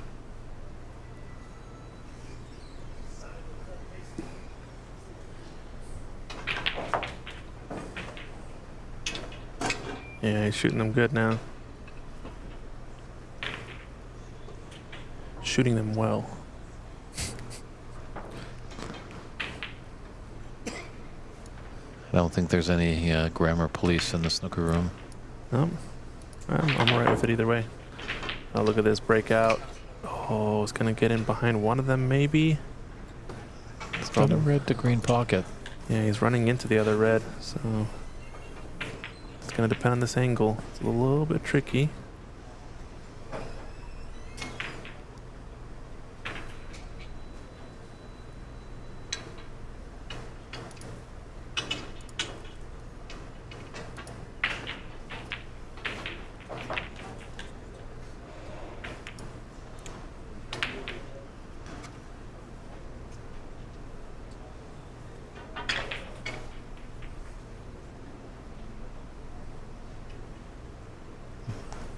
Just needs one more red to put us into the snooker's required stage. There's 48 in it and 51 on the table. Nice break there by Tom.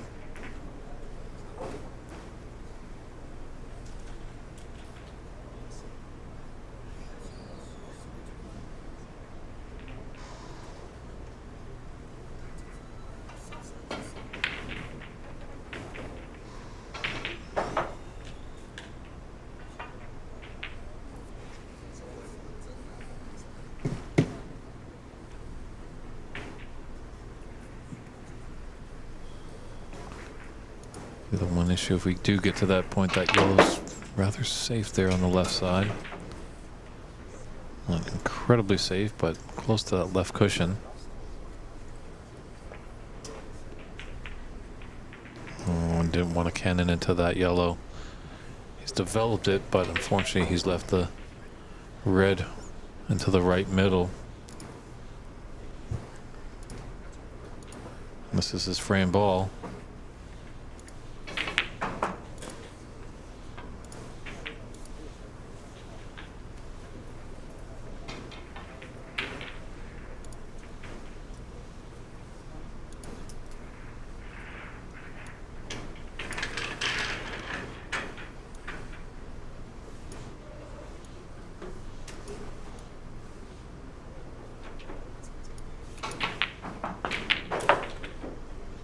Boom. Tom has definitely found his potting boots in this fourth frame. Looking like he will punch his card into the Sweet 16. We won't have to step away before the conclusion. Wow, and a cross double. Nice shot. These buckets are just looking like buckets now.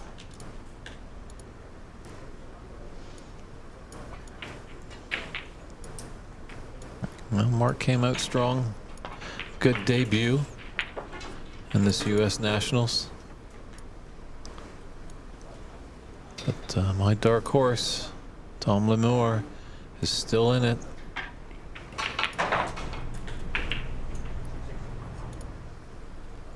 This will do well to boost his confidence into his next match, knowing that he can pot. Yeah, there's extended the handshakes there, so Tom Lemore takes that match by a scoreline of 3-1. And just in time, we can boot on over to table 4 to check out a rematch of last year's final. It's the 2002 U.S. National Champion Stephen Wong taking on the reigning champion Darren Taylor. Boy, is this going to be a heavyweight battle here. Almost along the lines of Foreman Ali. It's a battle of the Baldos.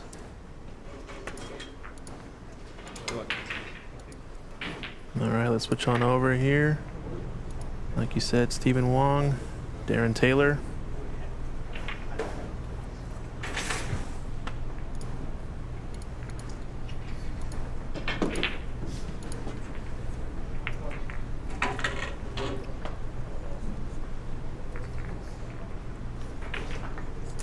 Looks like Stephen has won the toss.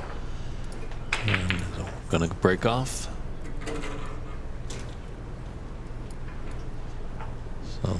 definitely a tough match to call here. Almost a flip of a coin.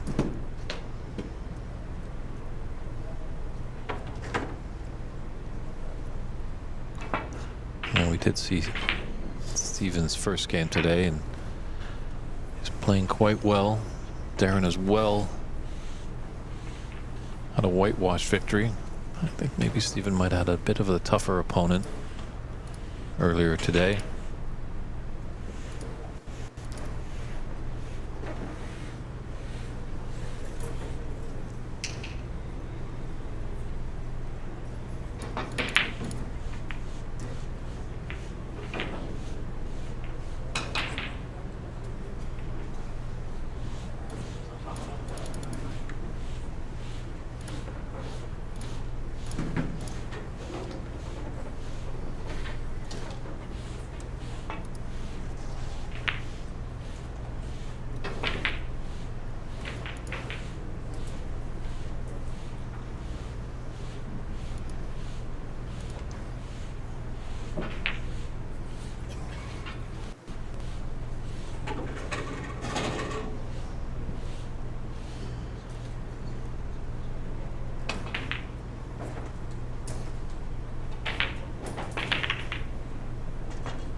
Ooh, and Steven is aired there.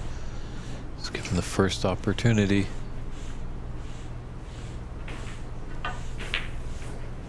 One of the team members from Arizona. They crossed that state line with authority. They are missing the big man, Romil Asmet. Romil's over in Scandinavia right now. We do risk Romil.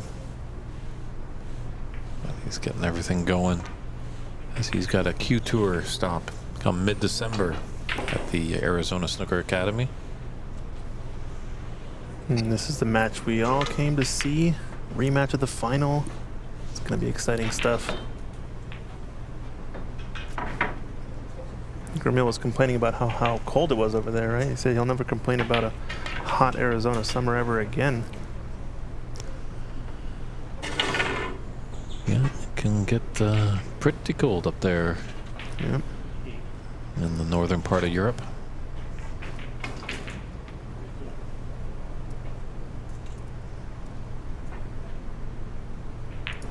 And hopefully Ramil's taking advantage of the great Finnish traditions of having a sauna. Or as they say, sauna. Sauna.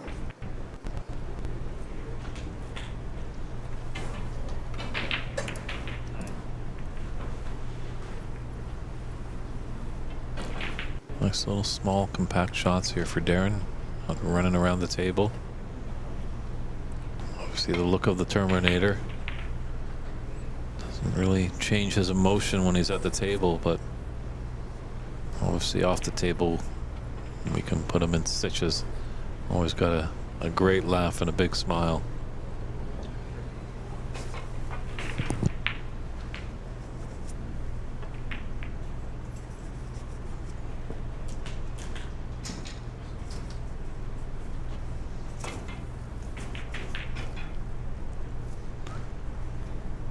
Well, how's your riffing ability here? Stephen Wong is just taking a look. Does that go back onto the pink spot? If it doesn't, obviously, if there's an open colored spot available, it would take the highest point value. But that's not the case, so in a line with the top cushion, roll it as close as possible to its original spot.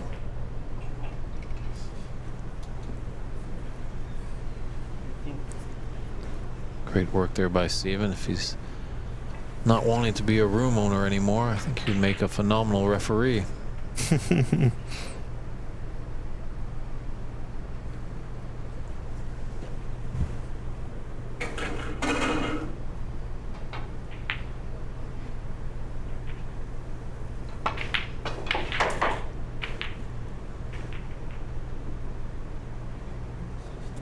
Well, he can come off the top cushion and play for that red just below the pink.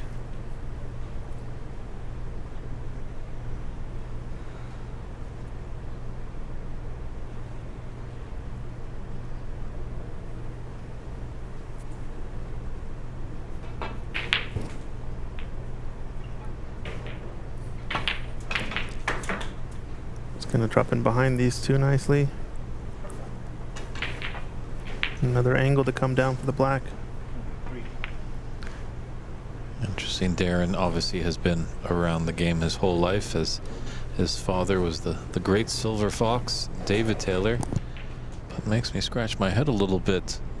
David, father, had flowing, beautiful blonde and then turned into gray hair. But as we look at Darren, not a speck of hair on top of his head. I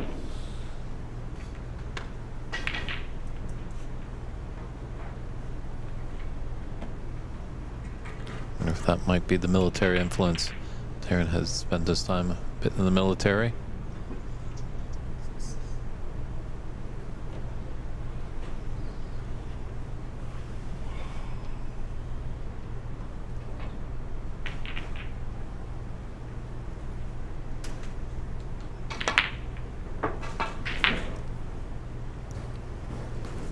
Taking this really nice Excellent pots. steady pace, not rushing anything, just playing at his own tempo, using his cue as a baton, acting like a conductor, and just making a symphony of a break here.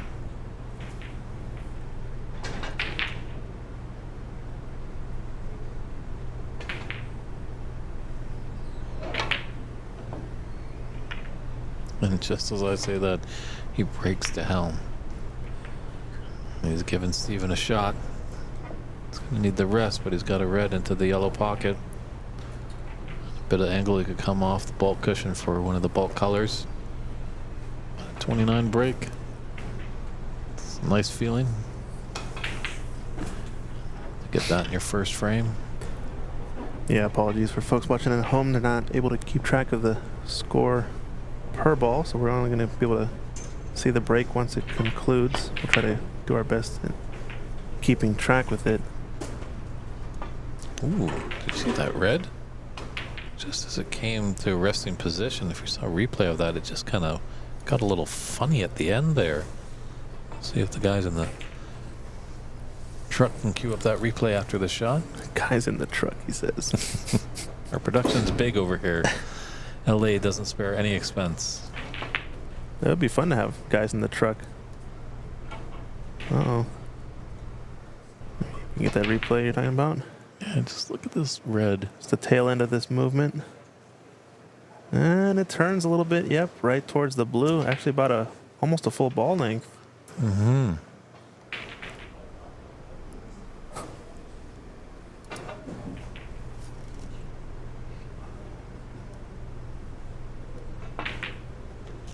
All right, Steven with good opportunity here. Solid shot into the right center pocket. Hasn't really been at the table much other than the 29 break from Darren. It's been uneventful this frame so far.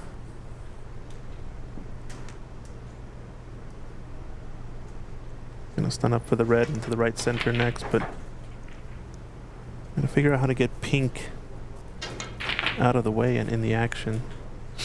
Has he actually drawn back underneath the black? Or does he have this window? So he might choose to take this instead, just to get bonus points. And he is. Oh, there's a gap to run through.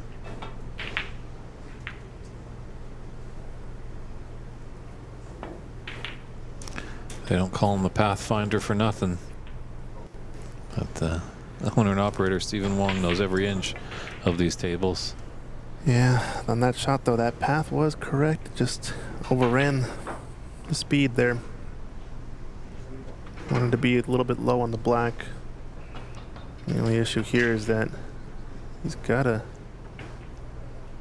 risky red close to the right center that he's got to hide from. I don't know if he just tries to get this to the top cushion tight, maybe put it near the right corner pocket where he was pointing his cue, or is he potting this in the right center? He's going for it. It is truly amazing, Stephen, who owner-operator here, has been running around, probably getting at most, I'd say, 3 hours of sleep every evening, Yeah. and still is able to play at this high caliber. Yeah, it's incredible, right? Definitely a sight to see. I think that's why he was really able to be victorious at the 2022 U.S. National Championship, as that was held at the Ox Billiards Club in Seattle. He could kind of relax and just act like a player. Yeah, focus fully on the tournament aspect of things. But I don't know. I think something about it gets him going when he, helps out with certain things. Obviously, it is a big distraction depending on the scenario, but keeping yourself engaged, I think, is one important thing for these long snooker matches. Is you can find yourself sometimes almost struggling with keeping your competitive edge. Wow, and Darren almost goes in off 3 cushions there. I think he's trying to run into the pack there and misses the line. And now pink spotting up on the brown. Means Darren's really only got black and blue to play with here.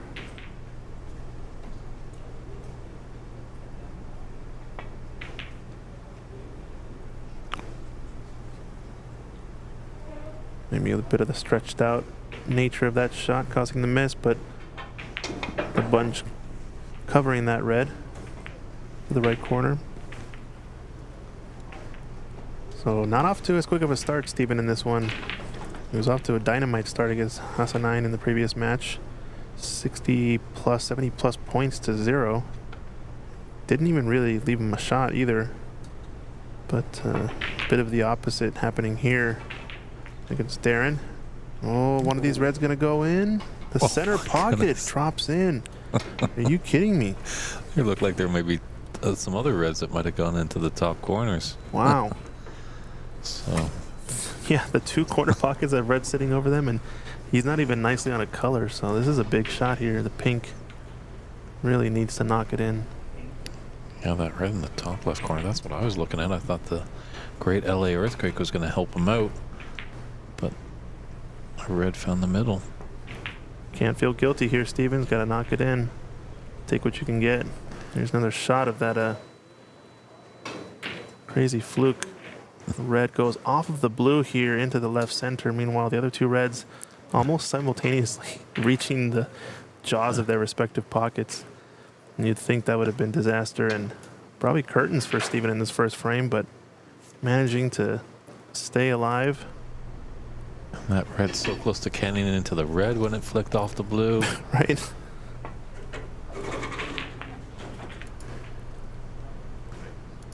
Now this is a different table than our usual TV table, so let's just keep our eyes peeled on those middle pockets, everybody.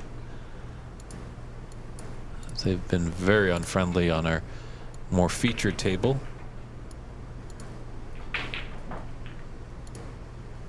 Yeah, another tough shot for Steven. Pressure because he knows he's going to leave a red on if he misses this pot. He's done.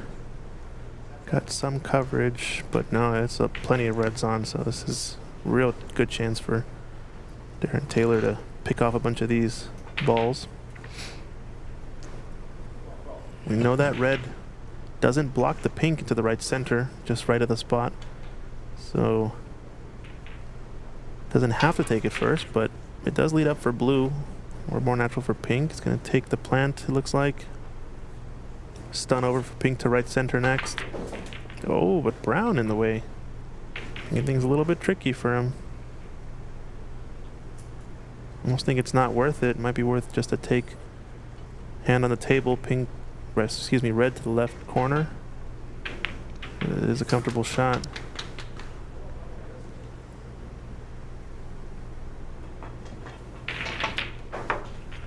Good shot there, forward 2 cushions. Now he can get exactly the line that he wants on that red out in the open. Although taking the plant on is not a bad choice, since you kind of leave another red over the pocket if you shoot it softly and give yourself a chance for future reds.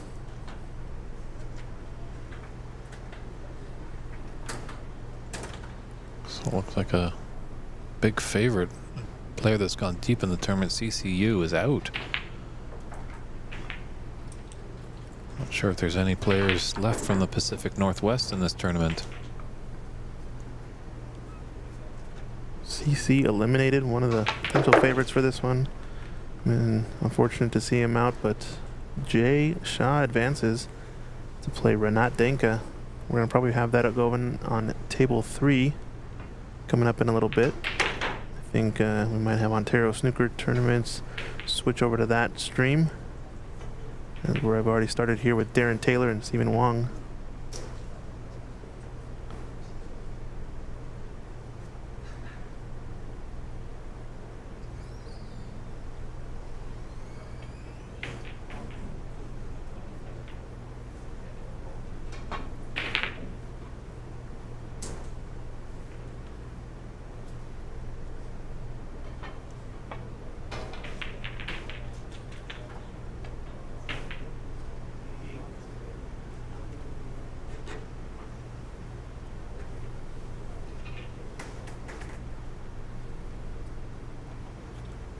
Yeah, check out coming up in a little bit, Ontario Snooker Tournaments. USSA is going to be streaming Renat Denka versus Jay Shah. Obviously, they're going to do a warm-up and have some break time, so that'll be coming up in a little bit. Big miss from Darren. Yeah, he just might have got ahead of himself a little bit. Was that his frame ball? I wonder what this break's going to be. I don't think I was able to keep track of it.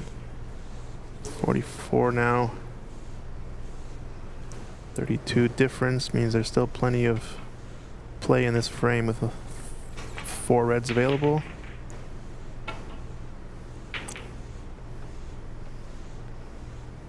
Watch outside pocket. Gonna go 2 cushions into bulk. Oh, just 1 trying to hold for blue. Both players not seeming to be at their sharpest, especially not compared to the final of last year, but imagine they know the pressure that is this match. And the winner of this has a good chance of moving on deeper in the stages later today.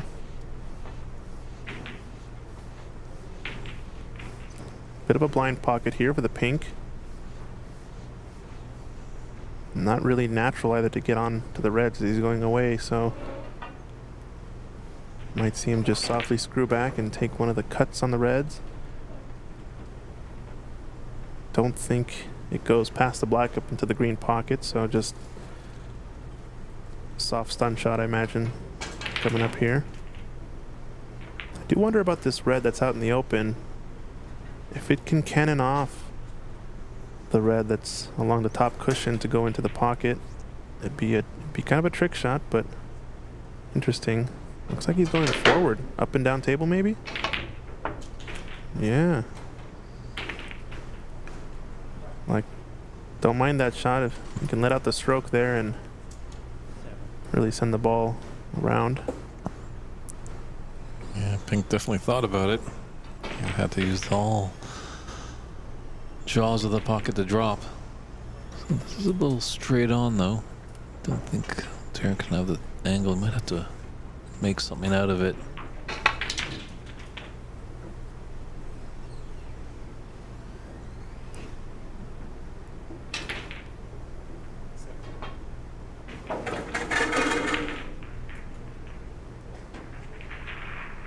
So this pink would be his frame ball.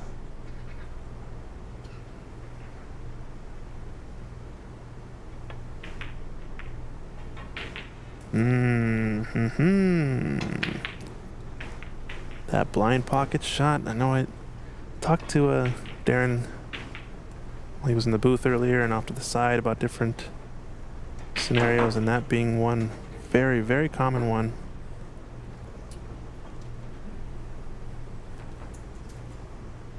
But if Steven is to take a red, he does need to get a color.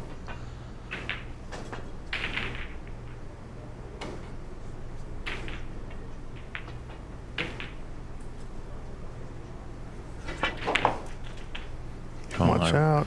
Watch out. Wow, and he's dynamite dead straight on the black.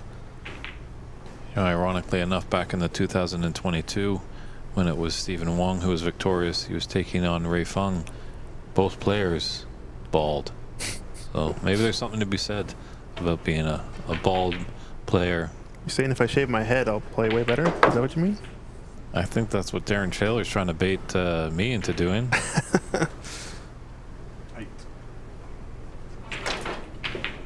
All right, well, with that black down,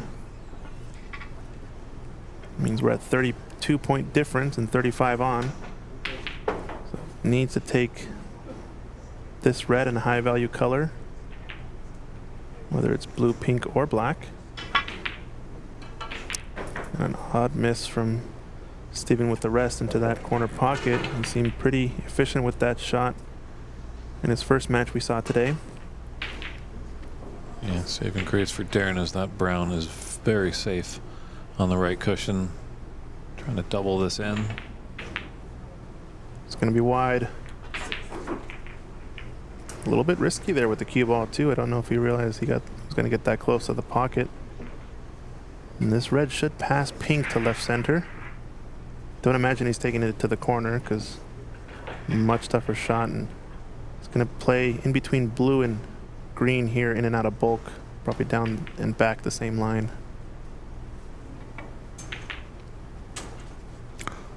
Wow. I thought that was in the dead heart. Wow. That looked clean the whole way there. It definitely gave that pocket some lip service and refused it.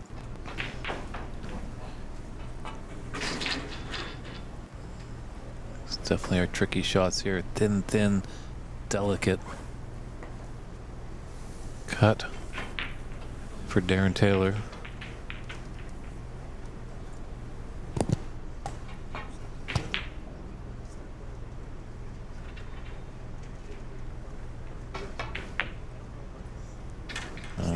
Not trying the delicate shot there, just putting some distance there. Didn't want to risk anything, obviously. If he's to be delicate and misses it, he could have left it right there. Easy for Steven. And that pink and blue are around. Steven wouldn't mind taking those. This was just 32 points in it and 35 on the table.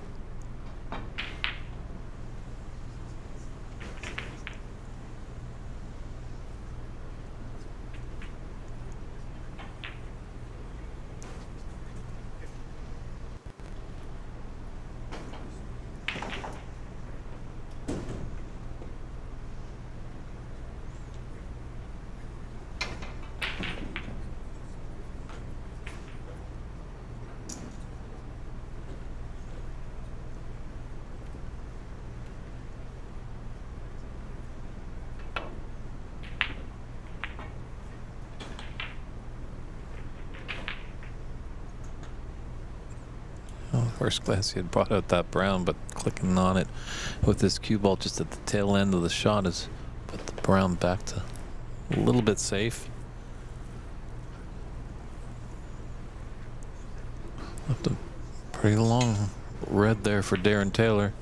A little tough bridging.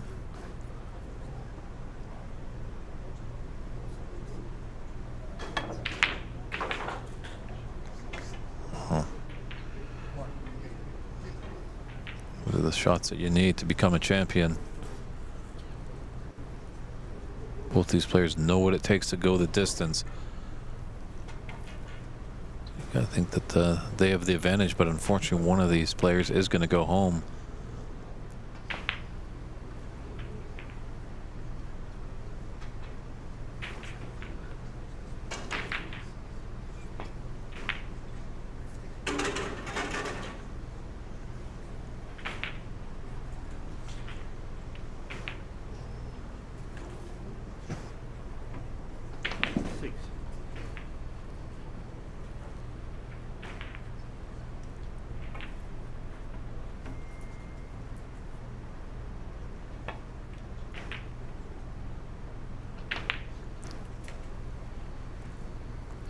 Steven just taking a glance at the scoreboard.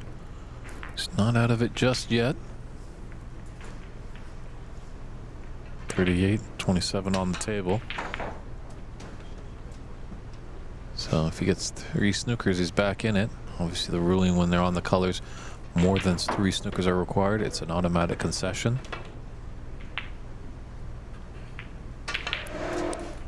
Don't want to cannon into that green with the yellow.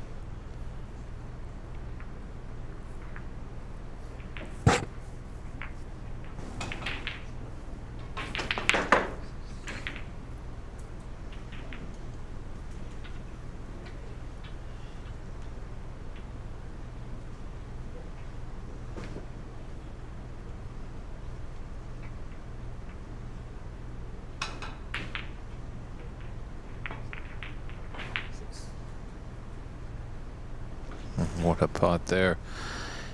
He has snookered himself on the green. Unfortunately, there's a little path past that blue.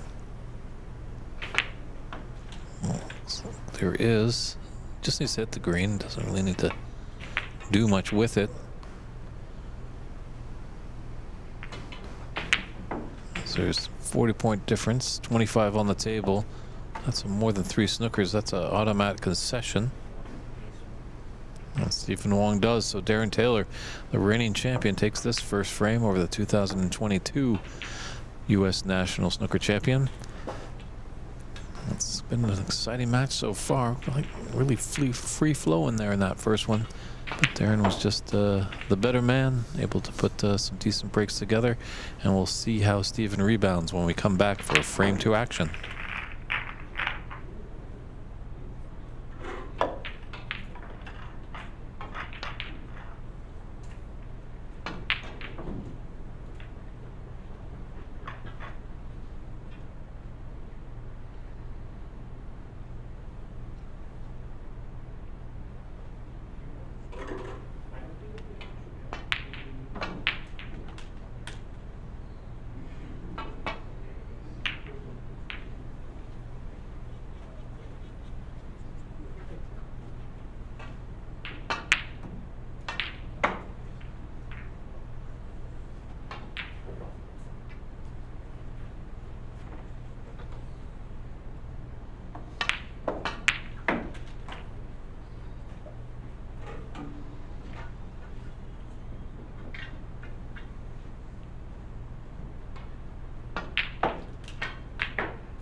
Black's kind of a little tied up down there.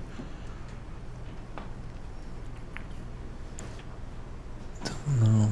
Don't think that pink is gonna go into the top left.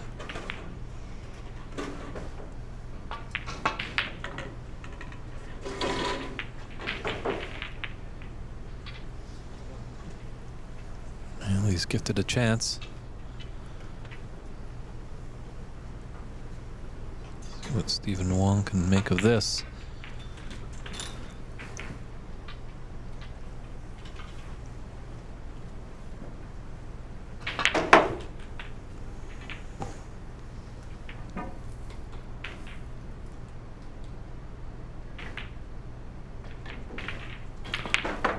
Ooh.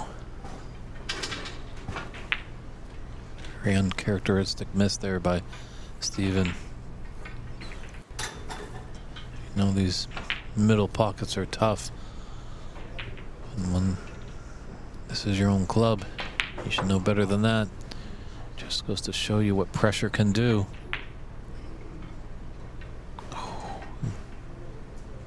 Darren falters a little bit in retort. So Steven let off a little bit.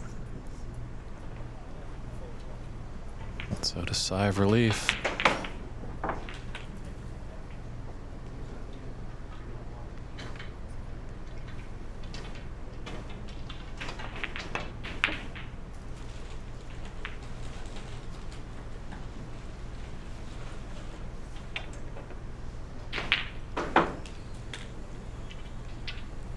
He's just got to be mindful of that red near the top cushion. Darren does. Just to clip off that red that's just a little right of that 6 red triangle.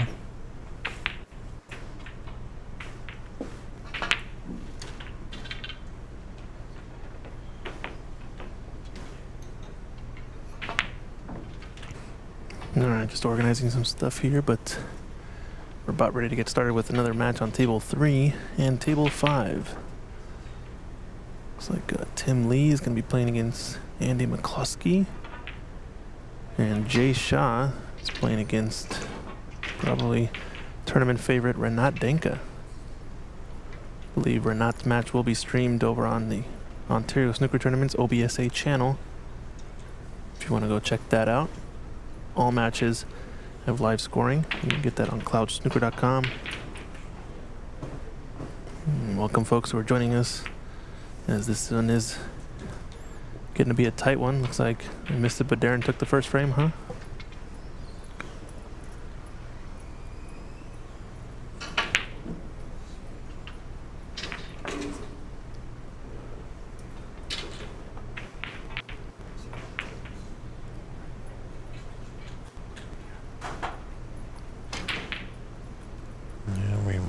Or we might see some reds getting pushed down to the bulk end of the table here.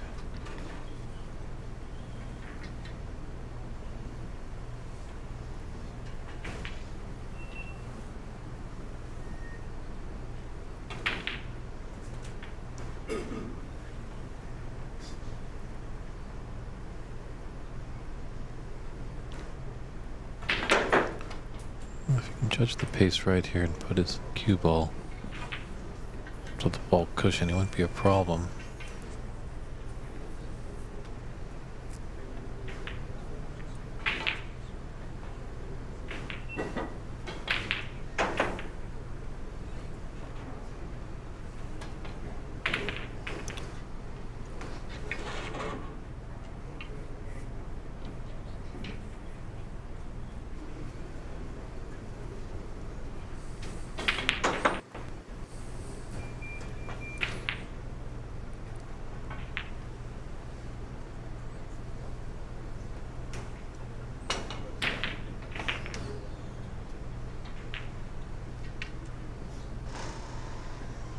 He's giving Steven a chance for a red into the right middle.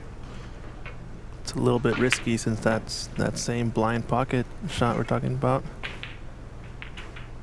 But he might have to take it on against a player like Darren. He does have a chance to split the reds again if he wants. Just screw back off of the bunch, straight back. But it might sell out something much easier. So he's in a bit of a pickle. He's just gonna roll up and tap these. It's not a bad choice, kind of last resort. This is an easy shot to nothing, I think, for Darren to the right center. Only way it goes wrong is if it catches the far jaw and doesn't rattle and comes straight back down table towards the left corner pocket or right corner.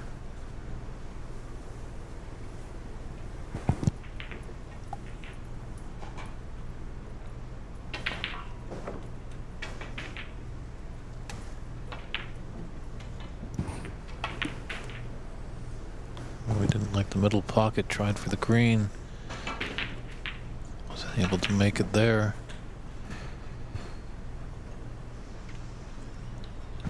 So, a little nervy second frame here. Doesn't even have a pathway here for this red to go into left middle and be onto the black.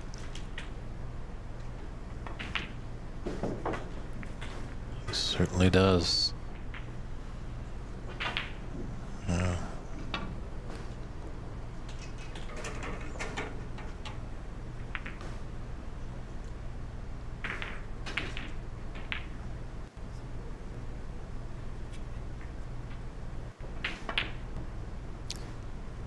He just falters on the black. It's a great red into the left middle pocket.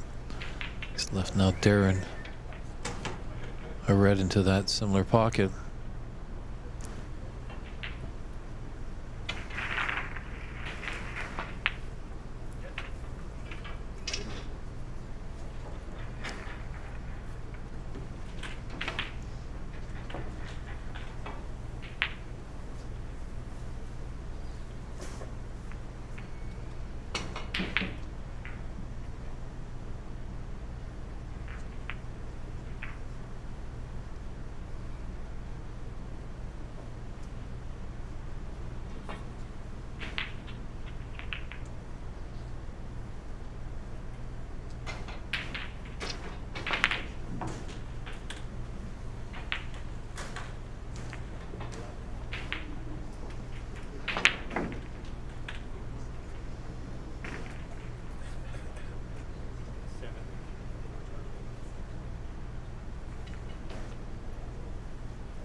Great shot there with that red into that tough middle pocket. I had to play it with pace to stay on the green. So I can dance around the ball carrier a little bit. Alright, just a bit of an update. Looks like we have a bit of a delayed start on table 3. Renat versus Jay Shaw, as Jay needs a bit of a break for next match. Not feeling too well. They're going to be started around 4:30. In the meantime, Andy McCluskey and Tim Lee have gotten started over on their match table 5.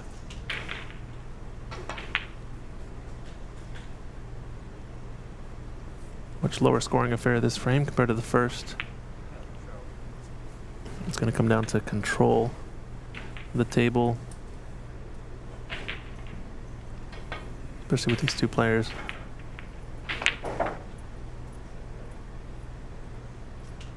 I'm going to take the green on here, maybe screw back if it has the perfect angle to come in behind these reds on the left side of the table into the right corner, but no, I'm just going to take the blue, maybe run into the pack. Taking the blue to the corner pocket, interesting choice. Was not expecting that.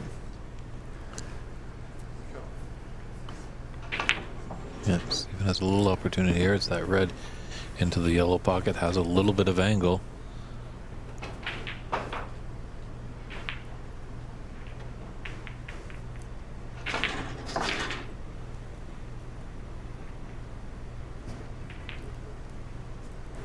Yeah, it's quite open there down at the top end.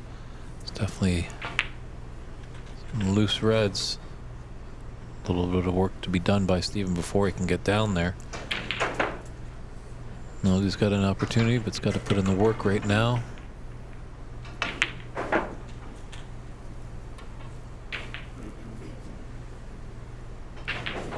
Big shot.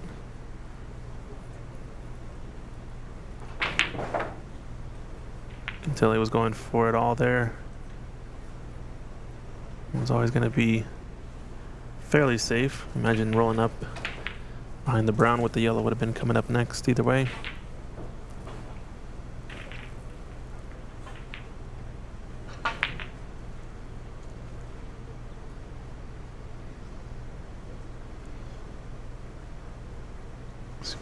slice this red into the left. I think he's forced just because of where the blue is. Doesn't leave for an easy cross double.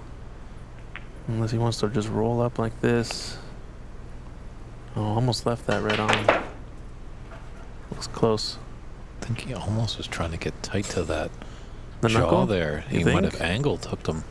No, I don't know if he's that risky, but he has left a back cut on this left red closest to the corner. Think it's going to run into some traffic though, unless he has a lot of running left hand side. So risky shot coming up. Yeah, well done. Might have pink on here, and if it does, it'll come to the black spot, and that could prove pretty profitable. Yeah, he's taking it on. Gonna save the blue for later. I don't mind this at all. It's pretty much a dead stop shot to get on the next red. It's drifted forward a bit. Wonder what his intent was there. Because now he's a much higher on this red. He just lost the tip position there, I imagine. Or just knew that he needed to stun run through the tiniest amount to not cover the red that he's shooting next. Is there a way to play this red to left center even and come one cushion towards the pink? Might be too risky compared to this rest shot, maybe. Yeah, I think you'd have to put it in pocket weight. Yeah. And doing that, you know, if he's off by a millimeter, he's just going to leave it sitting there for his opponent. So I think it's there, but it's just a little dangerous.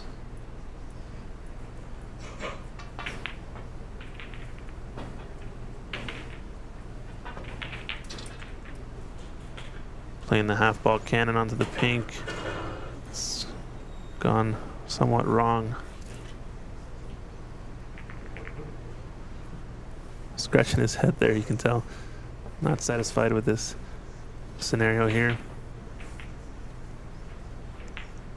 Don't scratch too much, Stephen, or you might lose some hair. I knew there was something coming.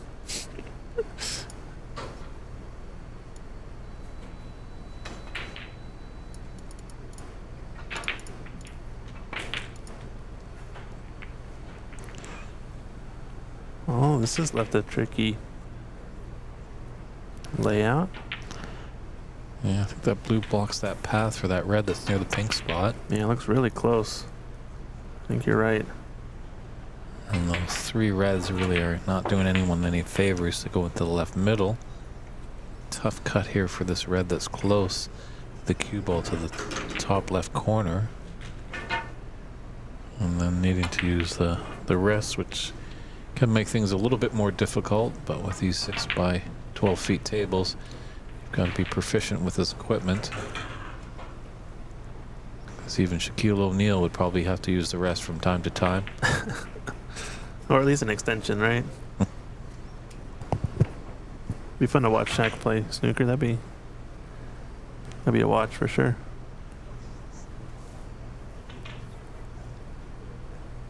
Just taking the back cut into the right center pocket, yeah. Come around the blue. Watch out with these reds. Oh, he's gonna run position too long for the pink, so. Amazing, he didn't cannon into anything. Yeah. I think actually Shaq would fit in well. Isn't he a Baldo as well? Yeah, that's right. There's a funny instance when I think when on TNT he tried to do he lost a bet, I think, to D Wade, and he had to grow his hairline out, and that was quite the sight.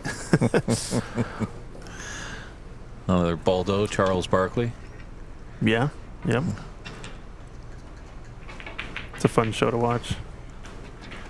If you're a fan of the NBA, especially. Yeah. Good yellow. Sir Charles, it's very funny to watch. He likes to make up his own words. I think he mixes horrible and terrible, and he goes like, "That's a horrible shot, just a terrible." I like when he says terrible.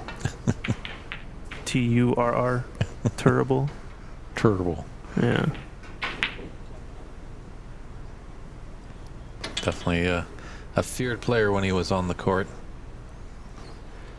But never won a championship, right? That's true. Sometimes that's how it goes. Oh, he's nice on the red. Thought for a second it might have been blocked, but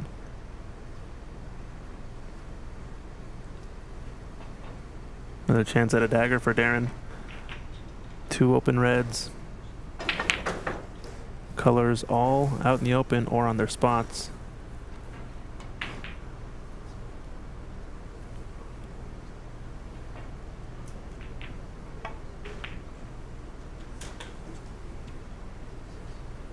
Once again, missing all the traffic.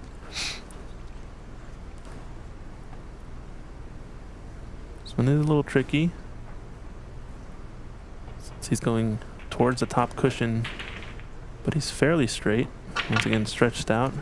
He did miss a ball into this pocket earlier in the match. Very similar. Not that one.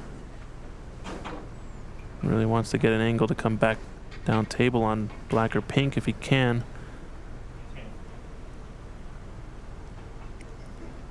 Might be too straight to come around the bulk colors, so I think he's going to be forced here to take blue on, play in one cushion and behind. Or is he lining up for the long red, maybe? Just thinking about it.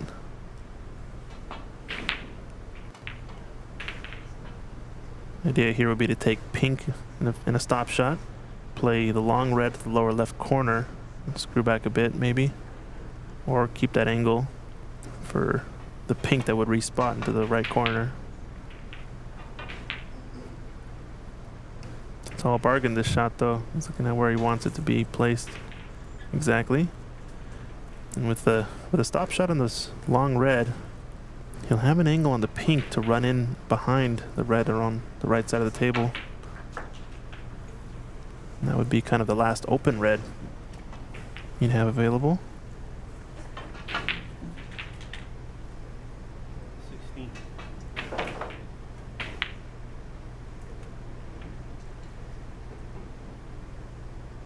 It's a little annoyance with that green queuing over it.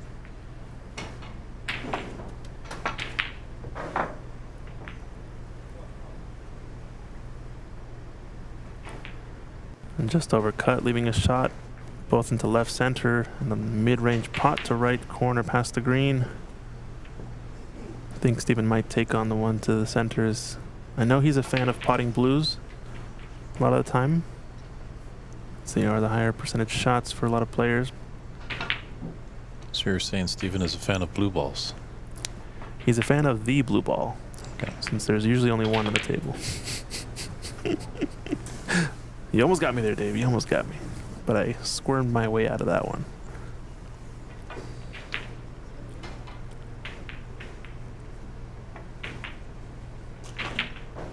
Yeah, I think there was a scenario where, I believe it was Prat that mentioned the booth with you over at last year's, or sorry, excuse me, 2022's edition of US Nationals over at Ox.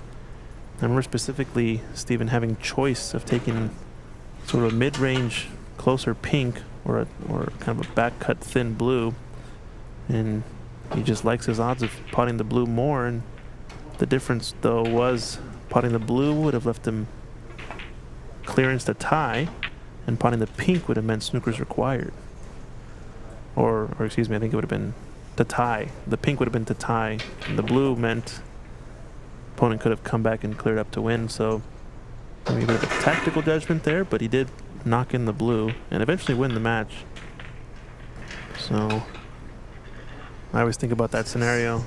You know, when it comes to having an option of taking one color versus another, it can mean a big difference, that 1 or 2 points, depending on how the scores lay.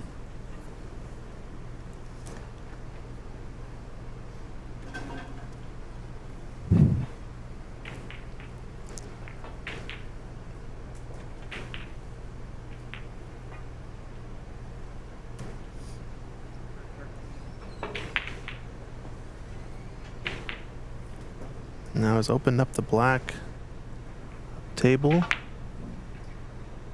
Probably going to see a cross double on one of the 2 reds along the long rails. I think I prefer the one on the right side of the table.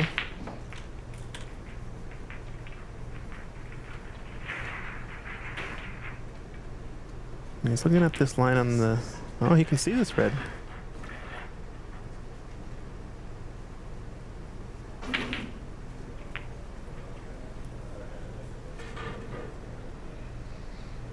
All right, a bit of a conservative, kind of a daring type shot.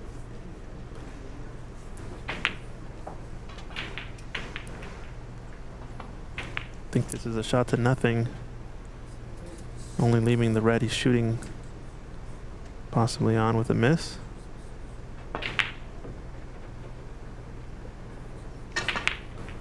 Oh, and there is a mistake forced.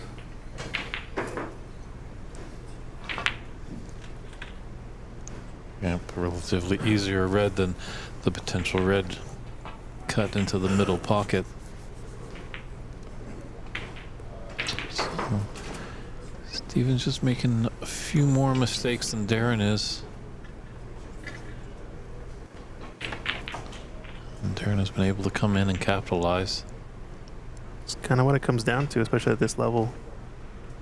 Since it's not automatic to just be able to steal the frames away with one table visits. And the biggest difference I think with this year versus last year is conditions of the table. They've been worn in now about a year since they've had brand new cloth installed, and last year's nationals they did have brand new cloth. Maybe just seeing the effects of the wear and tear over time and how it tightens up the pockets, especially in the corners, and makes the potting more difficult, as well as being able to move the cue ball. It's a little bit less effortless. Well, you got to put a bit more stroke and pace behind certain shots.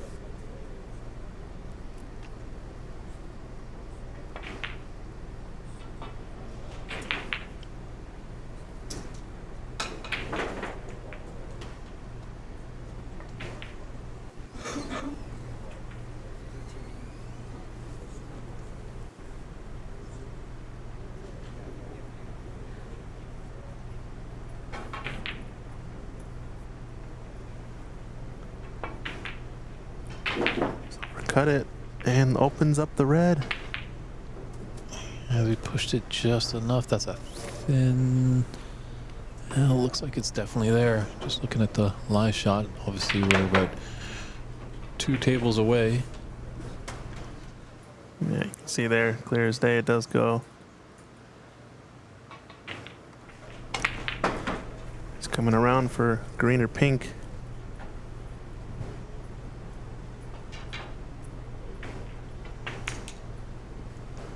Now looking at the score line, it's going to be 16 difference as of right now. So not going to necessarily advance by taking the pink that much more. Just take this green. I wonder what he chooses to do here with this yellow. Does he go for the long pot or just play in behind the bulk colors? Yeah, I like that he focused all his energy on that green.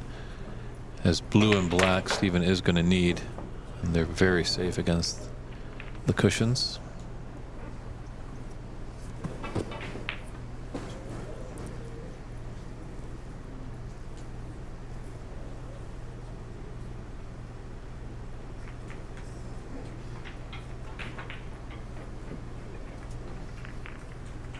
And just taking a look at the scoreboard.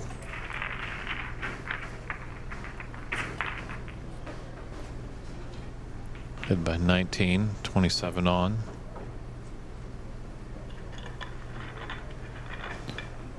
Family colors all happy in their spots.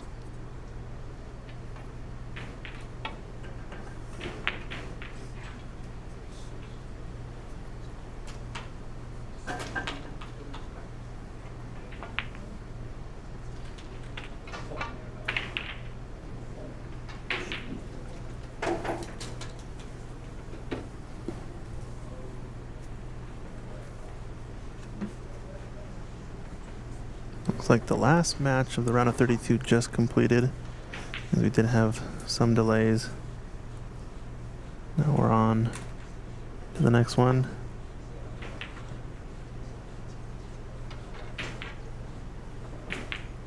We are going to play one more round tonight, so looks like it's going to be A little bit of a later one.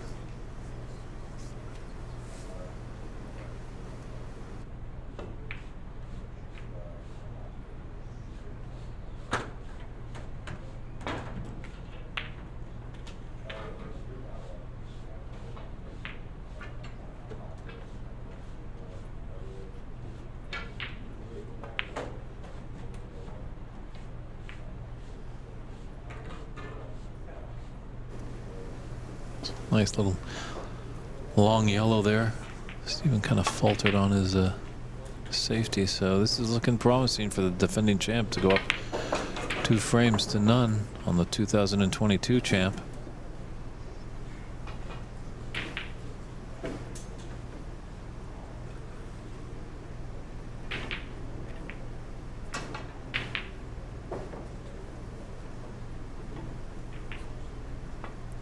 And Brown definitely going to make sure of it. Yep.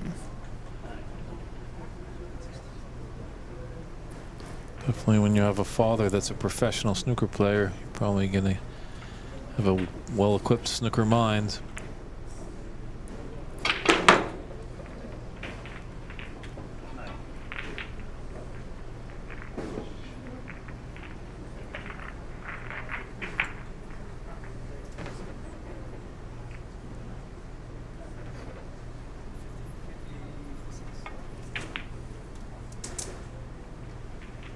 So 28 in it and 18 on the table. Only 2 snookers required as the blue is there. And if Darren failed to hit it, it would be a 5-point foul.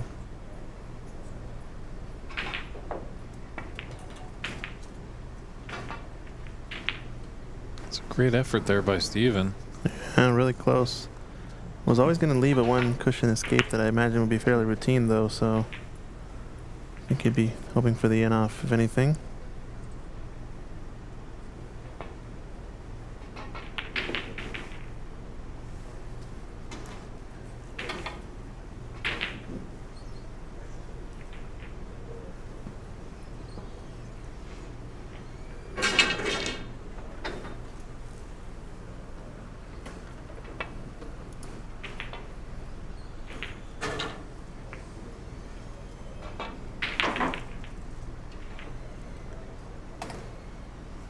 I wouldn't be surprised if Darren just tries to roll this blue to the jaws of the yellow pocket.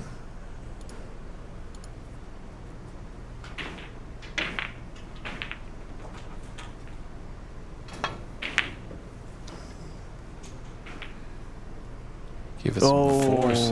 Wow. There's a 6-point foul, huh? Interesting why he just didn't try to roll that into the jaws of the yellow. We were talking about this earlier. And making the case, I think, in a previous situation where, yeah, just roll the ball over the pocket. Why not? Well, Steven just needs one snooker and then run out the colors and could steal this 2nd frame. This is tempting here to try to open up the black. But most likely you're selling out a pot on the blue, so I think he has to play for pink here. Maybe play the blue 1 cushion into the black. Try to get the cue in behind pink. Just double it. Almost full. I don't know what else you can think of here, but if he manages to get the black off the cushion out in the open, it's going to put a lot more pressure, I think, on Darren to make this an interesting end of frame 2. Yeah, he tried it there, I think. Just a nick off of it. But he's got a good blue. Great pace.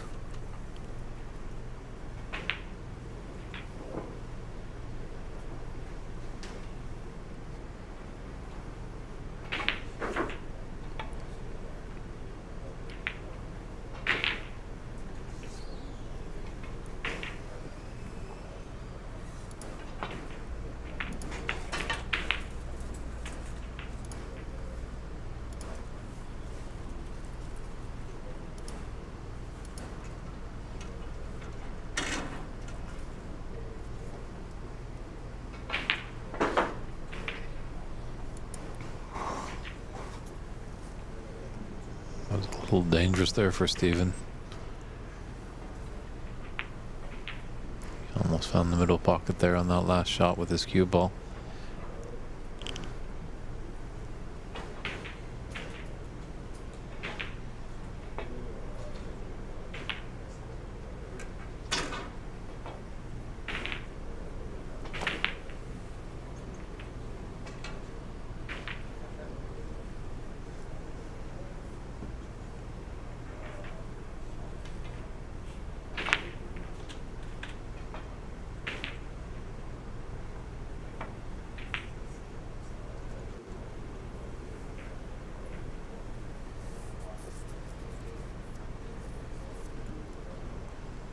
It's gone rather tight to the cushion.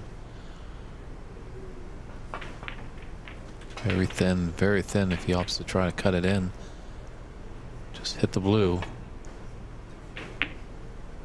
Yeah, didn't want to risk anything with a thin shot. You never know.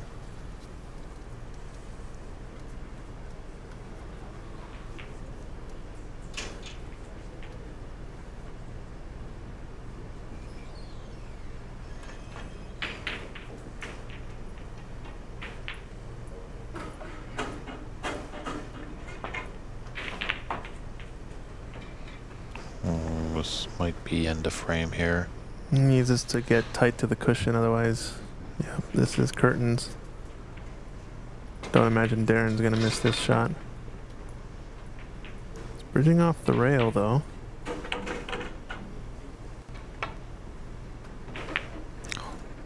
Wonder if that affected him.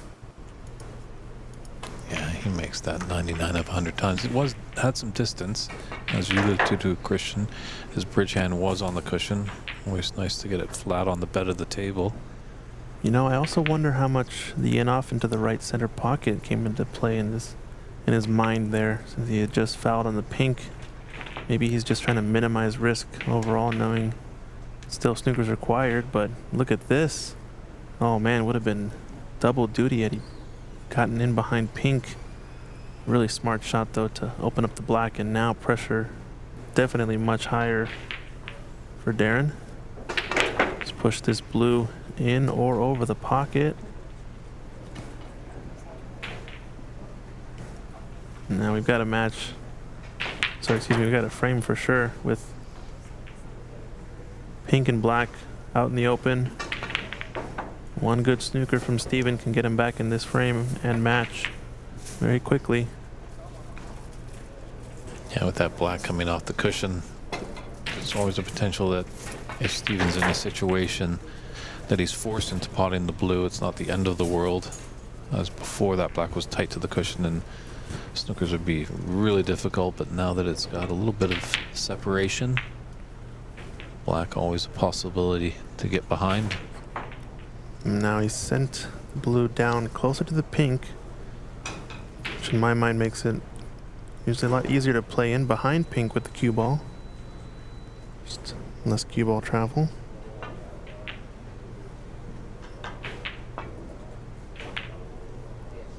Needed to work the spin a lot more there.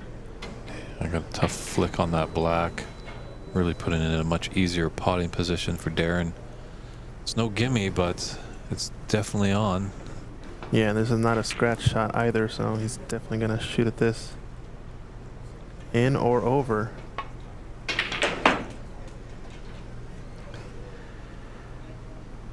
It's always tough, that ball to win the frame. It's always the toughest one to put in.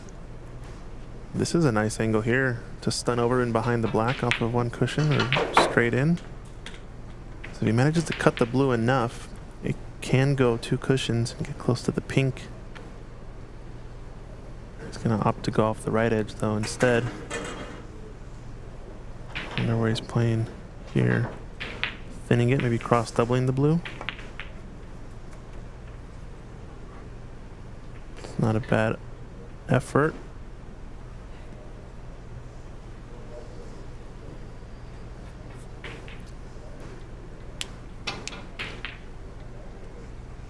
I just always like looking at the ball whenever, you know, those object balls that are about that ball and a half, 2 balls length away from a rail tend to be the best ones to hide in behind. double kiss there. Don't think he's going to be punished too much. Well, there's potential maybe Steven can get his cue ball to the left cushion and swing that blue around, and maybe it could find that same cushion down towards the top end of the table. That's right. So he's going to send this around the rails, it looks like, for low ball. Just always potted it. Just deciding to play with where the black lies. This is a little bit more natural. Thin off the pink. Lay the pink up along the left long rail and play 1 or 2 cushions in behind black with the cue ball. It's a tough one. But the line is kind of there.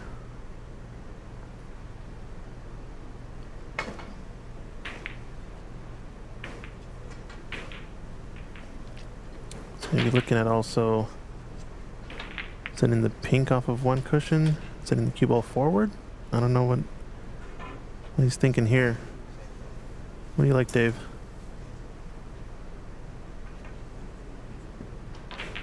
Very touchy, the thin version. Just touch it just to maybe get near the black and on the other side. He's playing the cue ball forward all along, but there's a question of whether it's going to lay up, and does he have the frozen? This ball's frozen. Looks like there's a little bit of space there. Yeah, that's a beautiful shot right there. A lot of action going on there. Andy McCluskey in the foreground, Renat in the back. Mid-ground, Darren Taylor. Pink. Can't get it to get this second frame. No, I think Darren's to lose this one. It's going to be colossal damage to the old brain box. yeah.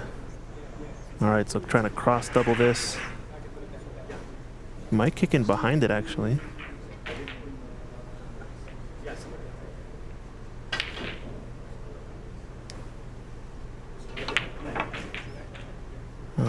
Doubled it the other way. Just trying to create separation. Done well for that. Now the only saving grace maybe is this straight into the green pocket. Now why doesn't he just kind of roll it and tap it, trust a little bit of the table?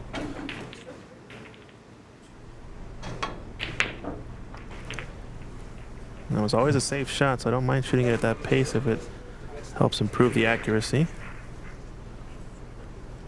Especially because when you're going up table across the nap, you're subject to the conditions that can possibly roll off line.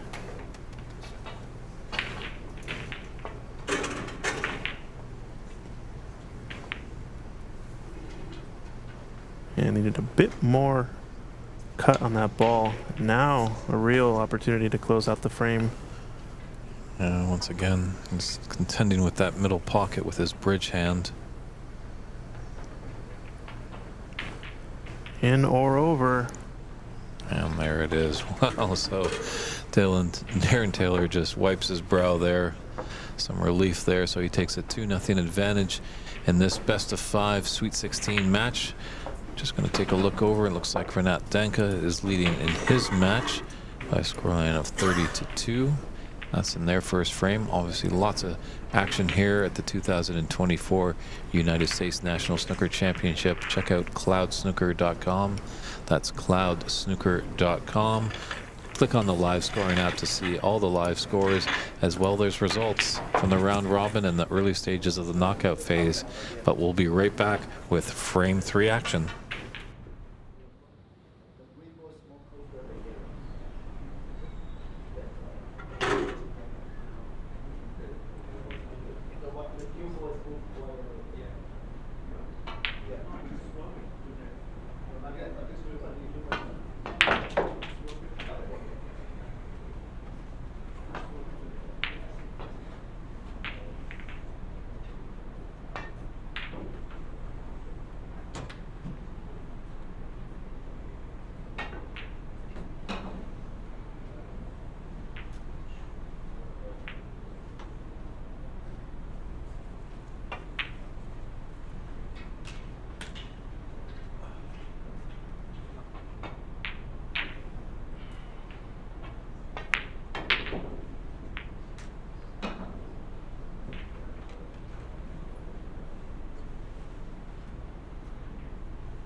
we're back here with frame 3.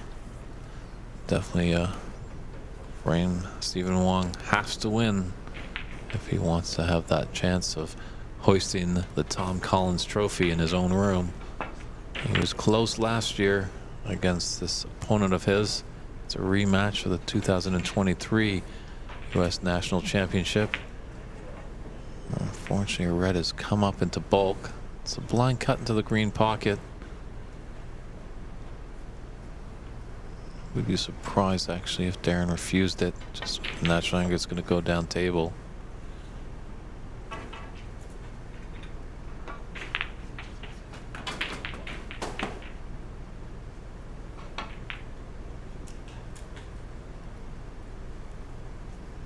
Wants a big bounce off the top cushion. He's got a perfect angle here to run into the pack. Yeah, with this blind cut to the top right corner, it does go naturally. Obviously, if it was a bit higher on that black, you have to be stunning it into the bunch. I think I like going into the rightmost red at the bottom of the bunch, about half ball. Come in just like that. Come bring your cue ball to the right side of the table. I think a bit more pace might have been better, but he is on one red. Obviously, more pace would have made it that black a lot more difficult. But if you had more pace, you'd really open it up. Didn't take a note out of Stephen Hendry's book. Stephen Hendry liked to open up the reds as quickly as possible so he can get in. And boy, did he score heavily back in his heyday. Oh, this is going to catch the jaw and settle over the pocket. Now a big chance for Stephen. Only a break of 8. Negligible at this level.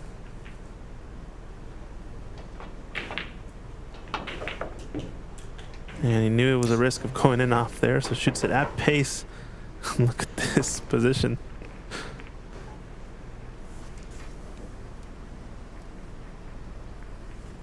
Yeah, those are sometimes ways to get out of snookers, actually. Hitting the 2 horns. It's threatening with a lot of those pockets of going in. He went for that shot also knowing full well it was natural to go into the pack, and It's fortunate here that red is definitely open to go into the yellow pocket, but unfortunately canning over that black makes it extremely difficult. so 2 cushions in behind black, or just to the bulk cushion, or the top cushion, sorry. Just get coverage on the red up into the yellow pocket, and I think you're fine. There's an area you can play safe over by the green pocket, not leaving a shot on. But it's about finding an edge of one of these reds to glance off of. Problem with this rightmost red is you have to catch it awfully thin to go above the side.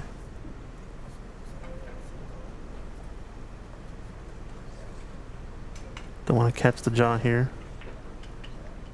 Yeah, a little bit thicker on that just to avoid the contact. But as he left a full look at this red up in bulk.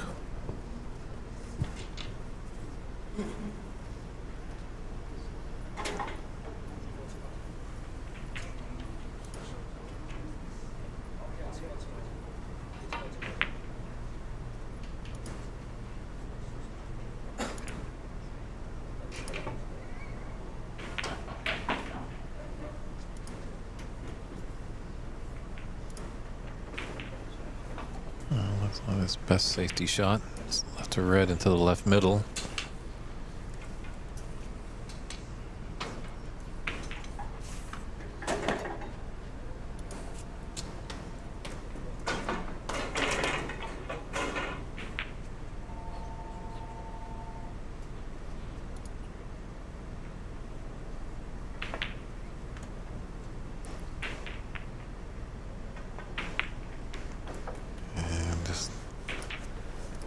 I don't know if he needed to hit it that hard, and giving it pace doesn't give the pocket any chance to let it fall in.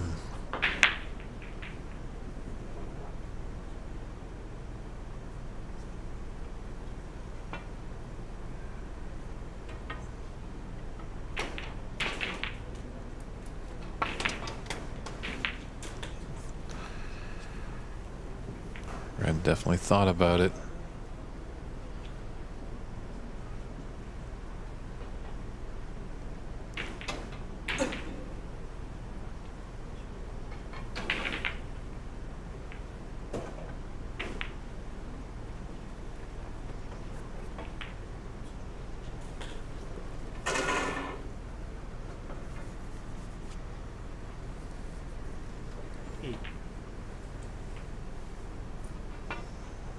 Just ran a little too high for that red that's open and the bottom side of the cluster reds in the middle of the table, so do another blind cut.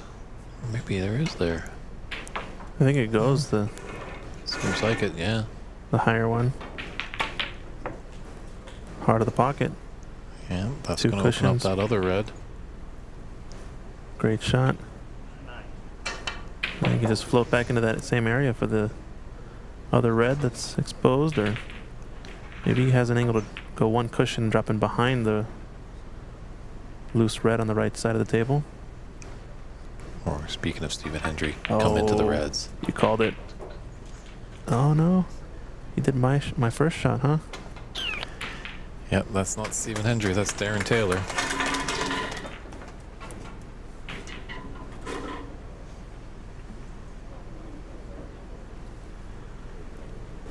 There's some clapping there. I think Ajay just had a good clearance on his table, playing his match on table 6.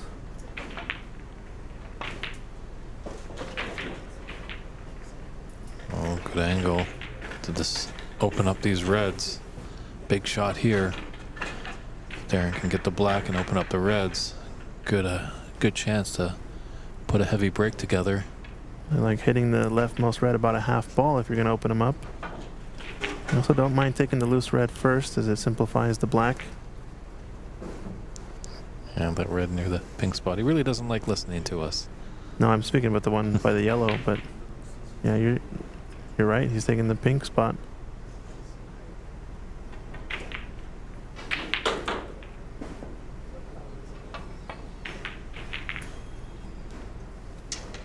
Undercut.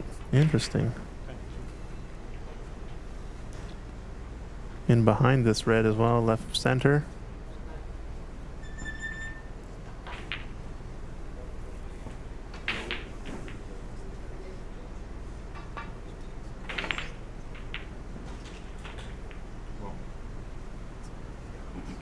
Not quite a steep enough angle, I don't think, to go into the pack off one cushion. You can force it though. Just gonna have to amp up the pace a lot on this shot.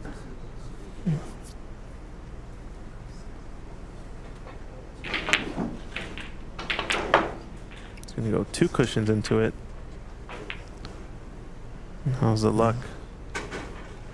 Doesn't look too bad. Tough to tell on that red that's just to the right of the pink spot. I think he's got one of the ones on the left of the bunch into the right corner. He's looking at it now. And kind of the one closest to the cue ball. Yeah, is there a path between those two reds for that red that's close to the cue ball that you alluded to? I think so. He's shooting it. It's bringing the rest for a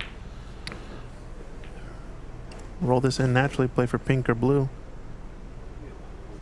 Even for black if it's straight enough. Oh, just glanced off. Must have been either a partial pocket or just enough to see the path. So they're not punished severely for that miss.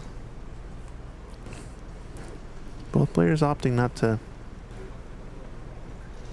shoot either of these two red, either of this red, I mean, up table. But now Darren maybe changing his mind.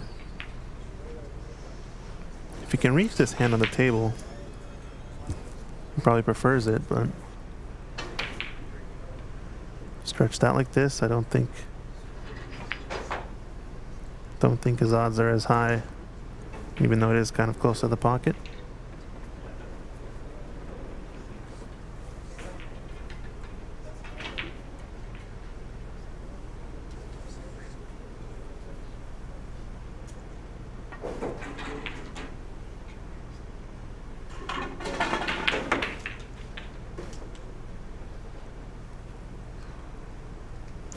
Fortunate enough to find a little gap there. Get into any of those reds, it would have been disastrous.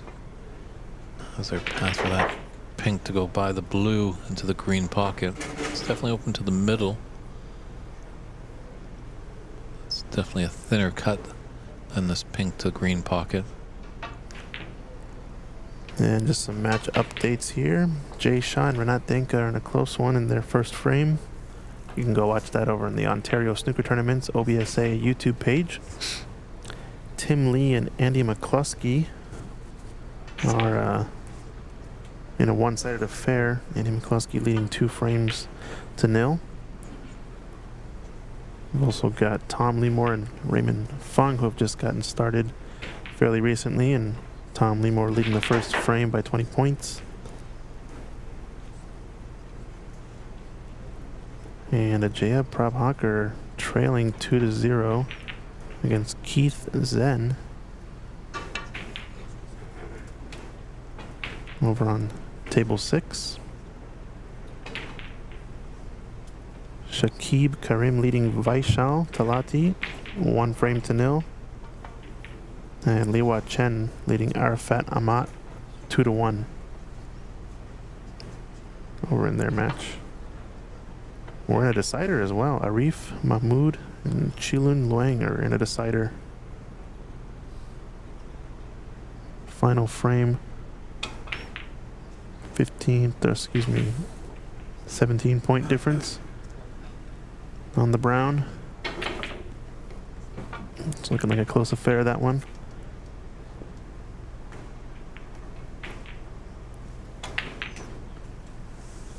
Might just switch to it real quick to see the conclusion.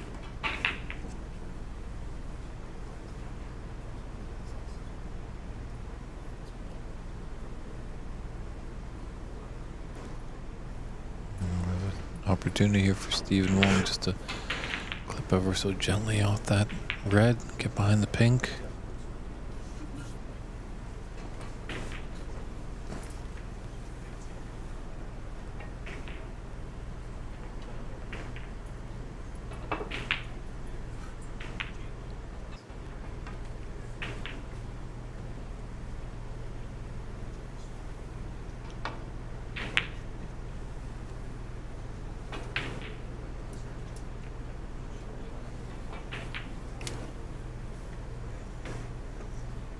And just switching over here quickly to our side table, Arif Mahmood with this blue. He's already clinched his frame ball, but surely with the blue going down is going to clinch the first spot into the quarterfinals. This is a decider here, and I think he's now 20 or 30 points ahead.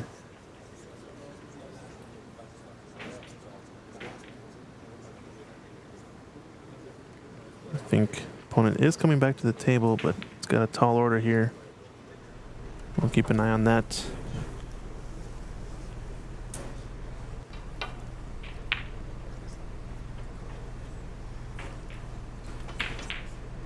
Yep, right now in our third frame here, Darren Taylor has a 31-7 advantage in this third frame. He's looking possibly to whitewash his finalist opponent from last year. Definitely Stephen a crowd favorite, as he is the owner-operator here at this beautiful club, Embassy Billiards in San Gabriel, California. It's been the site of the United States National Snooker Championships 2 years in a row.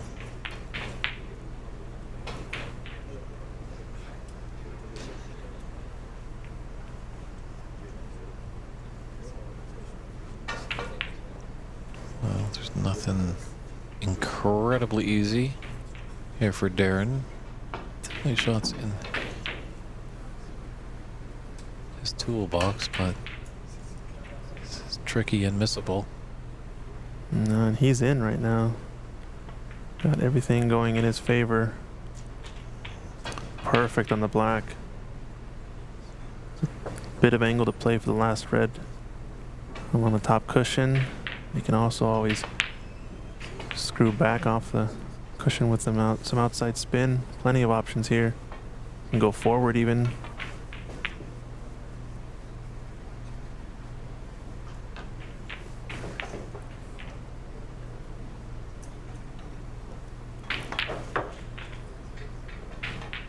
It's going to be a bit short unless he can get to this left red. And that's the last pink there for Arif on the side table. You can see there, handshakes. First player to punch his ticket into the quarterfinals. Well done in the decider there. And we're going to see more action from him later on, as the room here at Embassy has plenty of action going.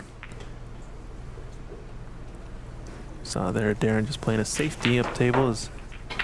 Didn't really like any of the reds on. We've got there Vaishal versus Shakim.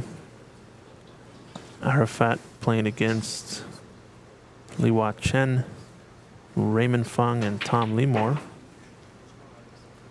And then our main match tables, obviously. You can see there in the background. Nice pot from Steven. Renat Denka playing against Jay Shah, Andy McCluskey in the foreground against Tim Lee, and this one is a one-sided affair. President, the USSA and PABSA, Ajaya Prabhakar trailing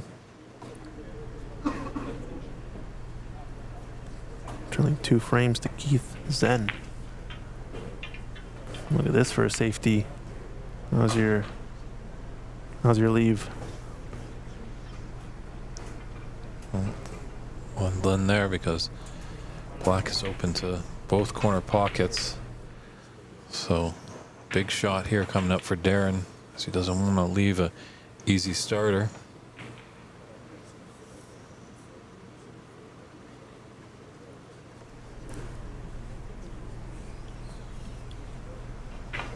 Wants to get at this red. Oh, he's going at pace, and he's managed to get one out of the He is, and 2 rails.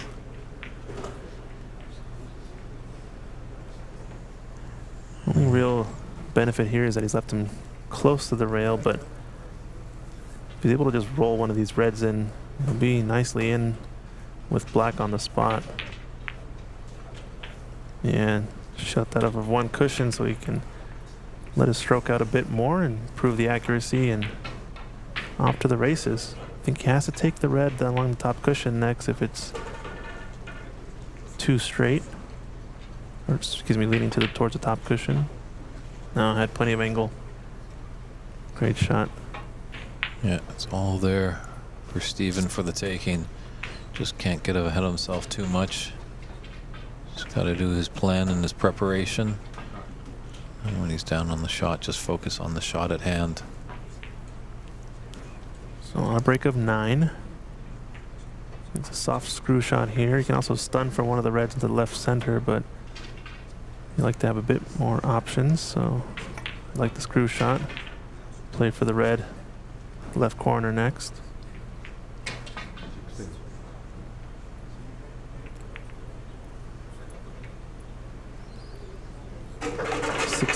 Puts him 15 points behind. With another 3 reds out in the open. Just to get low enough on this black. Yeah, he's pretty good. If he's dead straight, he can always screw back in and out of the cushion.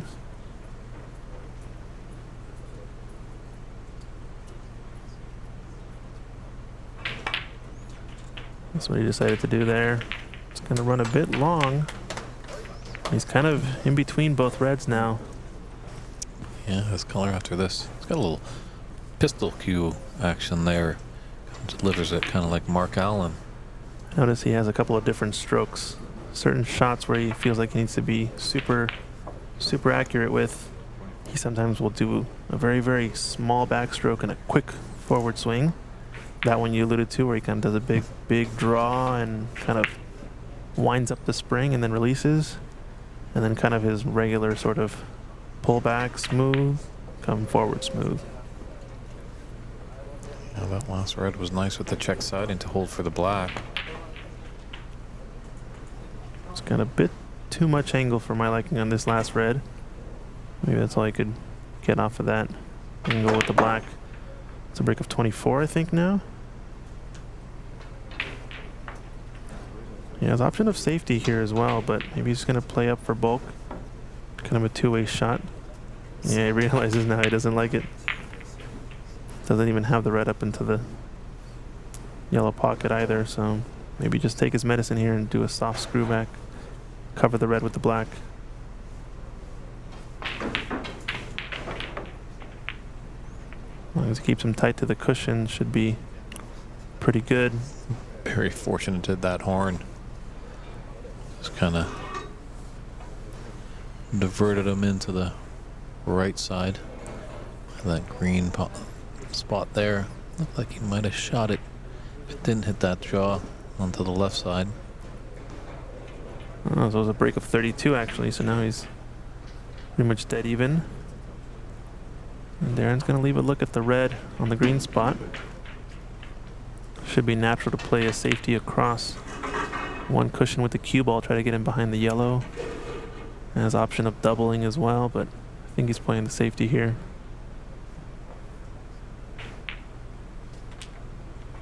Brown and blue kind of backups as well. Didn't quite get the line he wanted, I don't think. Ideally you get tight to that cushion and in behind the yellow. And that also would have cut off the path with the brown to the red along the right side of the table. It's always interesting this last scenario with the last two reds on. What goes down?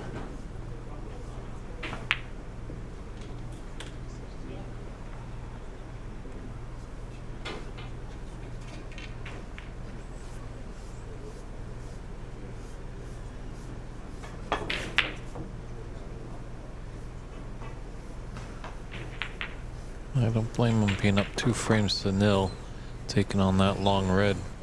Darren did. And he's had a result, hasn't left a red for Steven, so pretty safe. A bit fortunate there. He's going to have a free double attempt, Steven. Only way this goes wrong is if he catches the far knuckle and the red bounces back towards the left corner pocket. And he did well there, though.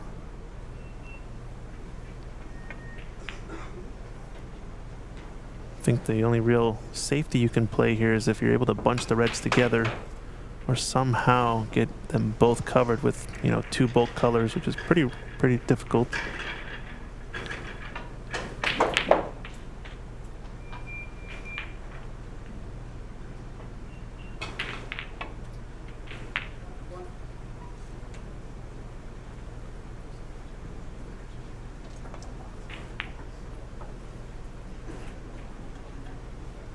Nice cue ball. Tight to that bulk cushion. And the yellow blocking the path to that red on the right side.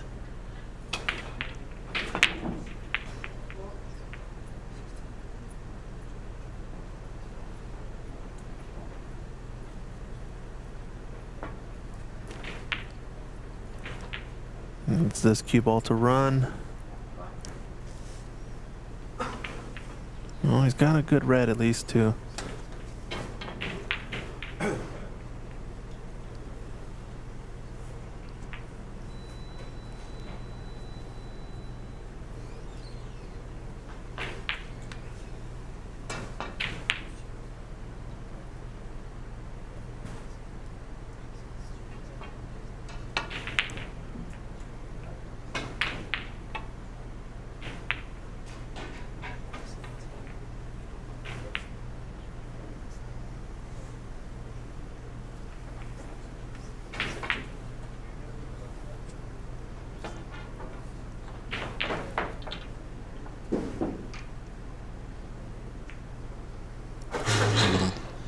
Safety exchange is going to be happening here. Stephen breaking out the redwoods, just looking to clip off them and bring his cue ball back to the top end of the table. And Andy McCluskey in a close affair over on table 5 just potted the blue. Needs pink or black to close out the frame. That would be match for Andy as well. Doesn't he have a That's right. 2-0 frame advantage? He's got his wife and daughter and father in the audience, so want to make them proud. You can see there. Choosing to double the pink up table. Darren plays a safety on the table right next door.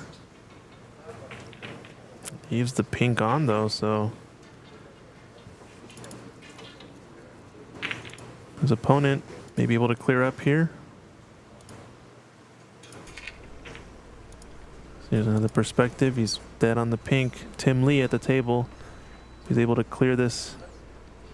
Last two balls staying alive against Andy McCluskey. Oh no, misses it. Oh, this is going to leave a pot on. Tim, no feathers. Very interesting. Oh, but look at Steven here. Really close snooker attempt on the black. It's interesting to see all the different players' techniques. Obviously, you want to do what you're comfortable with. Wow, good attempt. And that's Andy McCluskey going to close out the frame and match, ladies and gentlemen. He's taken that one in a whitewash.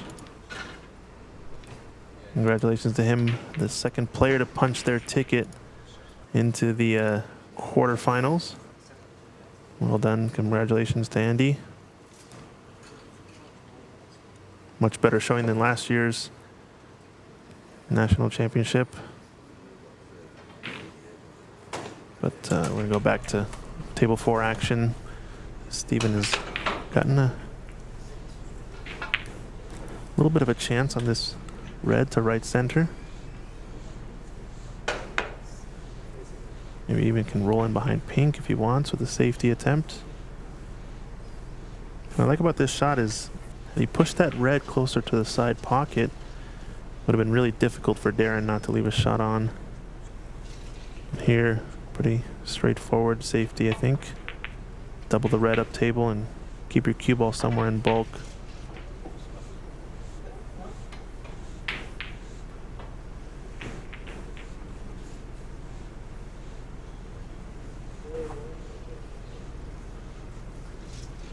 So we are scheduled to start the quarterfinals around 6 o'clock, but obviously some matches are going to be concluding later than that.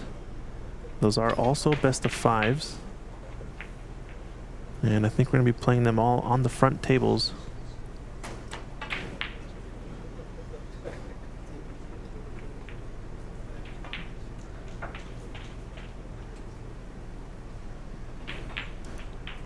Darren tempted for this long red. He didn't go.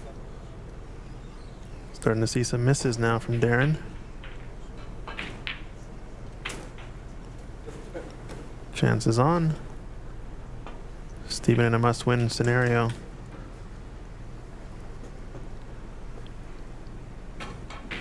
Only one point in it right now and 43 on. He's playing the snooker in behind green and looks pretty good. Doesn't want it to drop. Darren was hoping for it too, but Yeah. Steven would have had the yellow into its own pocket anyway, so. Or just stay behind the green, right? Just roll up to the green. I think would have been a snooker either way, I imagine.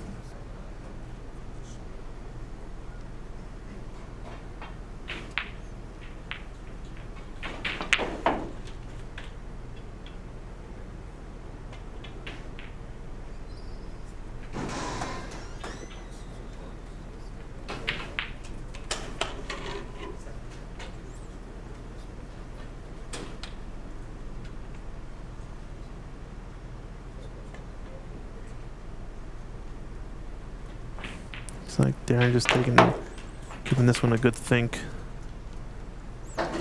No sense in taking the shot on if you don't really know what you're going to do yet. There's the Terminator planning his next attack.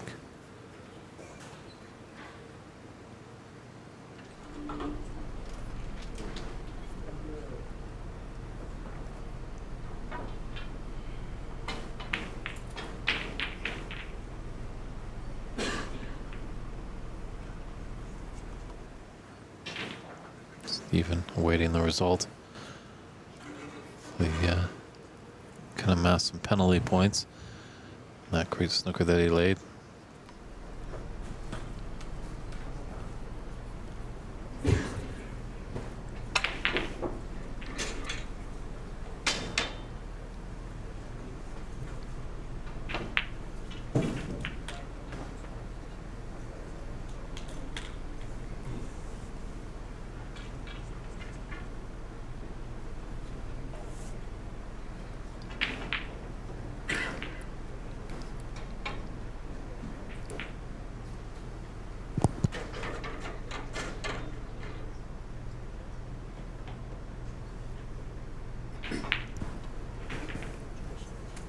Whenever he's going 2 cushions at the red near the black, 2 cushions, possibly 3 at the red, close to the left corner pocket. Just wonder how tight he is, like going maybe one long cushion and the other long cushion and getting towards that red by the black. Yeah, it all depends on how tight he is to this green ball. How comfortable he feels. So. Shot time just getting over a minute. Looks awfully tight.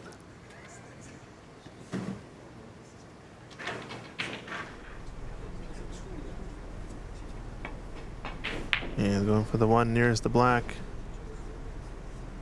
If he drops in behind it, this is gonna possibly be a free ball.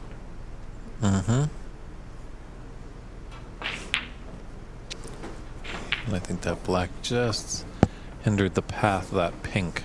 Yeah, had that pink been on, it would have been something Steven definitely would have shot, I believe.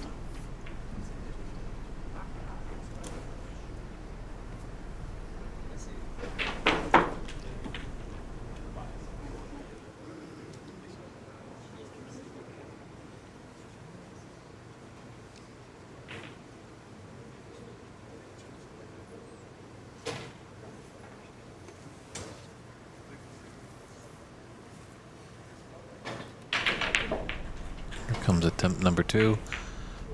Just I think a minor adjustment, looking for Darren to be successful on it.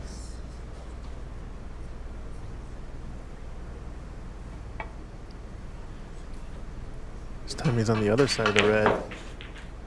This is the side he was trying to avoid and not leave. Did it brush the pink there?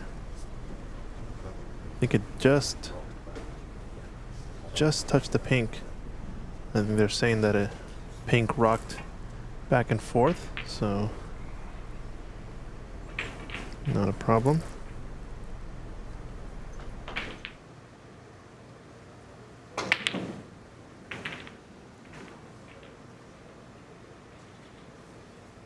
It's a little bit closer to the green there, but doesn't make a huge difference. Yeah, both players agree. Now just split the difference, Darren.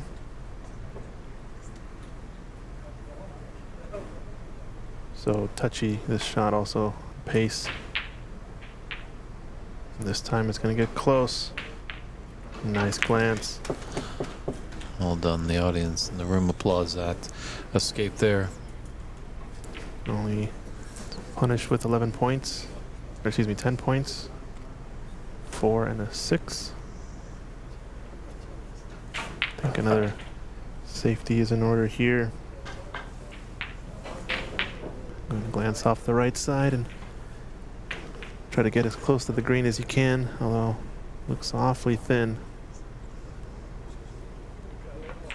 You can try to go 1 cushion in behind green, but it's going to run the red up table, so seems risky.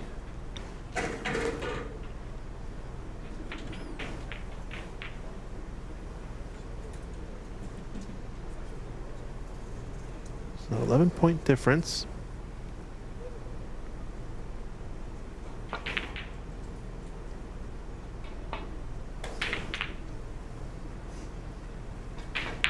Still anybody's frame. Yeah, I think it's going to come down to these colors, as we see more often than not. Obviously, Steven would love to get the reds with colors to extend his lead.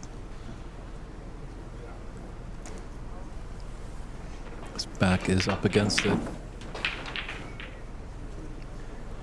Couple match updates. Ajay Prabhakar did manage to pull one frame back.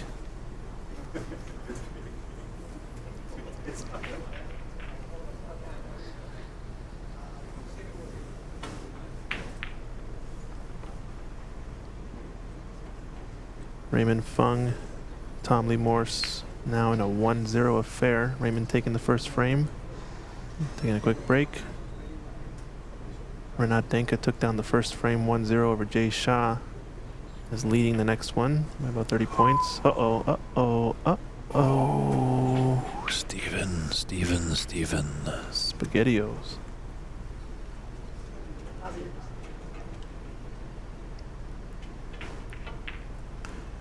So, Oh, and Arafat brings it to a decider over with Liwat Chen. 2-2. They just finished their fourth frame. A lot of action going on. it's like he's pretty straight on this. Could just run through. Yeah, a tiny bit of angle if he wants to get closer. I think he can stun it. But like you said, worst case, run right through. Only mistake here is to get too straight on the red or not even get a look.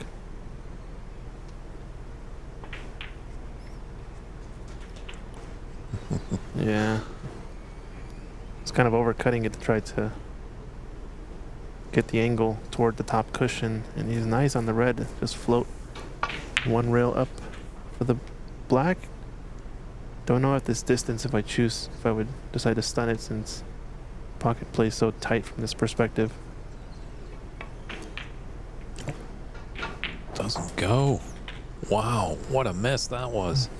Only one feather on that routine, and felt a little bit quick compared to normal. Don't know if we took it a bit for granted or what, but could have been punishment for Steven, and only an 8-point break instead.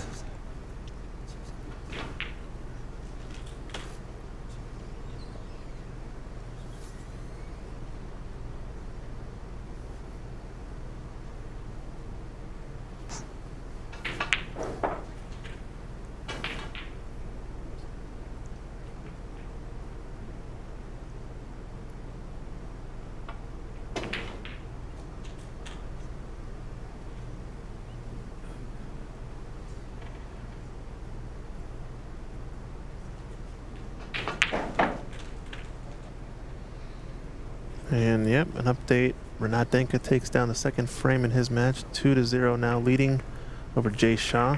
You can go watch that match over on Ontario Snooker Tournaments, OBSA YouTube channel. Another somewhat one-sided affair.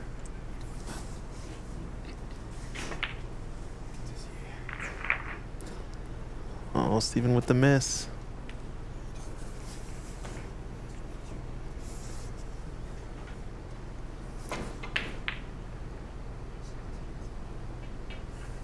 It's Just a a long pot. pot. Definitely missable. Didn't leave Darren an easy starter. Just 3 points, 35 on. It's a little busy up there in the bulk end. Only black and brown on their spots.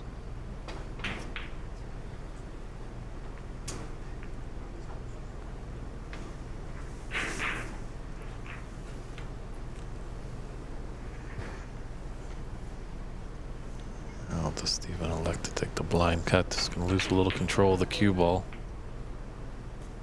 Jump off that ball cushion, come back down to the top end of the table.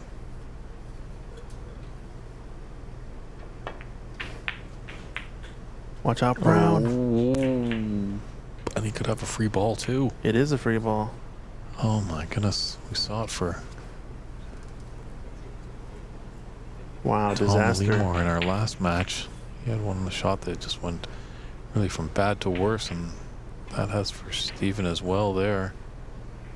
It's fortunate it's on a free ball with a red on, because it could lead to bonus points, but this might almost be a scenario to put Steven back in if the kick shot isn't ideal. One thing with the free ball situation, Once you've nominated your free ball, you cannot roll up. You cannot lay a snooker on that free ball. And he's taking it to the corner. But snookered himself now on the actual yellow. So that's a 4-point foul, and 2 more. Puts him at 3 ahead.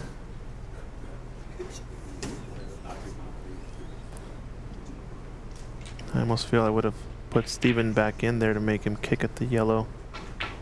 Oh no, the yellow was on. At least full ball was exposed.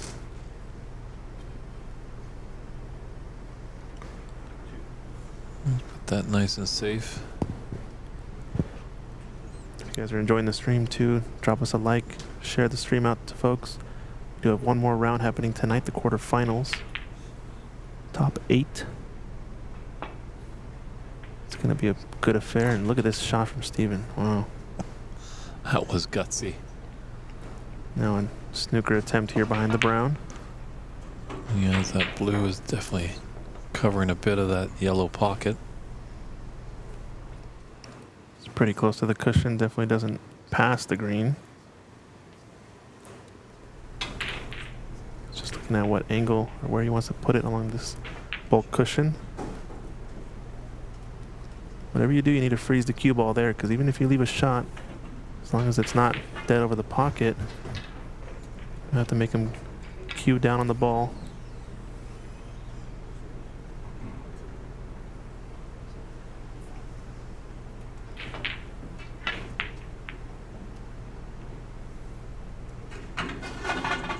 This is going to be okay.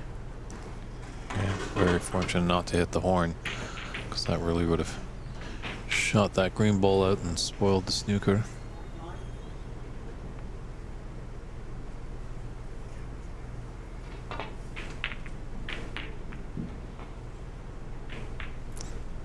The cannon into that pink.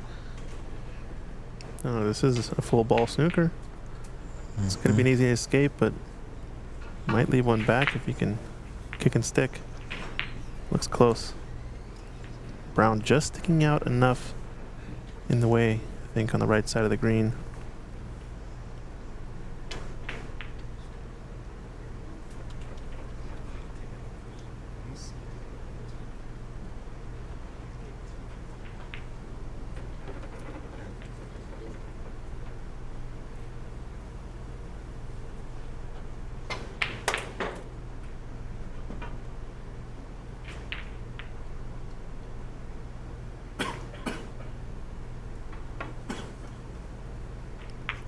Oh, good kick.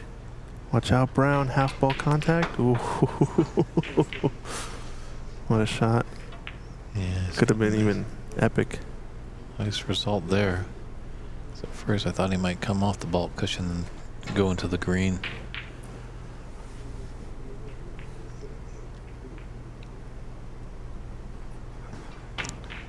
Do you just gently hit it, Christian, so the cue ball just touches the green ever so gently? Get him behind black. No, he's playing it around. Knuckle. Knuckle. Don't know if the green passes the black. Otherwise, I think another snooker attempt is coming up. Only a 1-point game. It's going to come down to who can hit the open table to clear up.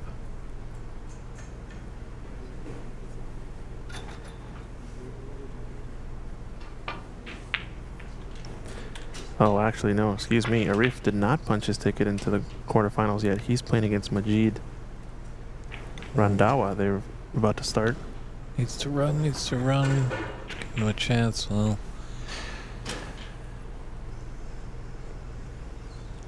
there it hasn't been automatic with these in this frame, or in this match, I should say.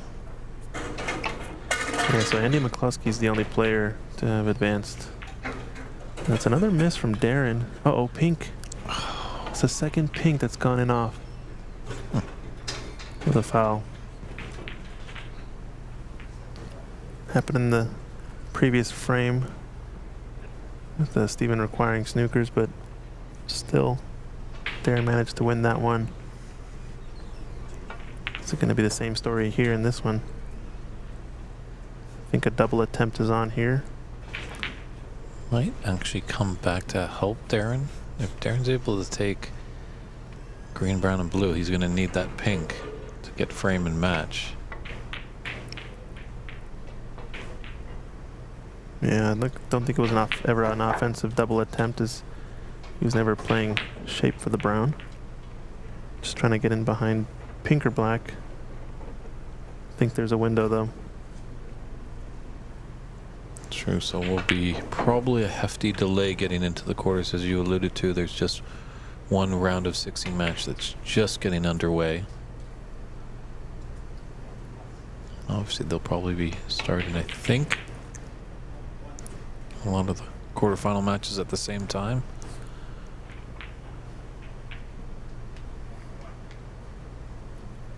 Well, they might start 3 of them, because be able to do that. Unless this final Sweet 16 match is a whitewash, you know, 30-minute, 3-frame match affair. Yeah.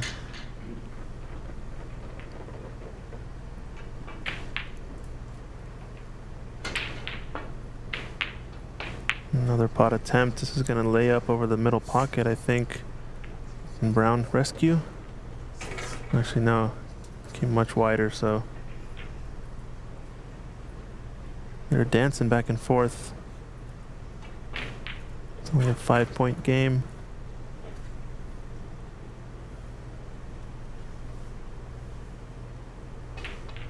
So we've got a decider started over on table 8. Arafat Amat and Liwa Chen.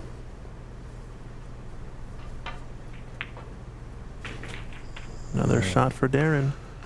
He's missed a couple of these though, with the object ball about hands width away from the pocket. Oh, excuse me, this is Steven. Sorry.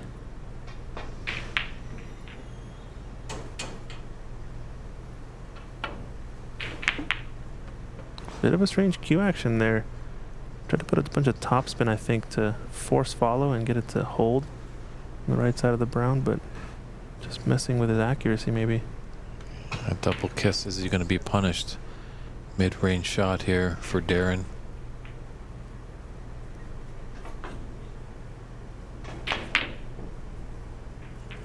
Yikes, both players missing shots. Back and forth, and there it is. That's a result right there, gee. Wow. That's Steven smiling. He's not smiling with happiness. He just can't believe it. Is this going to be enough? Needs pink, like you said. Oh, no. It's tough. He had to hit it with pace to give him a shot on the blue. Right? But the natural angle on this brown is going to shoot the ball down table. Misses at a ball length on the right side and then ends up dropping. Back to the action, sorry. Steven getting down to it. Brown, stun up one rail.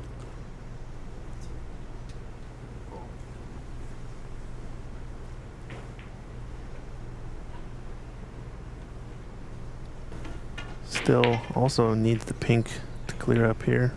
Excuse me, to close out the frame. Big shot. It's going to overrun position, so I have to play this into the middle. This is not the worst case, as if he misses it on the close draw, he's going to send it up table, come in behind black. Just doesn't want to miss it on the thick side. Excuse me, the thin side. This for his first frame on the board.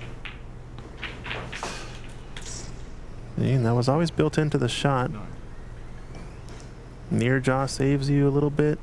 Far jaw, you're probably going to leave an easy shot. They're going to try and... No.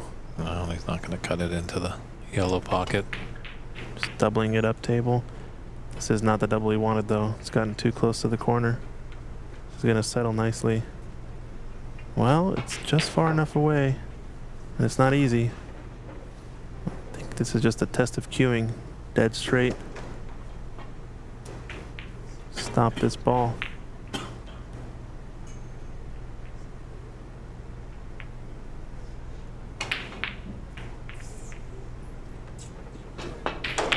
There it is. Oh, great pot there. So Stephen Wong doing his best to make it a match. Staying alive. We'll Staying be alive. right back with the fourth frame. An important one. Can Stephen keep the train coming and force us into a decider? Or will Darren Taylor knock out the 2022 U.S. National Snooker Champion and owner of Embassy Billiards? Stay tuned, everybody. We'll be right back.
And we're back here with frame 4 action from this round of 16 match with the last 2 years champion Darren Taylor, defending champion Stephen Wong, won it back in 2022.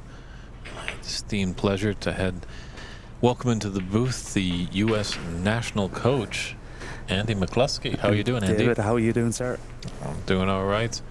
So you punched your way into the quarterfinals. So I guess you're taking some of your own medicine, your own coaching lessons. Yeah, I've been playing well in practice, but I don't know. I kind of struggled the last couple of games, but got going there, thankfully. But now we'll see how it goes. Just take it game by game and ball by ball. You know, it's definitely a marathon, not a sprint.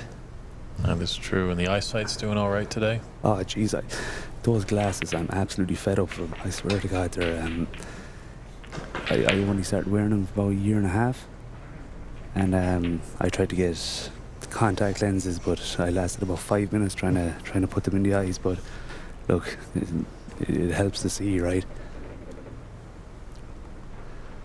Yeah, I think it's a little bit of importance in this game. So to repeat last year's final, right? So Mark and Darren and Stephen, how was the match going so far, or who's looking like the stronger one, or is it just kind of nip and tuck? Darren seemed pretty strong, I'd have to say. Like, Stephen was able to pull that one out. Now Stephen's got another chance. So Stephen's got a little bit of momentum. Darren might be reeling just a bit. Obviously, if we're going to go into a decider, all bets are off. So Yeah, no, for sure. Like before, when I seen this game on the draw, it looked, it had dogfight written all over it, and that's for sure. Like I think their final last year was 5-4 as well. Like, so it's you know, I'm sure that there's a massive amount of respect between both guys anyway, and they're trying to play the right shots for as much as they can anyway.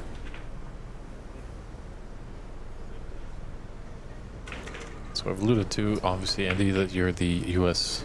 national coach. People are wondering how to get in touch with you if they want some coaching, some tune-ups in their game. How Yeah, can they like find you? it's I started doing videos there recently, just kind of little pointers and tricks and stuff like that, and you know, because I know that for the size of the country as well, it's very expensive to be flying across the country for snooker coaching, and you know, like cost of travel with hotels, and so I like what I really should have done was maybe come down a day early and offer out some coaching down here, but I suppose when you're playing as well, you're trying to do the right thing as well to make sure that you have your best chance of winning the tournament as well. So but yeah, like I do have an email, and you know, it's easy enough getting my number off all the guys, and you know, just hit me up and see what we can work out, you know. But like if anyone's ever in kind of Northern California, it's easy enough to arrange in person. But I suppose if I was going out of state, it would be trying to get, you know, maybe 4 or 5 guys in one trip to kind of you know just kind of break down the cost of it and all that sort of stuff. Okay. But yeah, so like primarily at the minute I'm just kind of doing Facebook and YouTube videos to try get as much of the content out there as I can, and you know, I told Jay and I brought down kind of like practice routines and stuff like that for people to pick it. If anyone wants to reach out and get routines, you know what I mean, just hit me up and give me an idea what your standard is, and I can do kind of training plans and stuff like that for the people. Which yeah, so hopefully while I am the coach, just use as much as possible, you know. Well, what's your handle on YouTube? How do these people find you, or email address? How can they shoot you a message? So AMCQ Sports is my Facebook and YouTube page, and then I have my email is amcqsports@gmail.com. Yeah, so that's probably the best way. But like, look, the snooker community is small. It's, you know, a friend of a friend, and you'd have my phone number as well. So just if you are looking for coaching, ask around, and if it's not viable for me to go, let's see who's in the area that can go and give the right, because there's loads of coaches out there, you know what I mean. I'm definitely not trying to coach everyone in the US. Like there's Stephen Wong and Darren who's on our screens, they're both, you know, very good fine coaches in their own right too, you know. So like Stephen's in LA, Darren's in Arizona, you know, you have guys in San Jose, all over the country. So you know, they definitely use the resources while they're there, because you know, you're not going to get worse by doing it anyway, you know. Mm-hmm.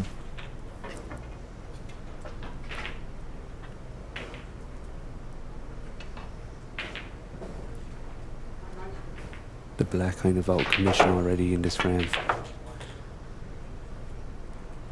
Yeah, pink's a little bit funny too. Yeah, like I played in that table, it's tough as well. The pockets they're on the smaller side. I found the cushion where the black is as well is a little bit more of a bounce on it. So like all the tables are nice, but they're all different. They look the same, but they all have their own little kinks, you know what I mean. I was lucky enough, the one I played on just there, that was, I think it was my second time playing on it, and I kind of knew it was my favourite one anyway, so I got lucky enough to get paired on that one for that last game anyway.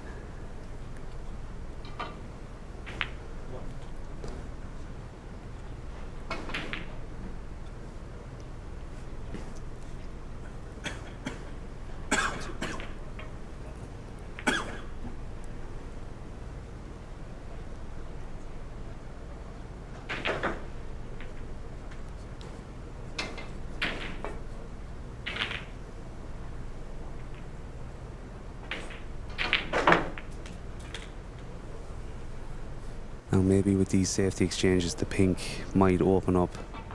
You might get a red kind of flicking off the black, just to kind of get it into play, because, you know, like if you do pot a red here, you're going up for a tricky blue, or it's very hard to be potting 3-4 ball colours in a row and being able to maintain control, you know. There we go, the black is popped out, which is which makes the frame more attractive than it looked a second ago anyway. Yep, a few loose red balls at the top end of the table, so one player is to falter on the safety exchange. Hopefully their opponent can take advantage of it.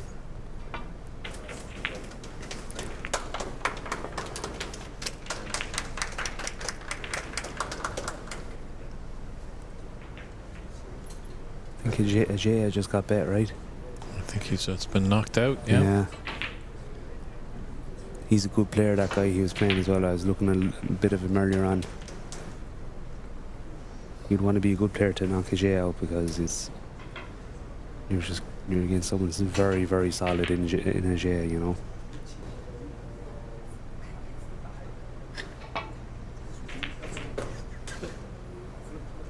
He needs a bit of cover for this red.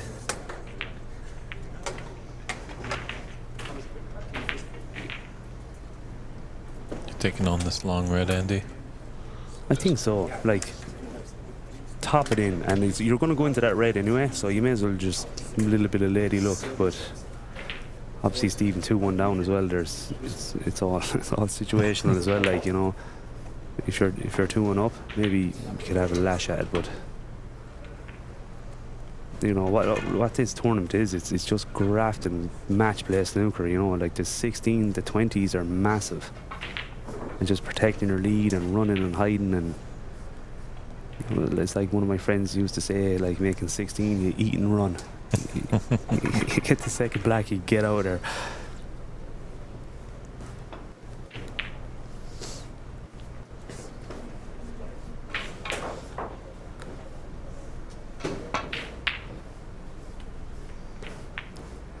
Yes, that was the aggressive. I think he got away with that, but that was the aggressive shot to play. You know what I mean? Like, if he gets in there, stuns it, he's on the black, couple of reds. You know, the 20 to 24, 30 breaks, I can't stress it enough. When you're playing, you want to be like making 60, 70, 80. Like, that's all the attractive snooker that you see in the TV. But tournaments, amateur tournaments, 30 breaks, they go a long way to winning a frame. You can really kind of close the door or put a ball safe. Like, it mightn't be the nicest thing to watch, but like it's effective in this kind of standard atmosphere. It is true. I believe so far the high break is 67. Yeah, which you'd be thinking to be more, but like they're tough conditions. As I said, all the tables are playing a little bit different. You know, and you're not going to get a whole lot of matches back to back on a table.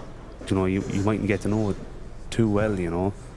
In some pockets kind of give a little bit more than others, but yeah, like I think that break will fall, but you know, I wouldn't be surprised if it doesn't either, you know.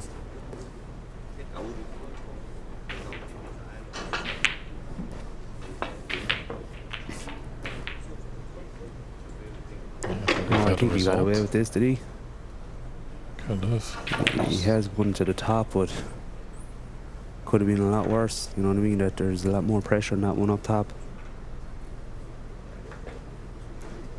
It's like Renat Danka has won his match, so he won the Embassy Open a few months ago here, so he knows this room quite well. Yeah, he's definitely the man to beat in this tournament. Darren is actually going for a little plant here, but yeah, Renat he's probably the benchmark of the standard at the minute, you know. Oh, good shot. He played that in a way as well, that like he, bit of safety in mind as well, and he was guaranteed an easy green. That was a nice shot to take on.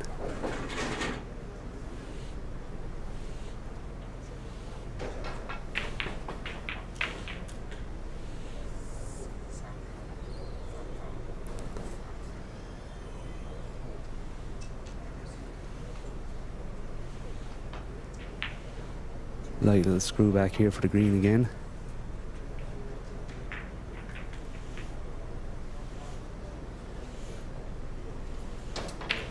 Boy, these middle pockets are tough. They're very tough. They're like, it's very easy to say it here, isn't it? Missing balls left, right, centre there for the last 2.5 days. Right, nice shot. Yeah, you would think, how a snooker table's middle pockets are cut, they're a little bit more open as opposed to a pool table where they have the right angle. Yeah, yeah. But they're all they're all different, honestly. Like the middles and some of these are massive, and then obviously a couple, even the bigger pocket ones, you might have one or two that are small, and definitely creates a good tournament because no one's really allowed to get comfy in the environment,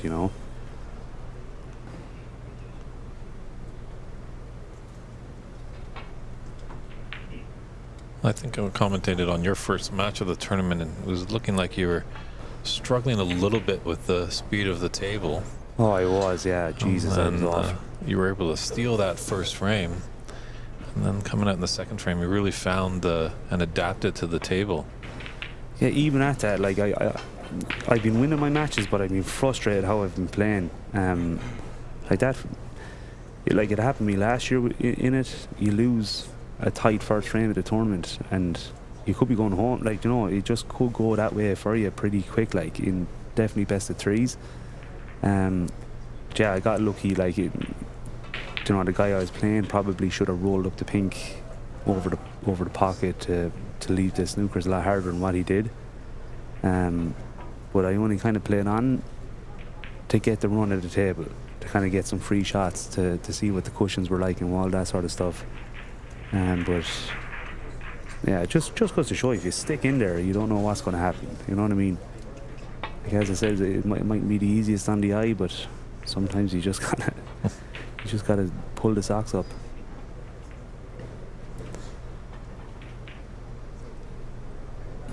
How are the socks today? Do we got something flashy? Not really. I have the bottoms are different colours for all my different sports teams. the level of detail, even in the socks.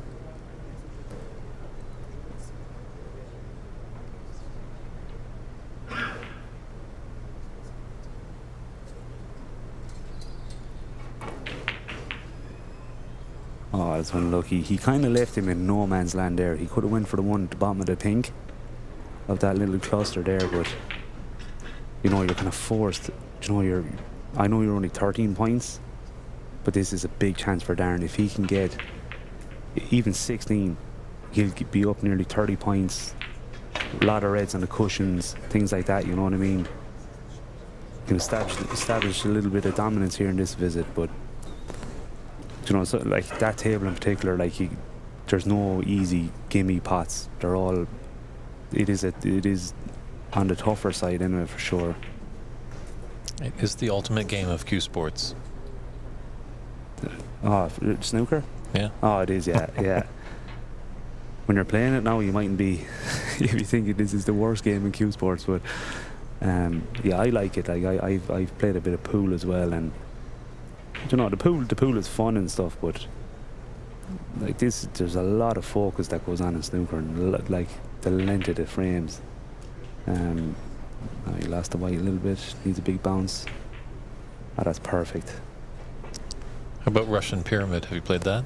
No, never. I never played carom either. Okay. Bumper pool? Danish pins? Yeah, geez, the Canadians have some different names for all these games, and that's for sure. I was doing so, like, after meeting a couple of the guys here at the Embassy Open, and like Jason Williams and a few of them, and being up in Montreal for the Pan Americans, it's funny to hear the different definitions and stuff. But I love hooks. For the snooker, hooks, that's a great name for it.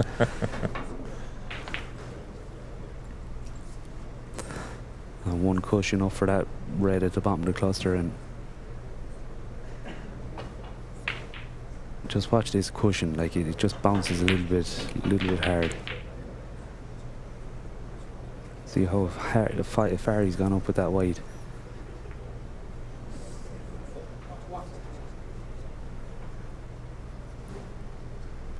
Yeah, let him off the hook a little bit there, even if it's still 7 points. You know what I mean? Mm-hmm. Like I know as the coach and all that sort of stuff, you'd be thinking, oh, it's nice, you got to play like this and split them up in here and win the frame 1-2 visits or whatever. But match play snooker is a different beast altogether. Like in this situation, like we can all do it in practice. You know, I guarantee these guys that we're watching they'd knock in tons, 80s, 90s, practice every evening, but you come down to a tournament, you know, a lot in the line. We're all spending money to get here. We're all trying our best to win the trophy, and you can miss that. You can miss blacks off the spot. You can miss everything. But we all love it. You know what I mean? I don't know why. We must be sick. I think our good friend Charlie Brown once said, "You know what I enjoy about the snooker? The agony, the pain, the anguish, but the 5 minutes of brilliance." Yeah, and that's all it is. 5 minutes. It's 98% heartbreak. Even at that, it's nearly 100%. You know what I mean? And I'm sure every snooker player will tell you they've given up the game multiple times, but they always seem to come back. I call it the virus anyway. Like once you do it once, and you get that competitive feel in snooker, you can't beat it, because you're not going to get those type of feelings. You know, maybe in other competitive sports, but you know what I mean. It's a bit of a rush. You know what I mean? We're chasing the high of it. I think more of the individual sports, the golf. Yeah, It's kind of similar. But to play at this standard, you know what I mean, it's you know, there's so, like the likes of golf and stuff. I know you'd be playing local competitions and stuff like that, but like whoever wins today is the US champion. You know, there's a lot on the line. Like everyone wants to win it.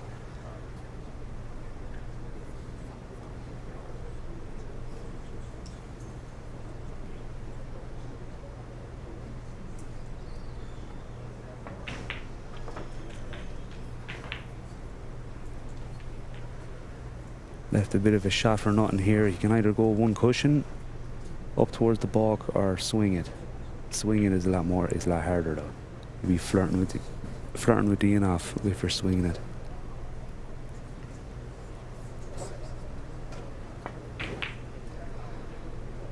So there you go. Look where the white is on beat.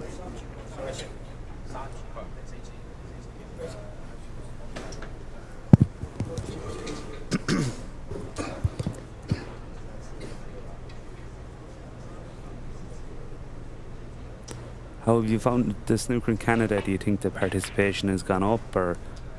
Definitely. Yeah. I've started to run tournaments up there. Well, I took the chance back in 2017.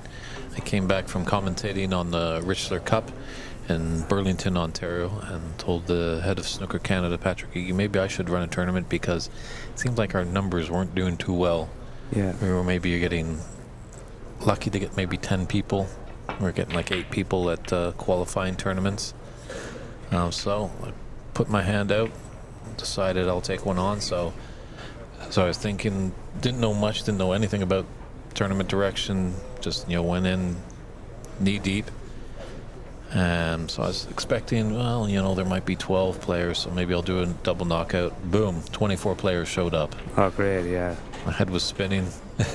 Worked a lot. Yeah. And now we've kind of honed it into a good, what's the word I'm looking for? Good formula. As we have qualifiers for the BC Open up there, and they sell out pretty quick. We do a max of 16 players, just because myself, with my paying job, it's tough to submit myself to a billiard room for a week, and I need a day to decompress. Yeah. But we always have waiting lists. Last year we had 52 players in the BC Open. Looking this year, we might just cap it at 48, because it's always a race against time and availability. Yeah. Jonathan Sun, who runs Top 147 Snooker and Billiards Lounge, is just wanting to see the game grow. Very generous, but there is a point in time in the evening that he likes the room to open up. So I respect him. He needs to get paid too, yeah. Mm-hmm. He needs the lights on. And it's the same with Stephen here as well. It's a big commitment to run a tournament, because you're losing revenue at the end of the day. And so you had 56 last year, and you're going to go 48. Did you find 52, that? I think last year. 52. Yeah. I suppose 48 is more of an even number, like, isn't it? It is an even number, yeah. This year we're throwing some different twists in there, as we'll probably have 6 groups, or 8 groups of 6 players, and the top 3 will advance. So, and then the first round of the knockout is going to be the 2-3 seeds battling Yeah, each other, last and the number 1 24. seed gets a bye. And as well, because sometimes when you have round robin format, there are some players that are on the losing end, and they seem a lot, and then they get frustrated and they don't feel like they want to play anymore. But it really hiccups the tournament when they don't show up for their matches. Yeah. So I'm thinking of putting out this year that you pay double, but on completion of your round robin matches, you get half your money back. Yeah, for sure. That would, they'd be pocket-mated then, wouldn't they? You know. So, yeah, that's the thing. Like, no shows are just they spoil the tournament in a way. You know what I mean? Yeah, prepayment is kind of the way forward for it. And what type of tables do they have up there? Are they Stars or Rileys or? Jonathan has 2 Rassons, Chandler, and 4 Rileys. Oh, nice little mix. So. Eric Lee, who has a club up there at the Star Snooker Room, he has 3 star tables.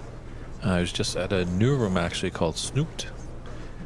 Barnett Colley, he's opened up a room, and he has, names eluding me, but it's the East Indian table that's equivalent to the Star. Right. So, and he's also got the small tables as well in his room, but he's looking to get a 4th table. So that goes to show you that the popularity is coming back. It's growing. More rooms are open. A lot of people are talking about opening rooms. Yeah, I see that. Like a new one in Calgary, and then you have Toronto. Like it does. And Sacramento, where I am, there's 4 or 5 clubs. There's one in Concord. There's one in San Jose. Like it seems to be coming. It seems to be coming, and it's, you know, it's a big financial commitment for lads to open a snooker hall as well, because to get the tables alone, obviously, like you can get the cheap ones, or you can get the expensive ones. It's the same with anything. But the amount of money it would cost to put a room together, it's, people really are putting their money where their mouth is for the love of the game of it, you know. True, and it's just like the game of snooker. It's not a quick fix money. Yeah. You know, you got to be there for the long haul. As you know, one of these tables and setup and all that easily can net you 20 grand. Yeah. That's 40 Canadian. But like even at that, like it's if you wanted to go and Stephen was unlucky there. He just landed a little bit close to the red for into the middle. But like if you wanted to have, let's say this room here, there's 8 snooker tables. If you wanted to replace all those with star tables with all the bells and whistles, under table heating, you know, right equipment for it and everything, so you could be looking 15,000-18,000 a table. You know what I mean? Like that's the kind of money that they cost. And geez, like how long is that going to take to get your money back for the investment on it? You know what I mean? Mm-hmm.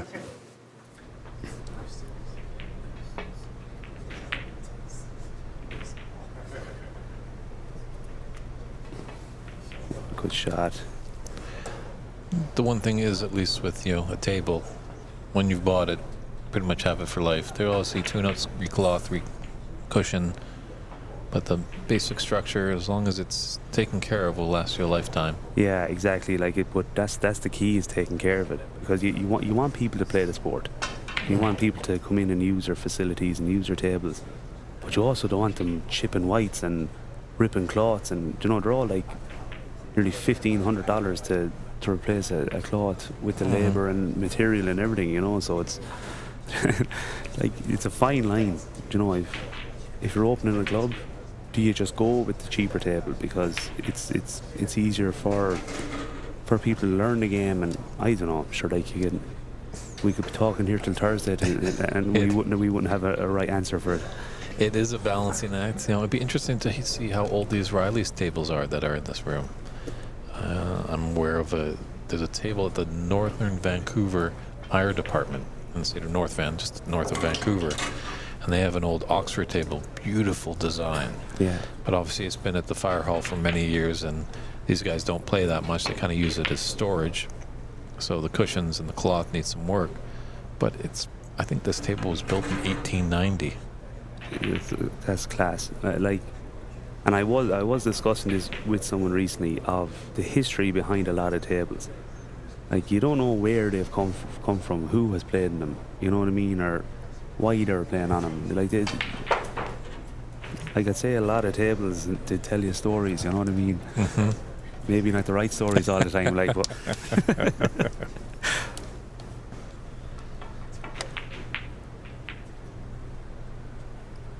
a good shot.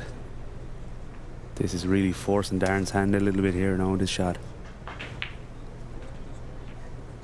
Hard to get back up to balk without double kissing on the way back up, or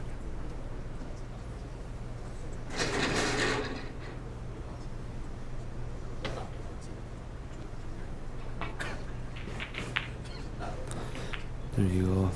Oh, he got away with it a little bit. Stephen can kind of try clip this, try leave the white where he already had Darren, and if he does get the pot, he's the yellow to get going again. Yeah, just 8 points in it and 51 on the table. Still not a clear runner away of this frame. Obviously one that Stephen Wong desperately needs to continue his pursuit to become the champion. Great shot. Like, I was only talking to my dad this morning about, like, Stephen was one frame away from going, this could be a 3 in a row bid. You know what I mean? That's how, when it comes down to it, he's there and he's hard to beat. Needs to slow up. Oh, that's unlucky.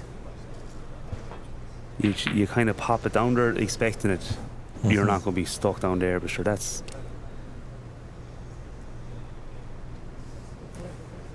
good chance to get that red out and, like, leave Darren stuck to the top cushion. You know, I'm sure Stephen knows the speed of these tables, you know. I asked him yesterday, I was like, oh, which one do you practice on? He told me all of them. So, like, I'm sure he's not giving away too much as to what table he goes well on. That's a very kind, very happy room owner, but a fierce competitor, so I don't think he's going to give anything away to any opponent. That's it, and we're all, it's an individual sport. We're all, you know, everyone's buddies, but everyone wants to kill each other at the table. There's no doubt about it. And if there's an edge to be got, you're going to take it. You know what I mean?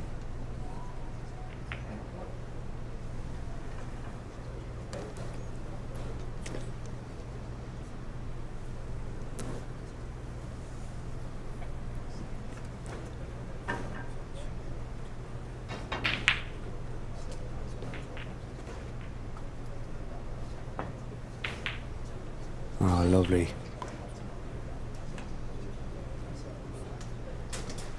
Great chance now to put him in all sorts of problems here now. Do you even take out the yellow, take it off the cushion, leave it in a potable spot, and have him in still snooker, you know? Or he could try go in behind the yellow. But you'd nearly be afraid of your life if you're trying to get too smart with a shot. Mm-hmm. Like, I nearly left one short today, and it was like, I walked away from it thinking, pretending that, oh yeah, I meant to leave you that tight to the snooker, but sure, like, there you go, knock out the yellow. He should get this. Like, if he doesn't get it first time, he should learn. Like, it's not like a snooker, he'll be stuck behind her all day, but you don't know where the red is going to go. He could hit the head red half ball, leave it up around the pink spot, and leave the white close around there as well. Mm-hmm. Did you ever encounter Darren back in the old country? No, like, no, I wouldn't, to be honest. Like, I'd say, I don't know how old is Darren now. I don't want to insult the man or anything, but free ball here. Free ball with the pink. Great chance now. I would have heard of Darren for sure, but I wouldn't have known him now, to be honest.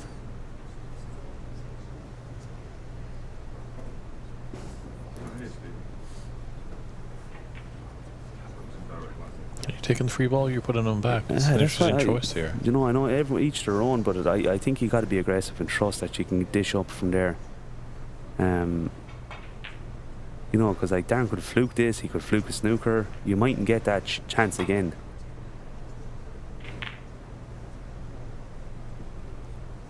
He's left him on. See the green tied up now, so. But if you get that far to the green, you have an easy hook.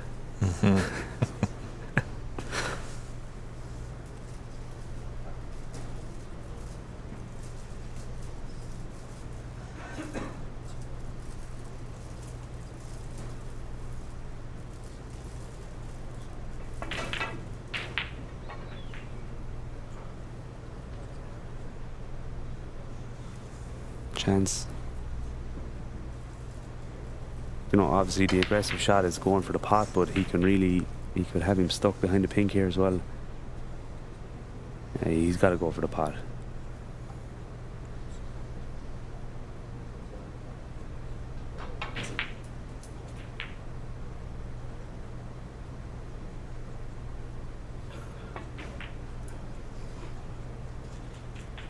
Oh, look at this. Oh, right chance now. Right chance to win it. That red just takes a 1 point advantage, 38-37. It's still a hard clear up, but he can get himself in the position here if he gets over to the green and he's not on the green.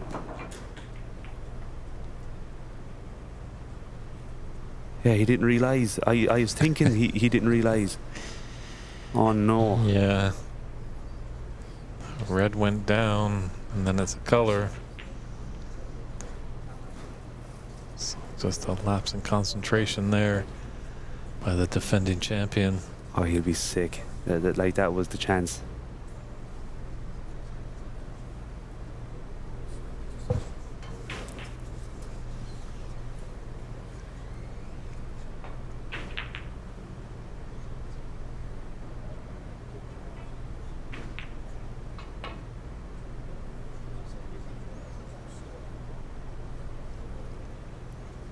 It's not an easy snooker to get out of either. You don't you could very easily, when you do eventually hit it, you could be knocking it easy enough. Especially in cushions you wouldn't really be used to.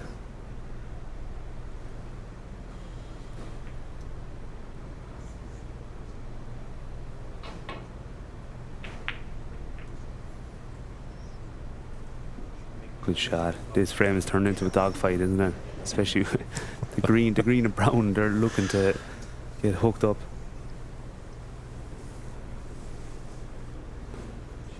Darren's got to forget that last yellow.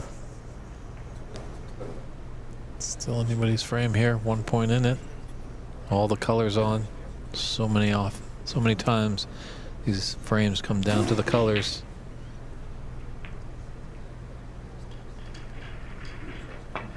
Nothing really elementary, nothing's on its spot. So I'm pretty sure you've practiced numerous times running the colors when they're on their spots. Yeah, oh, that's, I put up a video about it. It was nearly the first or second video I put up. It's the most important thing. How many frames go down to the colors? Like, I know sometimes they go out of position and stuff, like, but if you can just, it's not about how you start, it's how you finish, you know what I mean? That's a lovely shot, and he's after developing the balls as well.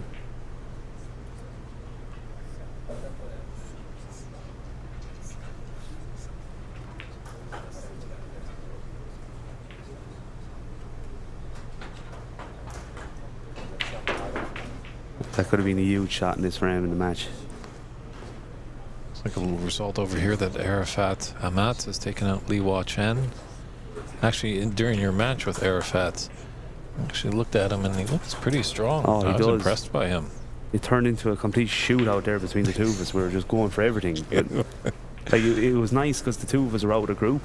Mm-hmm. You know, and it was like, I know, to top the group and all, but I think the two of us were just like glad to be out of the group anyway.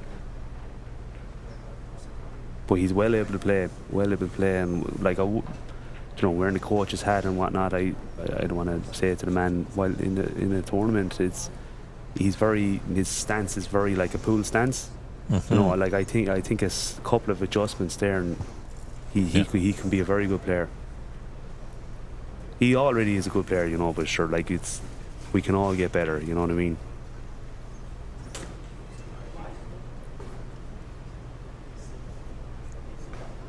So, second attempt for Stephen Wong, just making sure Darren agrees on the respot for that cue ball.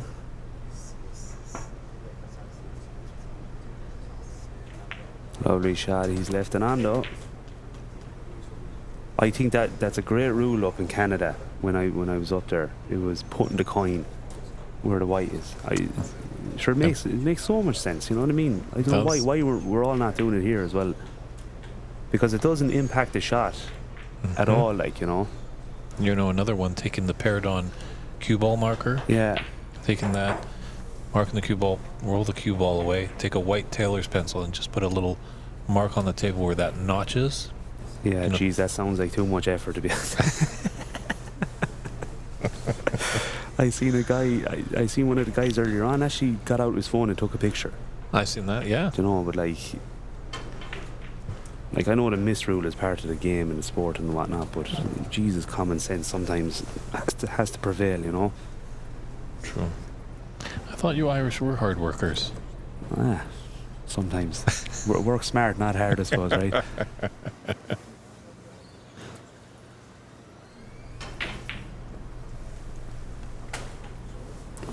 You've an Irishman going for 3 in a row in your tournament up there. That's true. Yeah. Albert Kenny, very strong. Loves coming to Vancouver. Very good player, and I thought he should have won that final here against Renat. Like, I'm sure he doesn't want to hear that, like, but he had a great chance. Very strong player.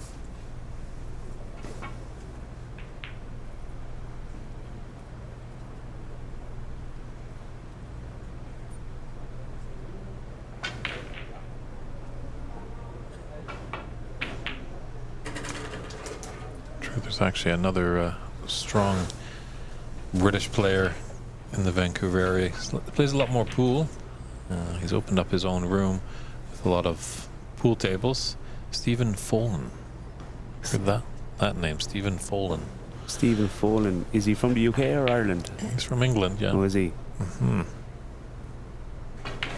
There's another guy up there as well. He was at the Seattle Open, Conor Morgan. He's actually from the north of Ireland. He's a very good player as well. He would have been playing Robbie McGuigan, who won the European Championship. He's gone professional now. He would have been kind of like 1 and 2, and with him when they were growing up, and you know, there's a lot of just expats now. You know what I mean? That, as I said, once you start playing, has this gone in?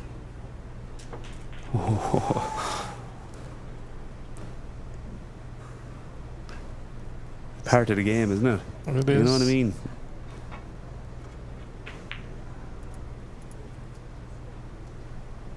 It's a tough shot. Very easy cue across these. Gotta keep still as you can. Lovely shot. Ooh, is he? I think he's okay for the potting angle for this blue. Because he just needs pink, right?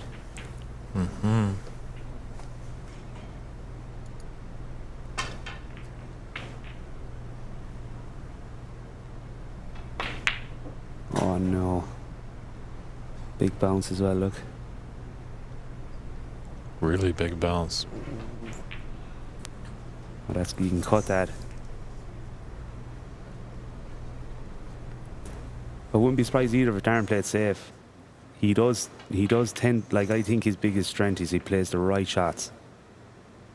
You know, he doesn't push the ball out too much, or he's not overly safe, you know. He just plays the right shots at the right time. But it looks like he's going to cut it. Here we go. Oh, left himself a tricky one. That's very unlucky. You know what I mean? Like, if how close was he to landing plumb even to one of the corners? You know what I mean? Stephen can do his watch. This pink for frame and match.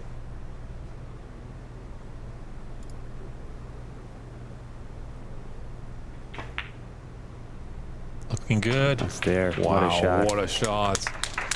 Oh, we didn't get to the decider, but it was exciting. So, Stephen Wong, unfortunately, will not lift the trophy in his own room. Darren Taylor continues his campaign to be back-to-back United States National Snooker Champion. We're going to step aside for a few short moments as we do have some other matches in play, and probably come back maybe at least in an hour or so or time. Check with us at 7 p.m. on the West Coast Pacific time. Obviously, if you're online, take a look at Cloud Snooker at the live snooker tab, because obviously we've got to wait till these other round of 16 matches conclude before we can get into the quarterfinals tonight that will finally produce the final four for Championship Monday. Andy McCluskey, thank you very much for being in the booth. Thank you, David, and honestly, thank you for everything that you do for snooker as well. Like, it's you know what I mean. You put in some shift yourself and Christian here at these tournaments as well. So kudos, big time, and hopefully we'll get many more tournaments in it. That's for sure. Thank you, Sounds sir. good. Feel free to pick up my tab anytime. Thank So, you. Cheers, Christian. It's David Burney signing off for a few short moments. Check back with us about 7 p.m. and hopefully we'll be getting into the quarterfinal matches. Until then, take care, everybody, and we'll see you soon.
you've got time if you're doing tie switch. He doesn't have bow tie, so. Okay, it's fine.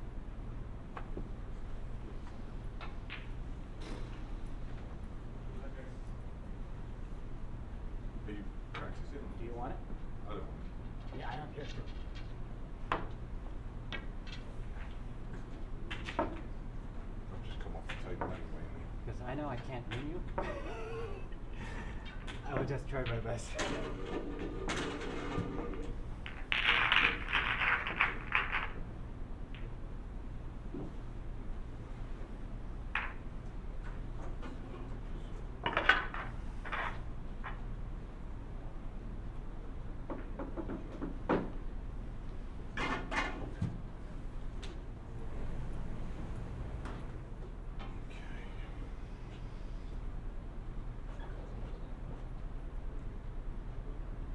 Heads or tails? You choose. I'll take head. Up. Tail. Okay, good luck.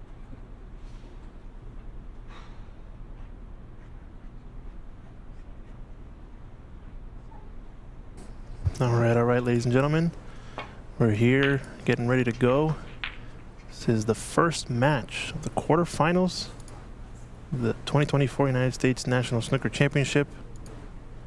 Christian Younger's here from Ox Promotions bringing you the action from the USSA organization here at Embassy Billiards. Had great action all day long. Scoreboard loads in there. We're ready to rock. Darren Taylor versus Arafat Amat.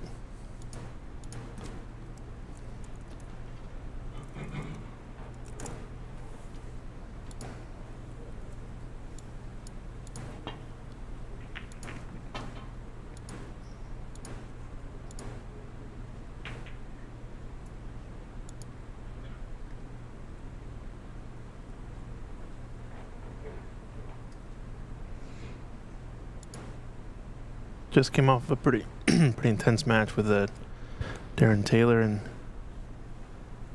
Stephen Wong. What do we got here? We got Shakib and Keith on this table. Okay. Second from here. Okay. Is that good? Table 5? Yes, table 5. Cool. Yep. Yeah, whatever you need. Yep. Just confirming there with Amit and Ajaya. Tournament director organizing things.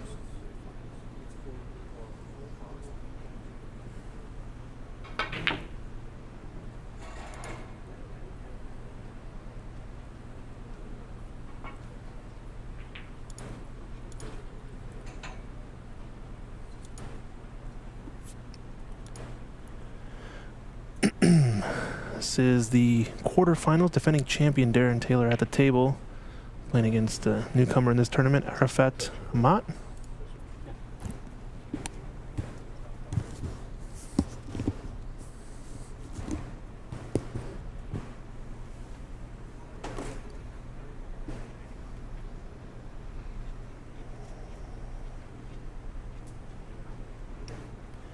Got some match action also going to be starting on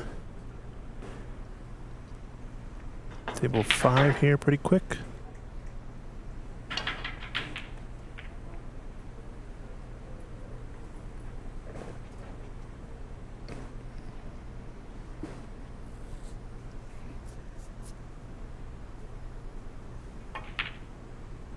Just going for this one here. It's going to be tough.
So Darren just coming off of a big win over Stephen Wong.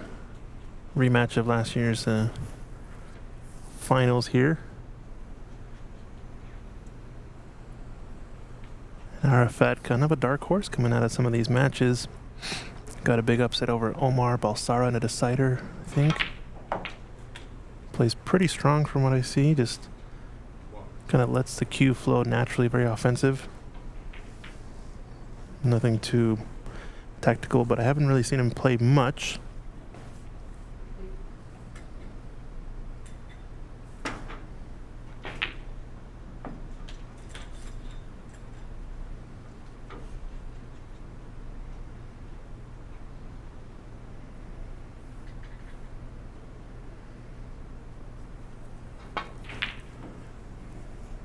Knocking in some great long pots here.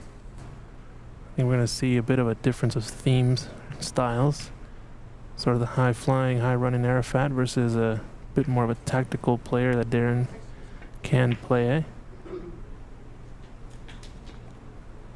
He's got an open red to the left corner, leftmost red. That is up in the bunch.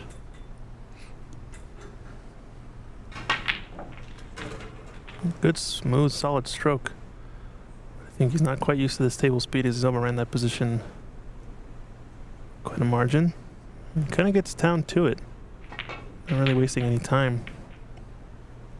Oh, good try.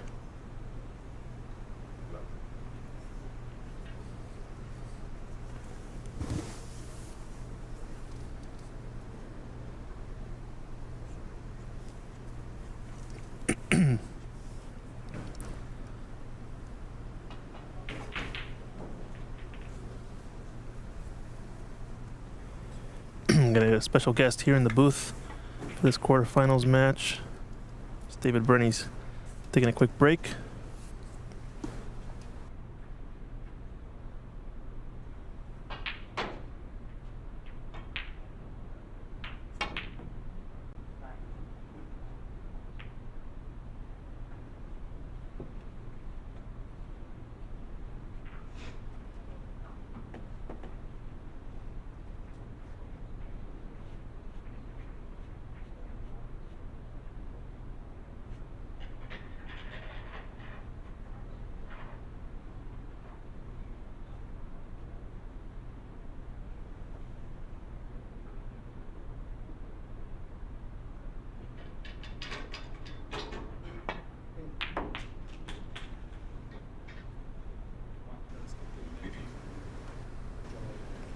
I got a good guest in the booth. Special guest, Ajaya Prabhakar, president of USSA and president of PAPSA. How's it going, Ajaya? It's going good, Christian. Yeah. You guys are doing a phenomenal job. Thanks. Excellent quality. I think a lot of hard work has gone in, we can tell. So Yeah, fantastic. appreciate it. Yeah. Really appreciate your help. Yeah, it's been going smoothly so far, and tournaments also been going smoothly for the most part, right? Yeah, I think it's been going great. Like the players have been enjoying themselves, and Embassy Club has done like an excellent job again, and they've been very hospitable. I think at the end of the day, the players are having fun, and the quality has been pretty good. So Yeah, that's what cannot matters complain. most. Exactly. It's good stuff. Well, this is the first quarterfinal match started here. A little bit of delays so far as some of the matches went a little bit long, but we are getting started here in the quarterfinals. I think there is a match also happening soon on table 5. It's going to be Shakib, I believe, versus Playing Keith. Yes. Yeah. Yes. It should be a good match. Yeah. I think that might be going live on the Ontario Snooker Tournaments, OBSA channel over on YouTube. Rob Richards will be streaming that in a bit. I think right now he's just watching across the room, as we do have some matches that are almost done. I know Tom Leemore and Raymond Fung, USSA board member, he's over in the corner. They're playing a tough one. I think Tom is up 2-1. But yeah, I'm excited for this match. It's going to be a clash of styles. I see Arafat very, run and gun, not very afraid of taking on the shot. And then you got Darren Taylor, who I think David Burney has kind of quoted him as the Terminator. He's a bit more of a tactician at times, but he can also lay down a good break when he needs to, right? He's seasoned. Very well-rounded, right? And Yeah. I mean, it's the first time I'm seeing Arafat. I mean, it's very impressive. He's got a good style, and, he's quick. yeah, you know who he reminds me of is Angus a little bit. You know how Angus plays? Angus Liu? Uh-huh. Right? He kind of plays, I would argue Angus plays a little bit faster, but kind of that same style, kind of fearless, just going to take the shot because they think that that's the right shot and full confidence, almost no fear of overhitting the shot because, just got to do it and kind of letting the raw natural talent work out, and almost to the point where, if they do get to the point where they're like a seasoned type, like you would say Darren Taylor, et cetera, become very experienced, could be incredibly dangerous. Yeah, I mean, absolutely. I mean, I think, all the seasoned players fear players who don't fear them, Yeah. Yeah, exactly. And I love talking to Darren Taylor in the booth. He talks a lot about sort of those intangibles, you might say, like at the table. I think one of the funny comments to me was a sarcastic tap of the chalk. It's like, where do you come up with this stuff, right? It's like, but it's kind of the observation of the player's mood and how they're playing and playing the mind games kind of to the fullest. Because ultimately, once you get down to playing the game well in terms of execution, it becomes all mind games, right? At the end of the day, how can you dare your opponent to take on a shot? How can you, force him into a mistake? And can you get him frustrated? All these different things. And how can that affect I you? never learned any of those, Christian. Oh, really? Yeah, yeah, talk to Darren. Oh, exactly. This dude is. Yeah, he's got I need some coaching from Darren for sure. Wealth of knowledge on that stuff. Yeah. Yeah. Nice pot on the blue, opening things up.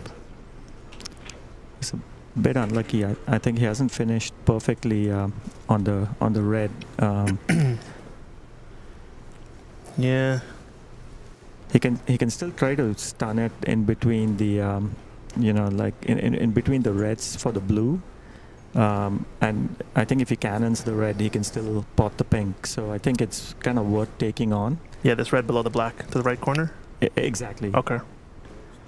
Yeah, the only risky thing that makes me nervous is that red over the left, the right center, right? Right. I think that's probably what he's thinking. He's thinking, what if I miss? Which is what the fearless players don't think. Right, right. They just kind of, he's like Arafat would have got that and shot already. Shot it, exactly, yeah. Exactly. That's interesting. Oh yeah, he's playing the safety. Oh, was it a plan? His plan.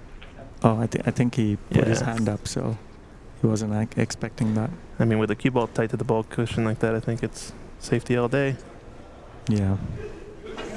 So tell us more.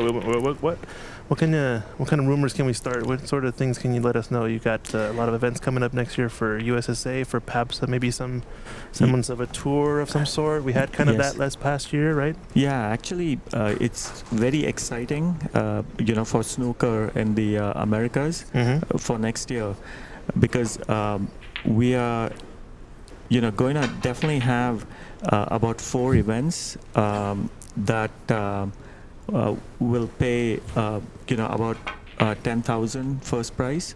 Oh, okay. Wow. So, I mean, 10,000 Canadian or 10,000 US. Right. So it's kind of exciting because I think one of the things that was missing in the Americas is kind of attracting full-time players to be able to play. I see. And this is kind of, getting on the road to have more full-time players. I mean, I think we need to have a lot more money in the game to attract them, right? To attract them, but we are getting there. I think, definitely in the amateur circuit, I think, we are doing the best relevant to any other continent. So I think we're doing fairly well. Yeah, and it's kind of an artifact, right? Of like that's kind of all we have right now is sort of the top level amateur play. Right. Makes sense. But it's exciting. It should be awesome to get some 5-figure prize money for first place prizes and future events. It's going to be really good. Definitely going to see some players come out of the woodwork for those, especially if they're open or sort of depending on who's available to play, etc. But yeah, it's exciting stuff. Yeah, we and it's going to be like open so that international players can come and play as well. Oh, really? Yes. So I think one of the exciting things is getting good quality players from Europe and Asia to come and play with players from who are local. That's going to definitely be a learning experience, as well as players here will know what they need to work on. Kind of like an inspiration as well, huh? And will be an inspiration as well. Okay. I know you guys have been inviting some professionals, which I think also helps. Yeah, and I think it helps from like a fan perspective as well, right? Yes. But yeah, you always get the errant player, wants to try out their stuff against so-and-so, how can I beat a frame against Luca? Can I beat a frame against Sean Murphy or whoever, right? Right. I think out of the exhibitions we've had, though, only one person has ever beat a pro.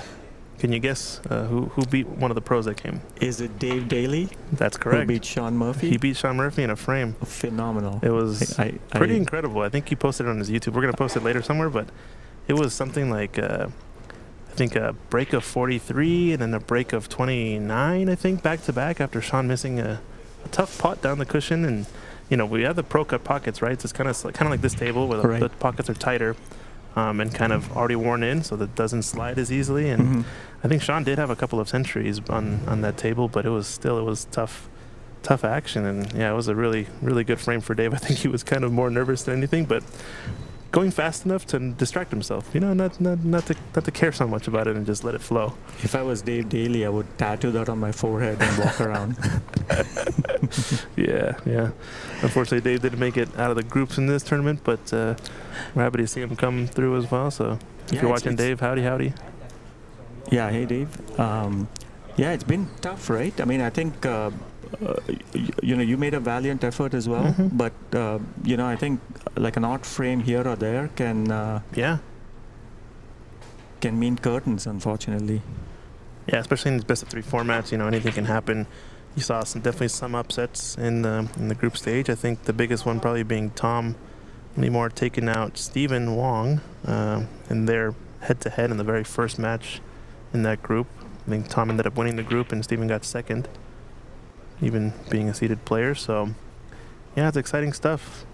So tell me more about how the seeding works for this tournament. I think Darren is defending champion, obviously, so he comes in as the number one seed. Number one, exactly. Okay. And what happens is what a shot.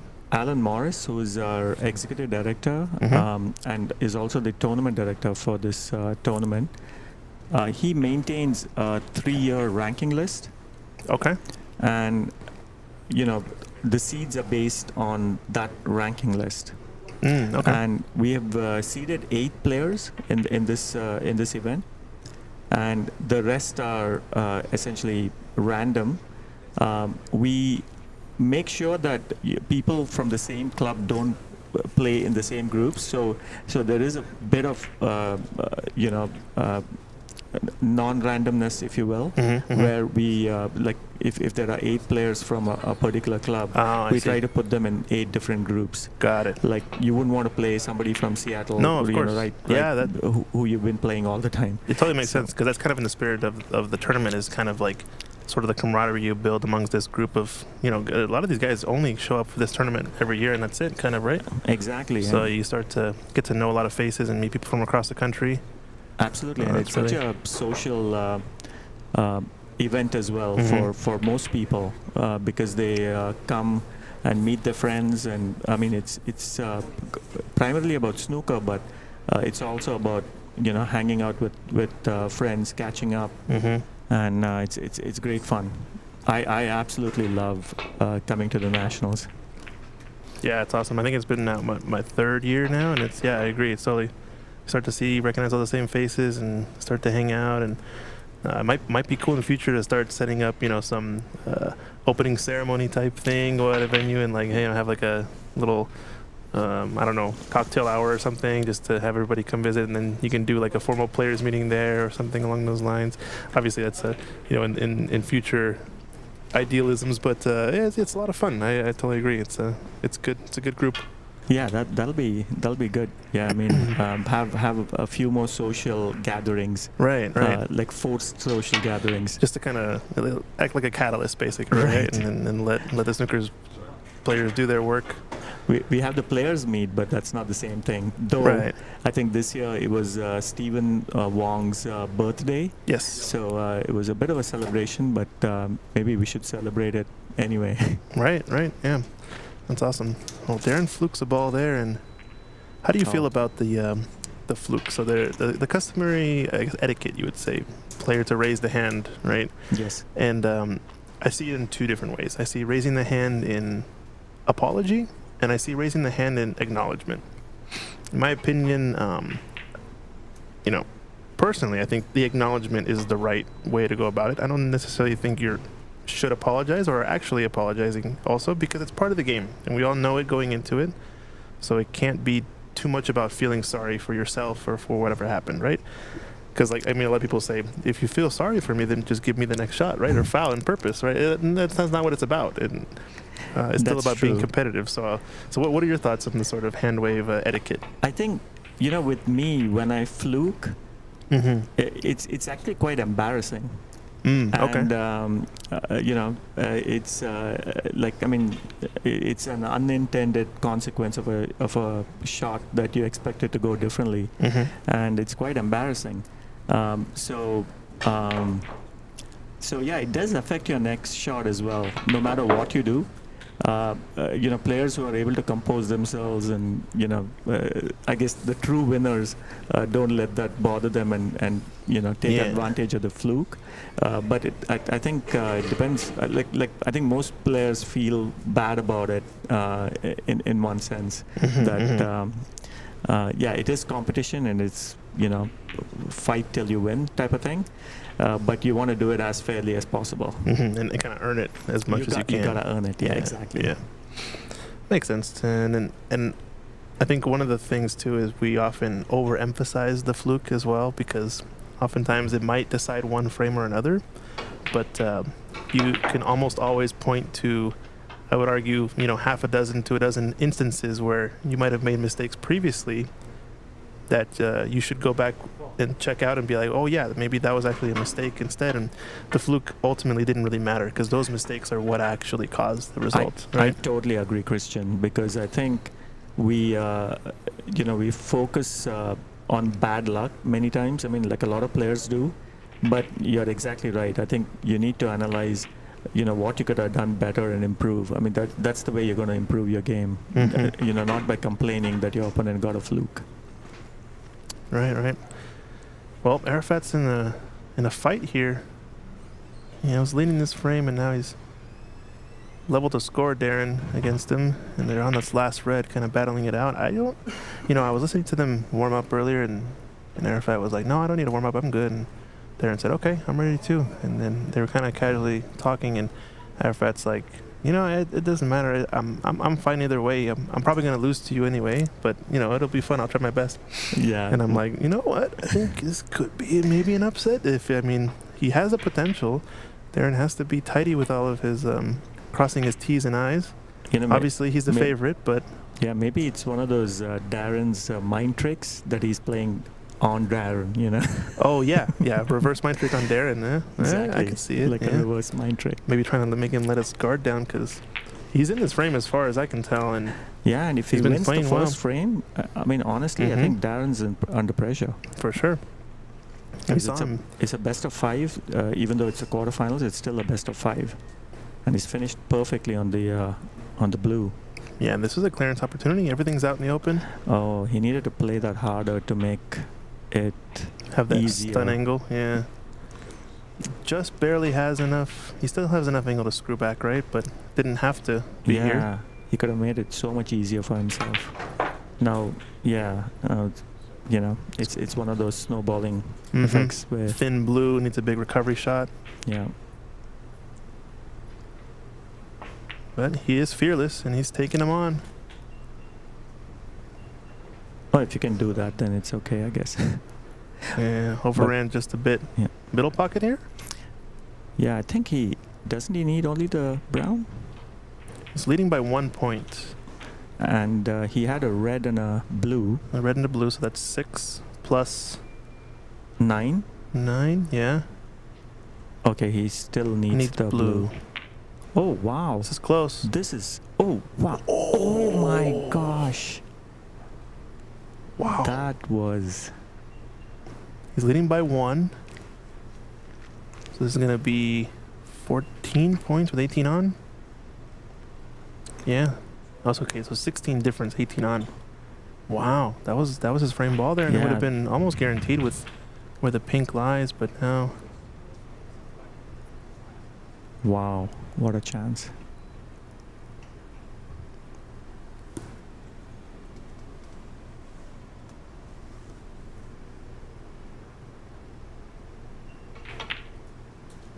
No, and Darren's going to get a steal here. He did miss a pot with this stretched out queuing, but I think he's a favorite here.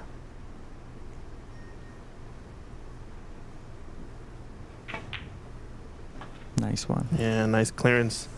Wow, so a little bit of a steal, a shocker almost from Arafat, getting maybe an upset. We got some action, folks. This is a good one.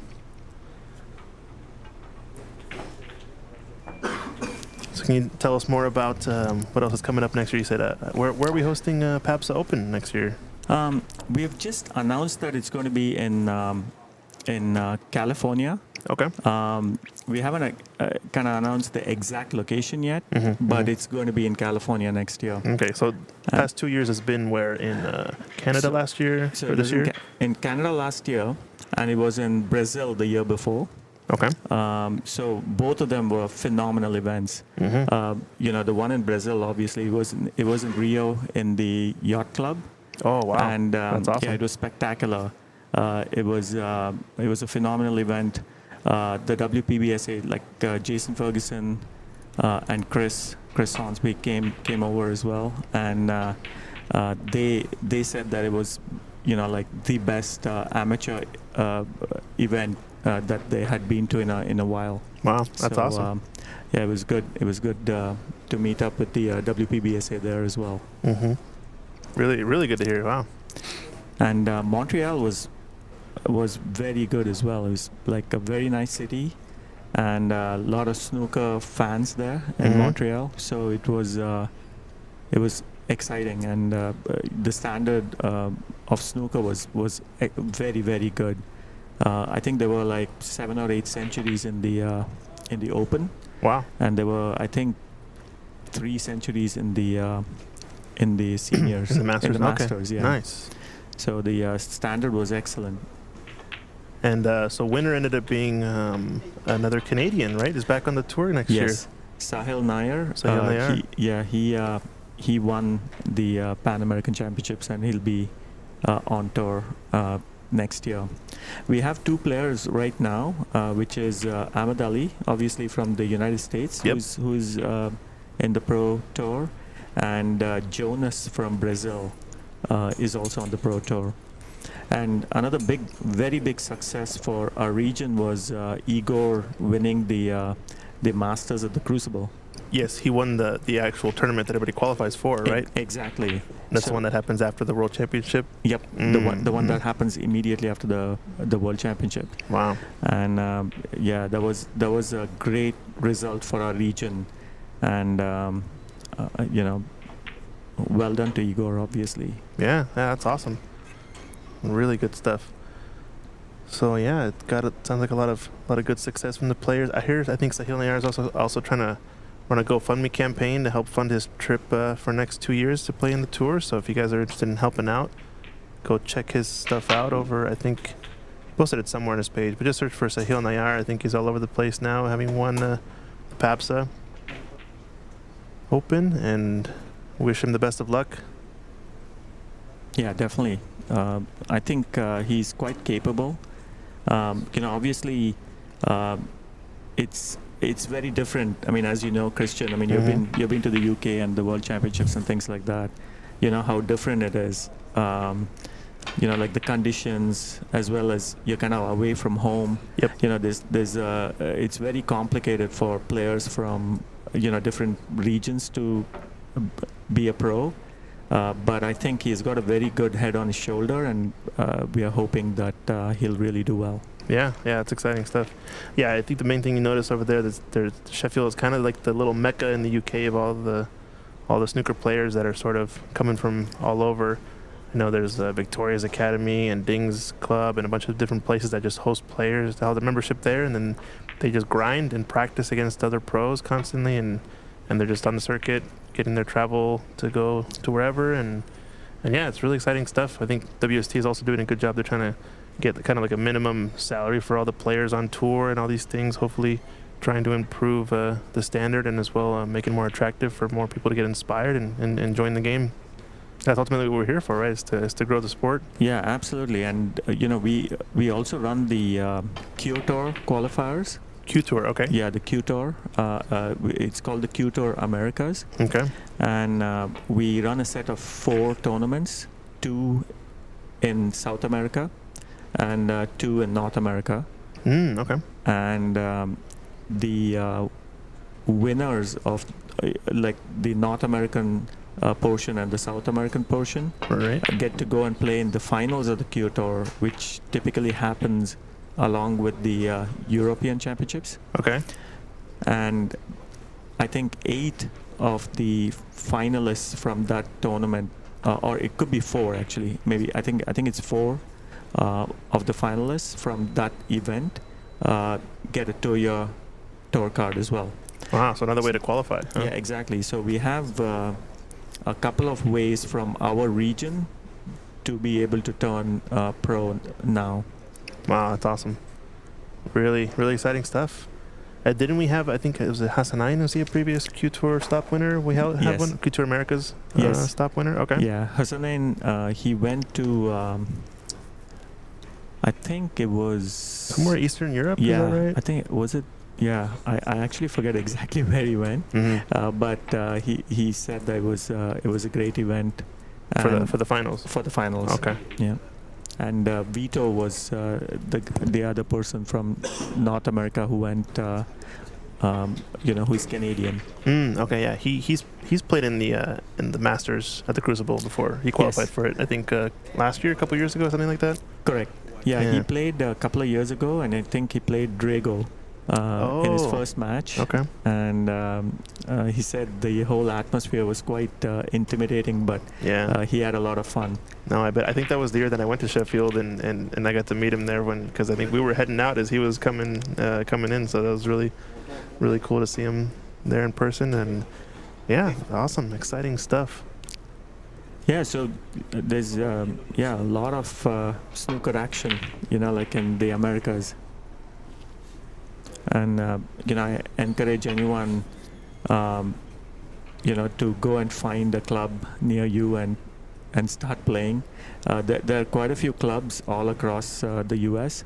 I think in this event, we had, I think, was it Mark from North Carolina? Yeah, Mark Ziegler. Mark Ziegler? Yep. Very good player. Mhm. He's like me. He's one of the few non-expat. Started with pool, got into snooker players, right? Exactly.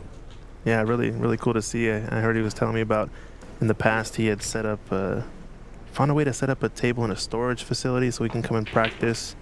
And then he finally found, I think now he practices on a table that he bought off someone, an old table that got refurbished, and he hosts it in some space in someone's machine shop.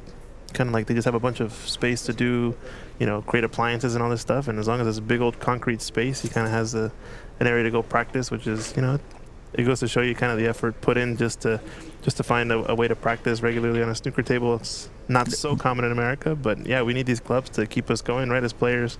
That's true passion, and it's good to see. He was actually saying that there were other players. In fact, he was saying that there was a player who was even better than him. So yeah, we would like to see all these players come and play in the nationals and other events. Yeah, and it's also very exciting. The crossover with pool, I think, is the big one, because I feel like the best USA snooker player right now they're probably out there playing pool, honestly, just because of how popular that game is as a cue sport in America.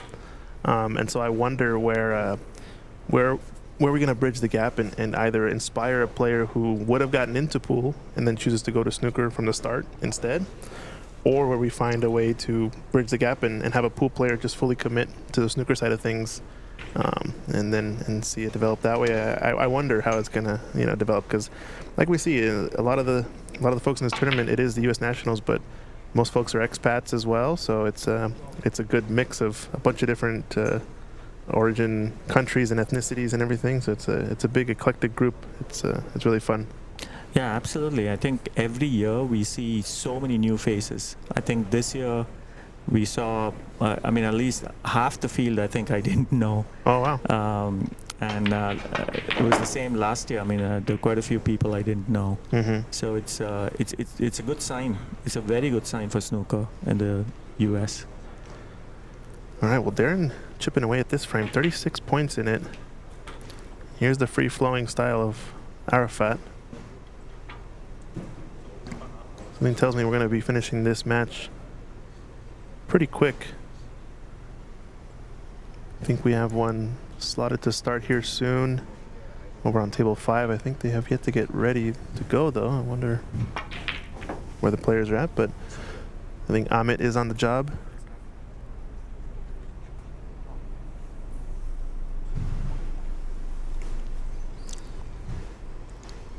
And here goes Arafat, knocking in some long pots. Good on the blue, a little bit thick. Yeah, I think you can't afford to make those types of mistakes against Darren. Mm-hmm. Almost got away with it in the last frame, or the last frame. Right. Since he had a chance for possible clearance and taking that tough blue. All right, yeah, looks like Keith is ready to go here on table 5.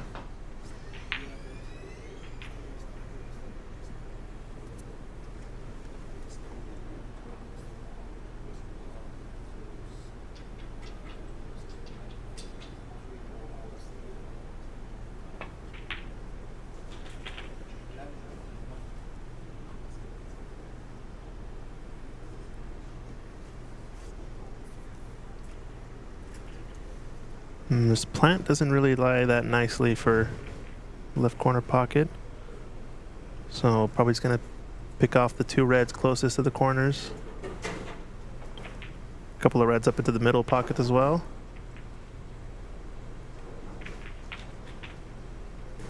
With these, 4 loose reds or so in Yeah, I think black? What is it? Is it going to get the snookers required? Well, I think the problem is, I don't know if the black goes to either pocket right now. Oh, yeah. So He's looking at it now. Yeah, he's going to have to play one of the balk colors, unfortunately, because the blue is off its spot and the pink is off its spot as well. Right. He wants to play the blue, the red here in the left first, but that would mean trying to pot the black in the right corner. But yeah, bulk color next. He called it. It's a good shot. Gonna have to maybe take 2 bulk colors, right? Can he get on the black off of this red over the right corner? It's gonna be tough. Yeah, he's gonna have maybe screw down into the top cushion. No. Nah, I think, yeah, it's actually fine because he has the angle now to get back to the bulk colors again. Mm-hmm. And then the black would be open to at least that pocket. So he may have a little more to play with then. Do you flirt with the pink at all here? I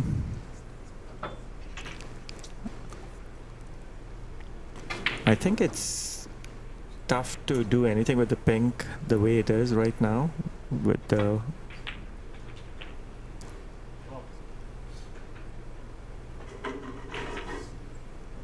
yeah, it's a good angle on the green. Yeah, really nice.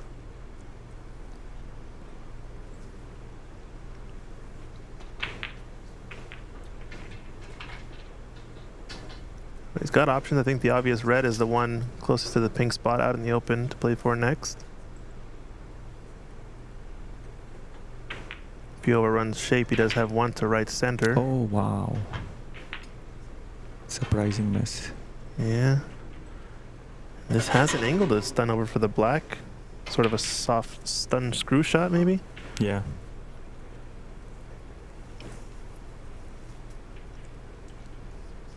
Can he come 1 cushion into the space?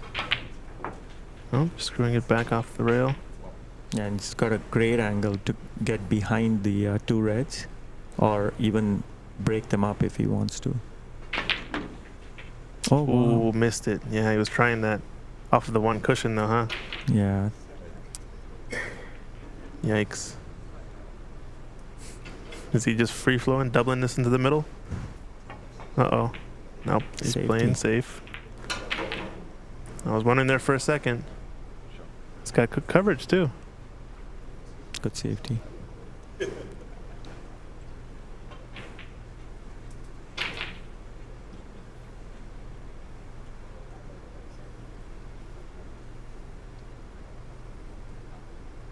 This leftmost red along the top cushion has a chance to run into those two reds to hold, but he's gonna kick at this, it looks like, this is open red. Instead, this is an interesting choice because this is a scenario where if he fouls this twice, it's gonna be a warning for his opponent, right? To Correct. since the red mentioned on the top cushion is fully on.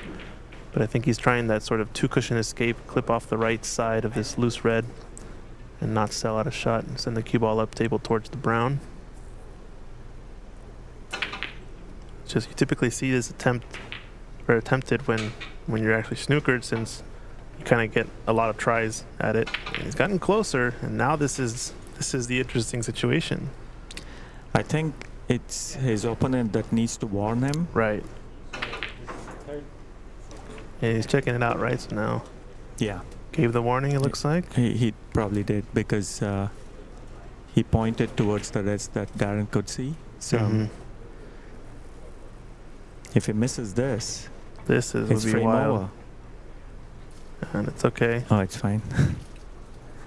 It's a little nervy, that type of scenario.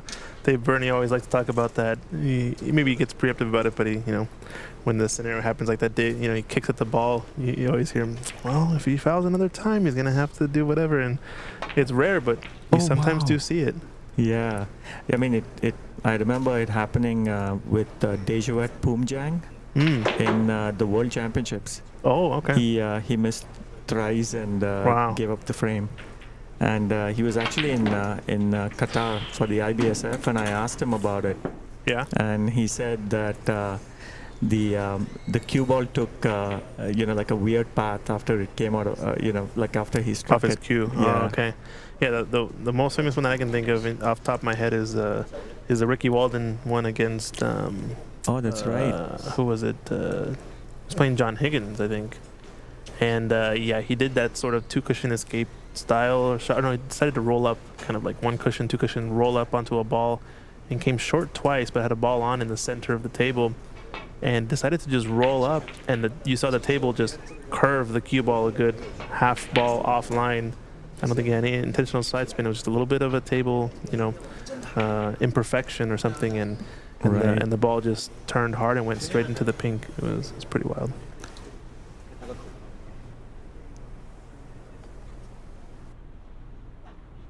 There.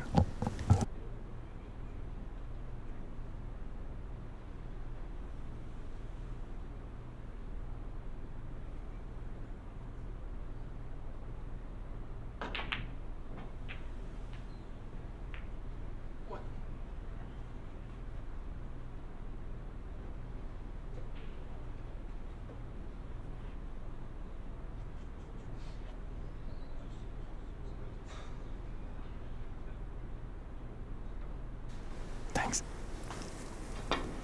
It's going for the pot. Oh, and green out in the open.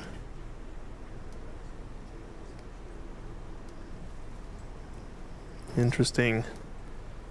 One instinct I have here is to roll the red down towards the red black and play behind green. It's a bit of a naked shot, but I feel like when there's two reds on, you kind of try to put them together to make them essentially one red to hide from. Correct. Kind of, right? Correct. Yeah, that would be the strategy. But he has that blind cut into the right middle pocket. Comes up so often. He's choosing to play all the way off of the cushion maybe and behind the green. I think he was playing your shot, Christian. I think he just misjudged Yeah. where he put the red. and the way Arafat's playing too, I think it's affecting a little bit of Darren's style as well, because we saw Darren and Steven just play, and I would consider them somewhat similar in terms of approach and like timing at the table, pre-shot routine, those kind of things, and everything kind of going, slower a little bit overall. And in this one, it feels almost like Darren is kind of matching Arafat a little bit, or maybe getting affected by it and playing a little bit quicker than he was in the previous match as a result. I don't know if that's actually affecting how he plays, but do you find yourself when you're playing a faster player that you tend to play to their speed, or when you're playing a slower player, do you play to their speed typically, or obviously you want to try to stay to your own pace, right? Correct, yeah. I mean, it's so critical that you play at your pace, no matter how fast or slow your opponent is playing. Mm-hmm. But invariably, I think what happens, especially in the amateur game, is you get influenced by the pace of your opponent, and that's definitely not a good thing. Yeah, it's dangerous, right? Yeah. Oh, this is a great snooker It's a here. great shot.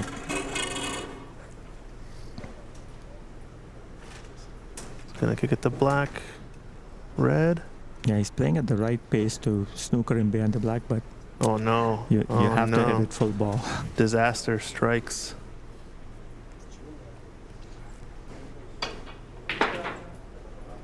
And with a lead of 18, I think 2 reds and 2 high value colors, and yeah. oh wow. Did not expect that. But like I was saying, that red, if he's playing Steven, the previous frame, do you think he'd take a little bit more time to attempt that pot in terms of pre-shot routine? Probably. Probably, maybe. That's what I'm wondering. Like it feels to me like Darren is either getting uncomfortable by the pace of his opponent or playing a little bit too much to it, and it might be affecting him. I don't know. That's just kind of my speculation. Obviously, we have to ask him to see what he's actually thinking about it, but just kind of some interesting observations. And then a good snooker here from Arafat to put more pressure on.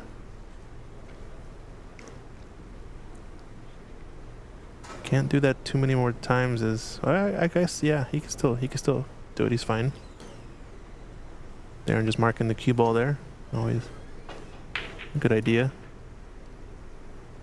It is nice that when we have the stream and they really get into an argument about, where the ball is, it's very easy and clear to disseminate any sort of doubt. True. And is this getting close to a free ball situation with the yellow? Had it come short, maybe?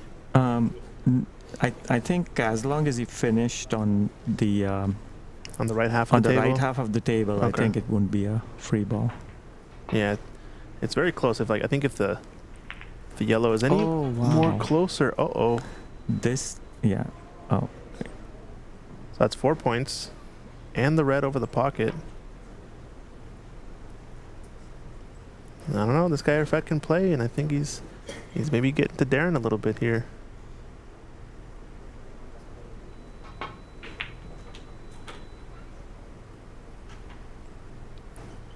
He's on the wrong side of the green, so probably going to take brown or pink. yeah. Potentially the pink may be easier for him to stun across for the yellow And just to get it back on its spot, maybe. as well. Yeah, he cues nicely. Very smooth and fluid.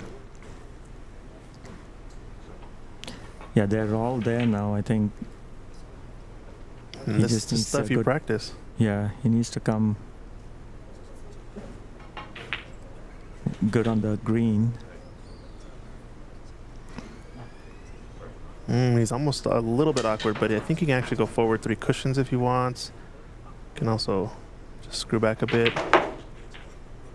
Watch out, black. Yeah, he has the angle to come back for the blue, and I think the blue does cut into the center pocket.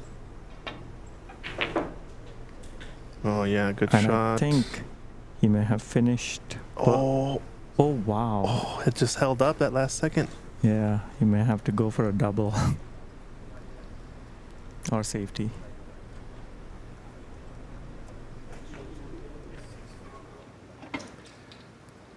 Oh yeah, it's I think way too thin for that middle pocket. Is he still attempting it? Oh, he Yes. is. Oh, Wow. He is fearless, as you said, Christian. yeah. Holy smokes. Is it pink for frame ball and frame? Or is it blue as frame ball? Let's see. I didn't do the math very well there in simplified mode. No, I think he needed the pink. Yeah, being down by 9, typically you'll need. Yeah, so 12-point difference. Yep. With 13 on. It's so unfortunate. Could this be another steal from Darren? Just needs to make 2 solid shots here. Really one good positional pot. This looks pretty good. It's perfect. Yeah, just held up perfectly. Wow. Thought for a second it was going to keep rolling. Oh, you could see the face of Arafat on the side there. Just. Oh, wow. Unfortunately, loses that one, and Darren steals another one. Gosh, this guy can shoot, but he just gave him the chance there.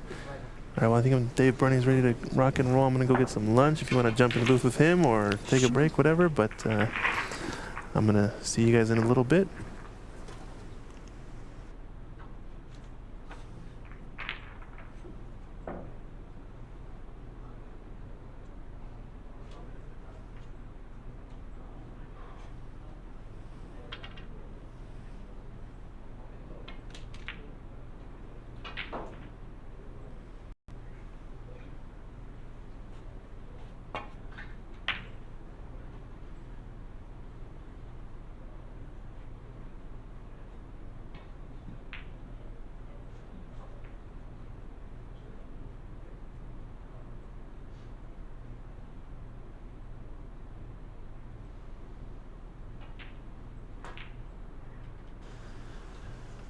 Hello, everybody. So Christian just stepped away to take his meal break, as that's where I was at the beginning of this frame. Darren Taylor continuing the steamroll. Just nipped that last frame, stole it by a point. I liked watching Arafat Amat. Really exciting match he had against Andy McCluskey in the round robin phase. Thought he maybe put up a bit more of a fight, but definitely his back is against it. That's when players really come out fighting. It is the 2024 U.S. National Snooker Championship, live here at Embassy Billiards. It's getting late into Sunday evening. This is a quarterfinal match.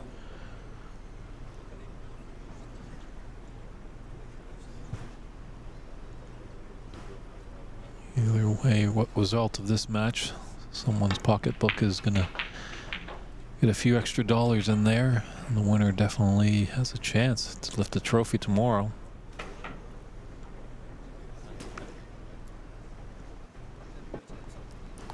And this is Arafat's, I believe, first U.S. national, so he's done quite well to get this deep in the tournament. As Andy McCluskey was saying in our last match before this, as he paid a visit into the booth, and just a few tweaks to Arafat's game and he'll be a very deadly snooker player.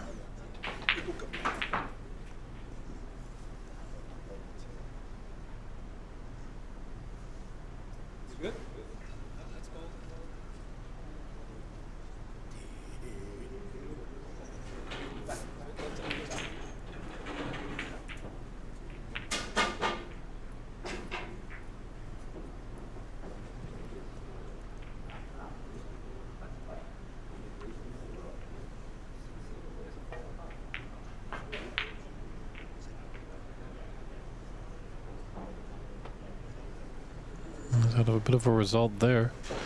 Stern's going to be queuing over this yellow ball in a little bit of a pain, getting down on it.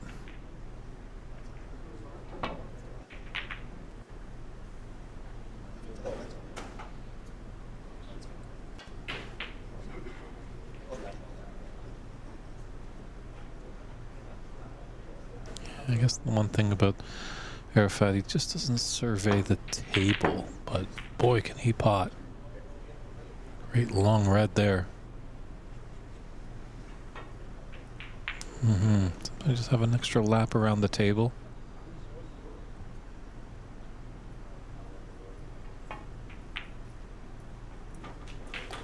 But when you're potting like that, who needs to survey?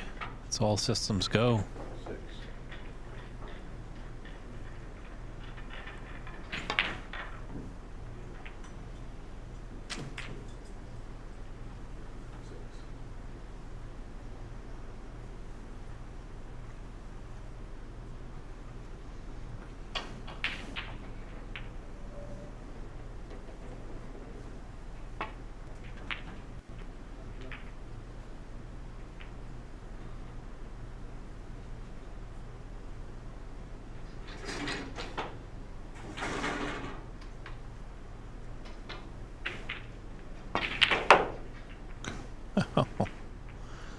Impressive potting action by this youngster.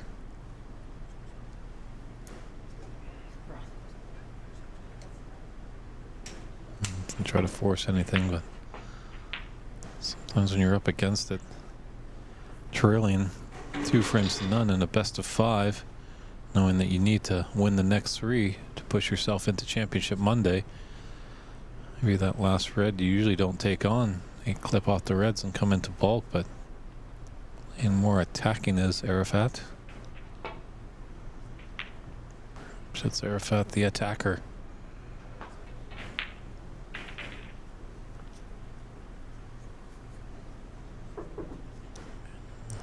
Darren has rolled nicely to get behind that green to get the snooker.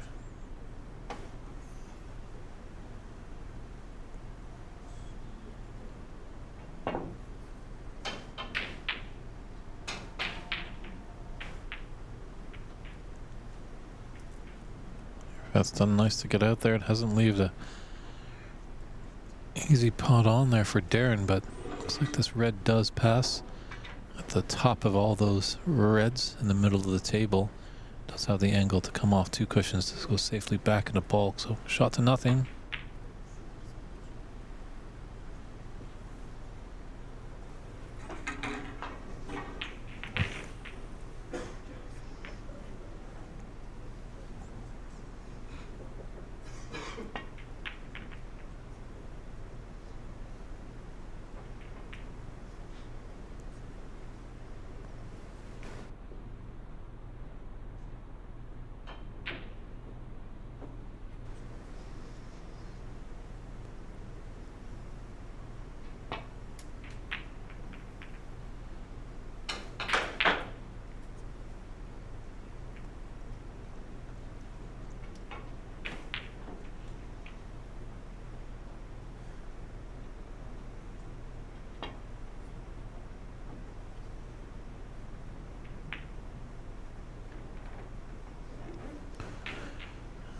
Definitely will be going back.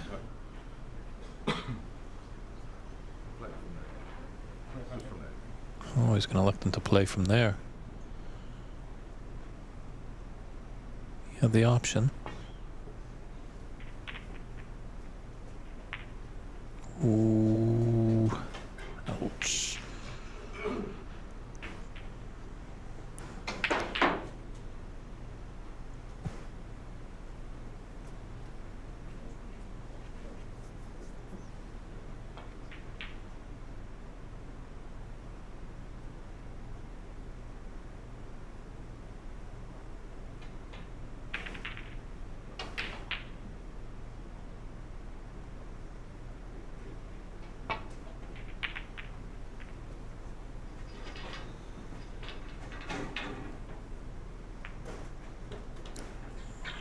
Getting to be a messy table. A lot of reds down at one end, only the pink down there, but rather safe there. So we could be here for a while. Black is open up there, obviously, if either player is to take a red and zoom up towards the bulk area.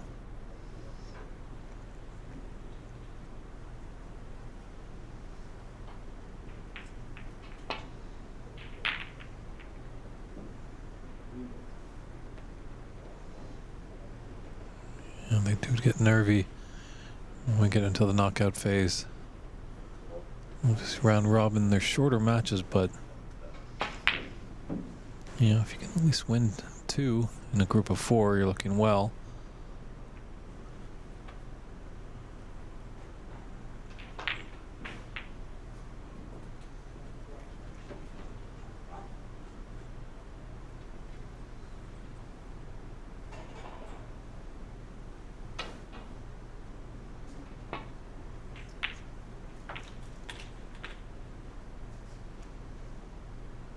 We might be able to take this black into the left middle. At least bring it back down to the business end of the table.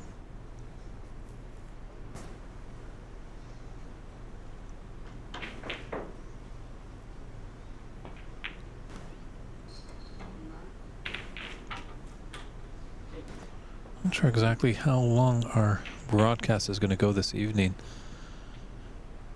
as we have this quarterfinal match and another quarterfinal match in play. We have 2 round of 16 matches that still need to conclude, and then they'll have a quarterfinals after that. So we'll just have to check with the powers to be to see if there's going to be any bonus coverage this evening.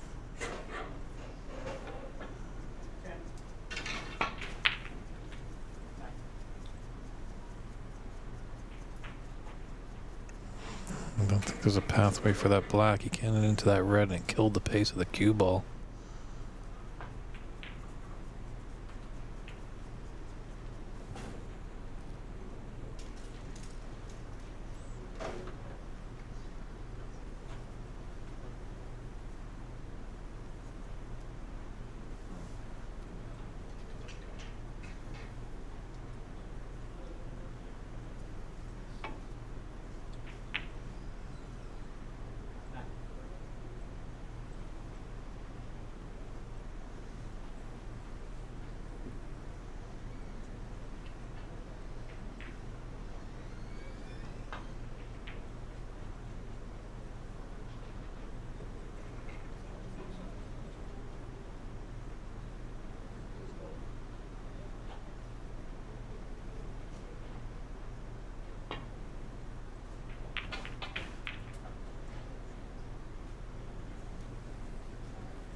Nine red balls. Well, actually about 8 red balls pretty much below the black spot. Definitely always can make for a messy little frame.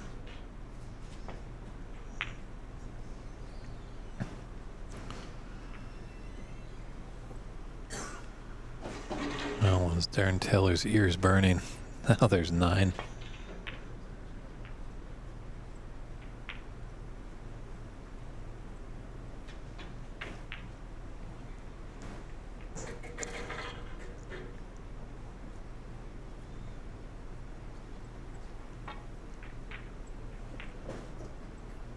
Neither player gave in an inch.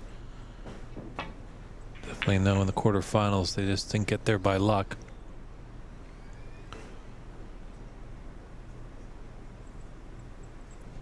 Nice safety shot that by Darren. Nicely close to the bulk cushion. Might have left this red. Kind of opens up a few things. Or she puts the pink rather safe and back down in the bulk area.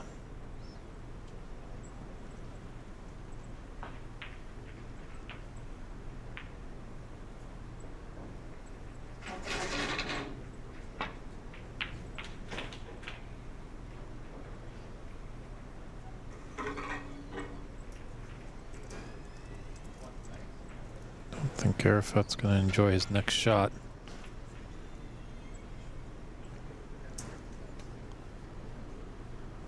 Surprised Darren takes on a pot.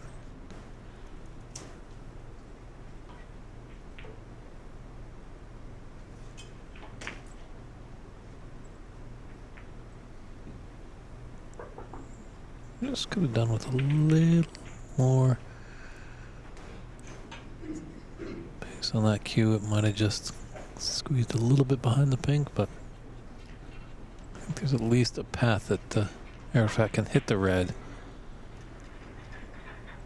But the question is, where is this cue ball going to end up? Where red's going to be? That just does not look good for...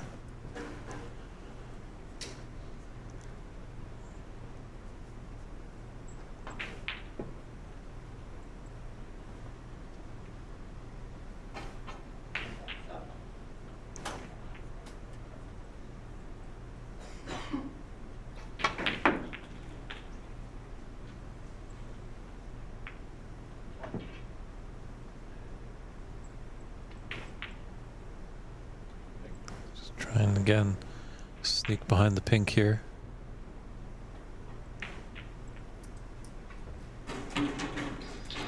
Yeah. See that cluster of 5 reds. It makes a big target, but as we saw, it's important that he doesn't leave an easy red on, as he faltered last time, Arafat.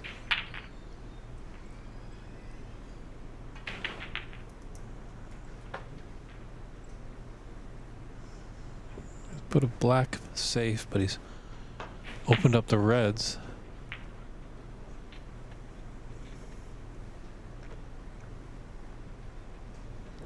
Turn does have a red into left middle. It's going to take him up table where more colored balls are.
Darren might be forced into taking a pot on.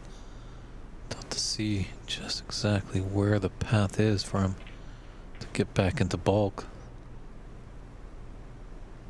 Maybe those 3 reds to the left of the black, the one that's closest to the black spot, just thinly snick off the right side.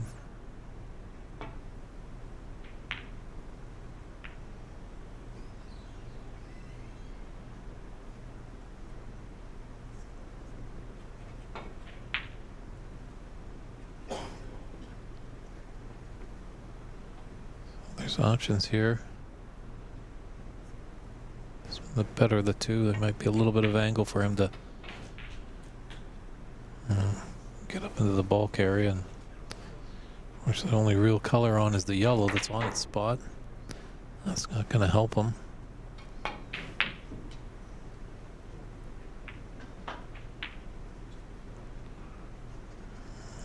Let's push the blue safe.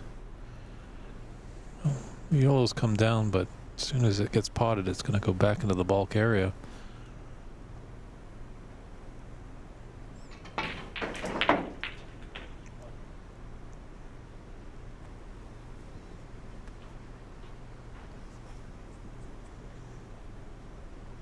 Darren with a 2-frame advantage, and this match just needs one more to push himself into Championship Monday.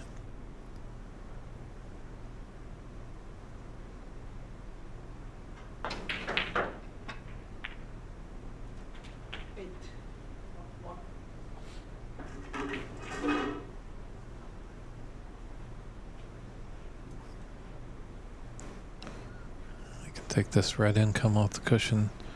Should be able to be onto the yellow.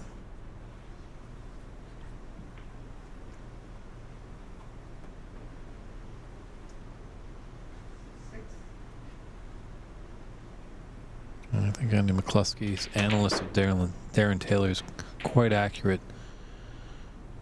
Darren always seems just to take the right shot. Come up enough for the yellow. I don't think he has. Doesn't look like from this TV monitors. A good long look at it, so I don't think it does. Brown. Nominating the brown. Just come cushion first so he can keep his cue ball up table.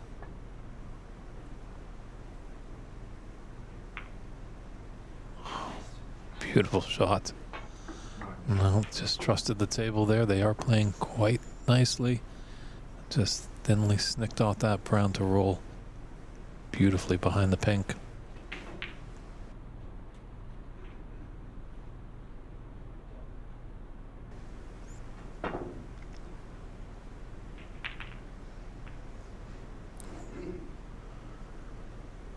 We almost put the red in there.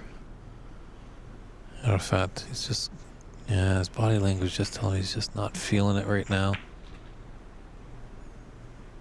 It's tough to hold for the black there, but he's got second place. He's got the yellow.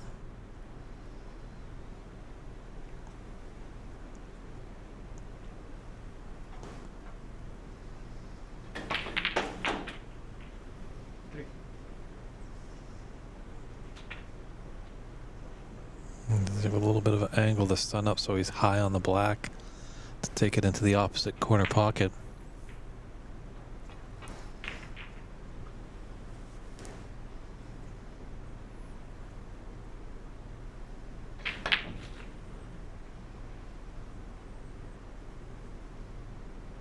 I didn't want to chance it. That's the yellow into the green pocket with the angle to come off. Couple of cushions to come back down table. Give him at least a chance at some red.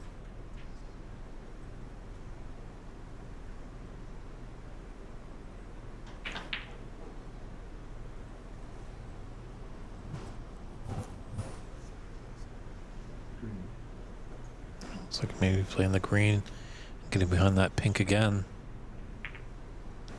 Nasty, nasty boy he is.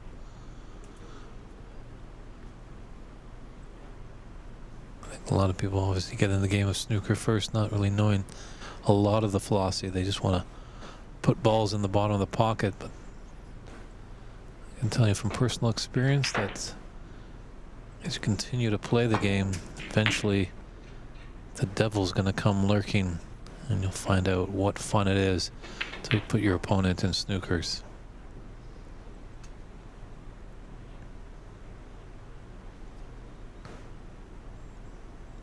They're happy to just take down these reds. More reds that fall is going to make it difficult for a comeback to come Arafat's way. All trailing by 25. There's 51 on the table.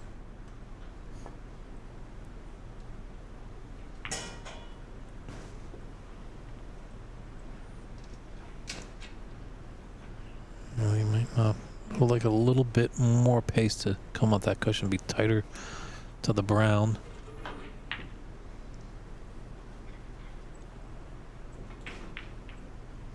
Got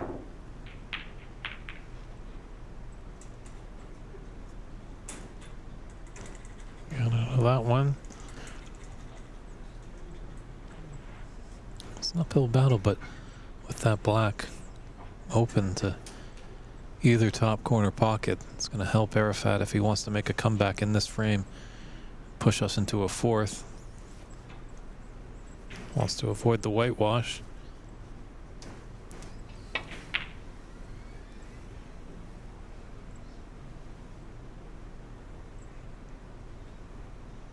Aaron definitely going for the jugular here. He wants to get this one done. Doesn't want to give his opponent a sniff, any hope coming back in this match.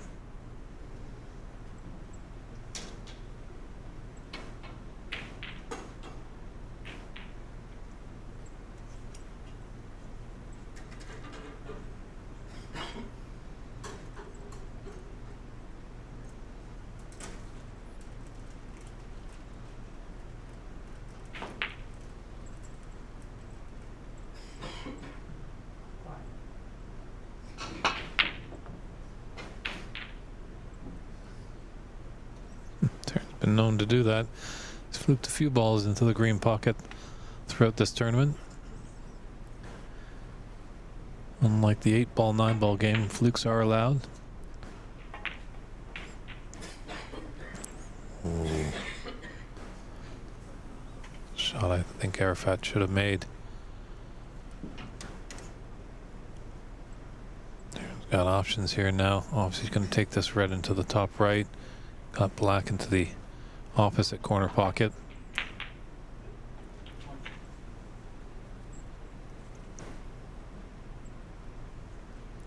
Definitely impressed by Arafat Amat. I think this is his debut U.S. Nationals. He's got all the way to the quarterfinals. So he won't be going home empty-handed. As you can see, the quarterfinalists are going to make $400. But if you can punch your way into Championship Monday, you're at least going to make some money. $1,000 for the semifinals. Second place gets 3,007 G's. Nice for the spot. winner. We're back in the booth. Had a quick dinner break, but now things are getting down to it here. I was watching on the side, and this is the type of frame that Darren's been wanting to play, I think, all match long. The grind.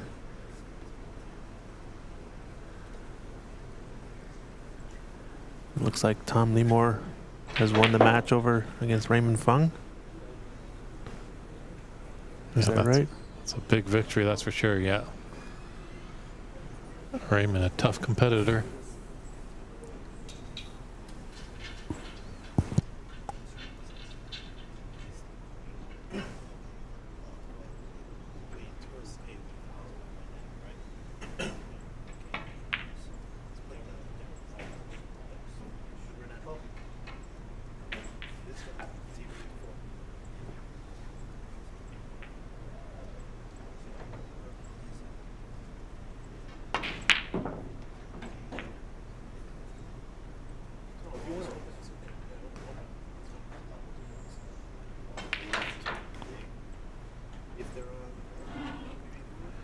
Well, 37 and 35 in it, so Arafat does need a snooker. Darren had studied that scoreboard. Just really needs to gently put this in. No chance of a free ball with that last red.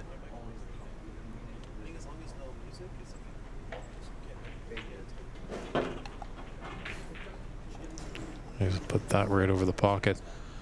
Hopefully Arafat can have a look at the score. I'm putting that in, getting the black. It's just the one snooker, so I can always use it for colors if this black goes in. Oh no. Extends the hand. The reigning champion is going to be going to Championship Monday. He's our first semi-finalist, Darren Taylor, coming across the state line from Arizona. Hungry to be a repeat champion. Many have done it before. He's never done it. He'd like to do it. We'll have to see what our broadcast picture looks like for the rest of the evening, Christian. Yeah, I got maybe some updates, but we have a match going on right now on table 5. Keith and Shakib are playing. I think Ontario Snooker Tournaments is streaming that match. We just had completion of another match over here in the corner. Looks like Tom Lemore did take it down against Raymond Fung. There you can see him discussing things, but yeah, Tom, congratulations to him, is going to be advancing to the quarterfinals, and their match is going to get started probably on TV table 4. And we have one more match in the round of 16 going on table 10.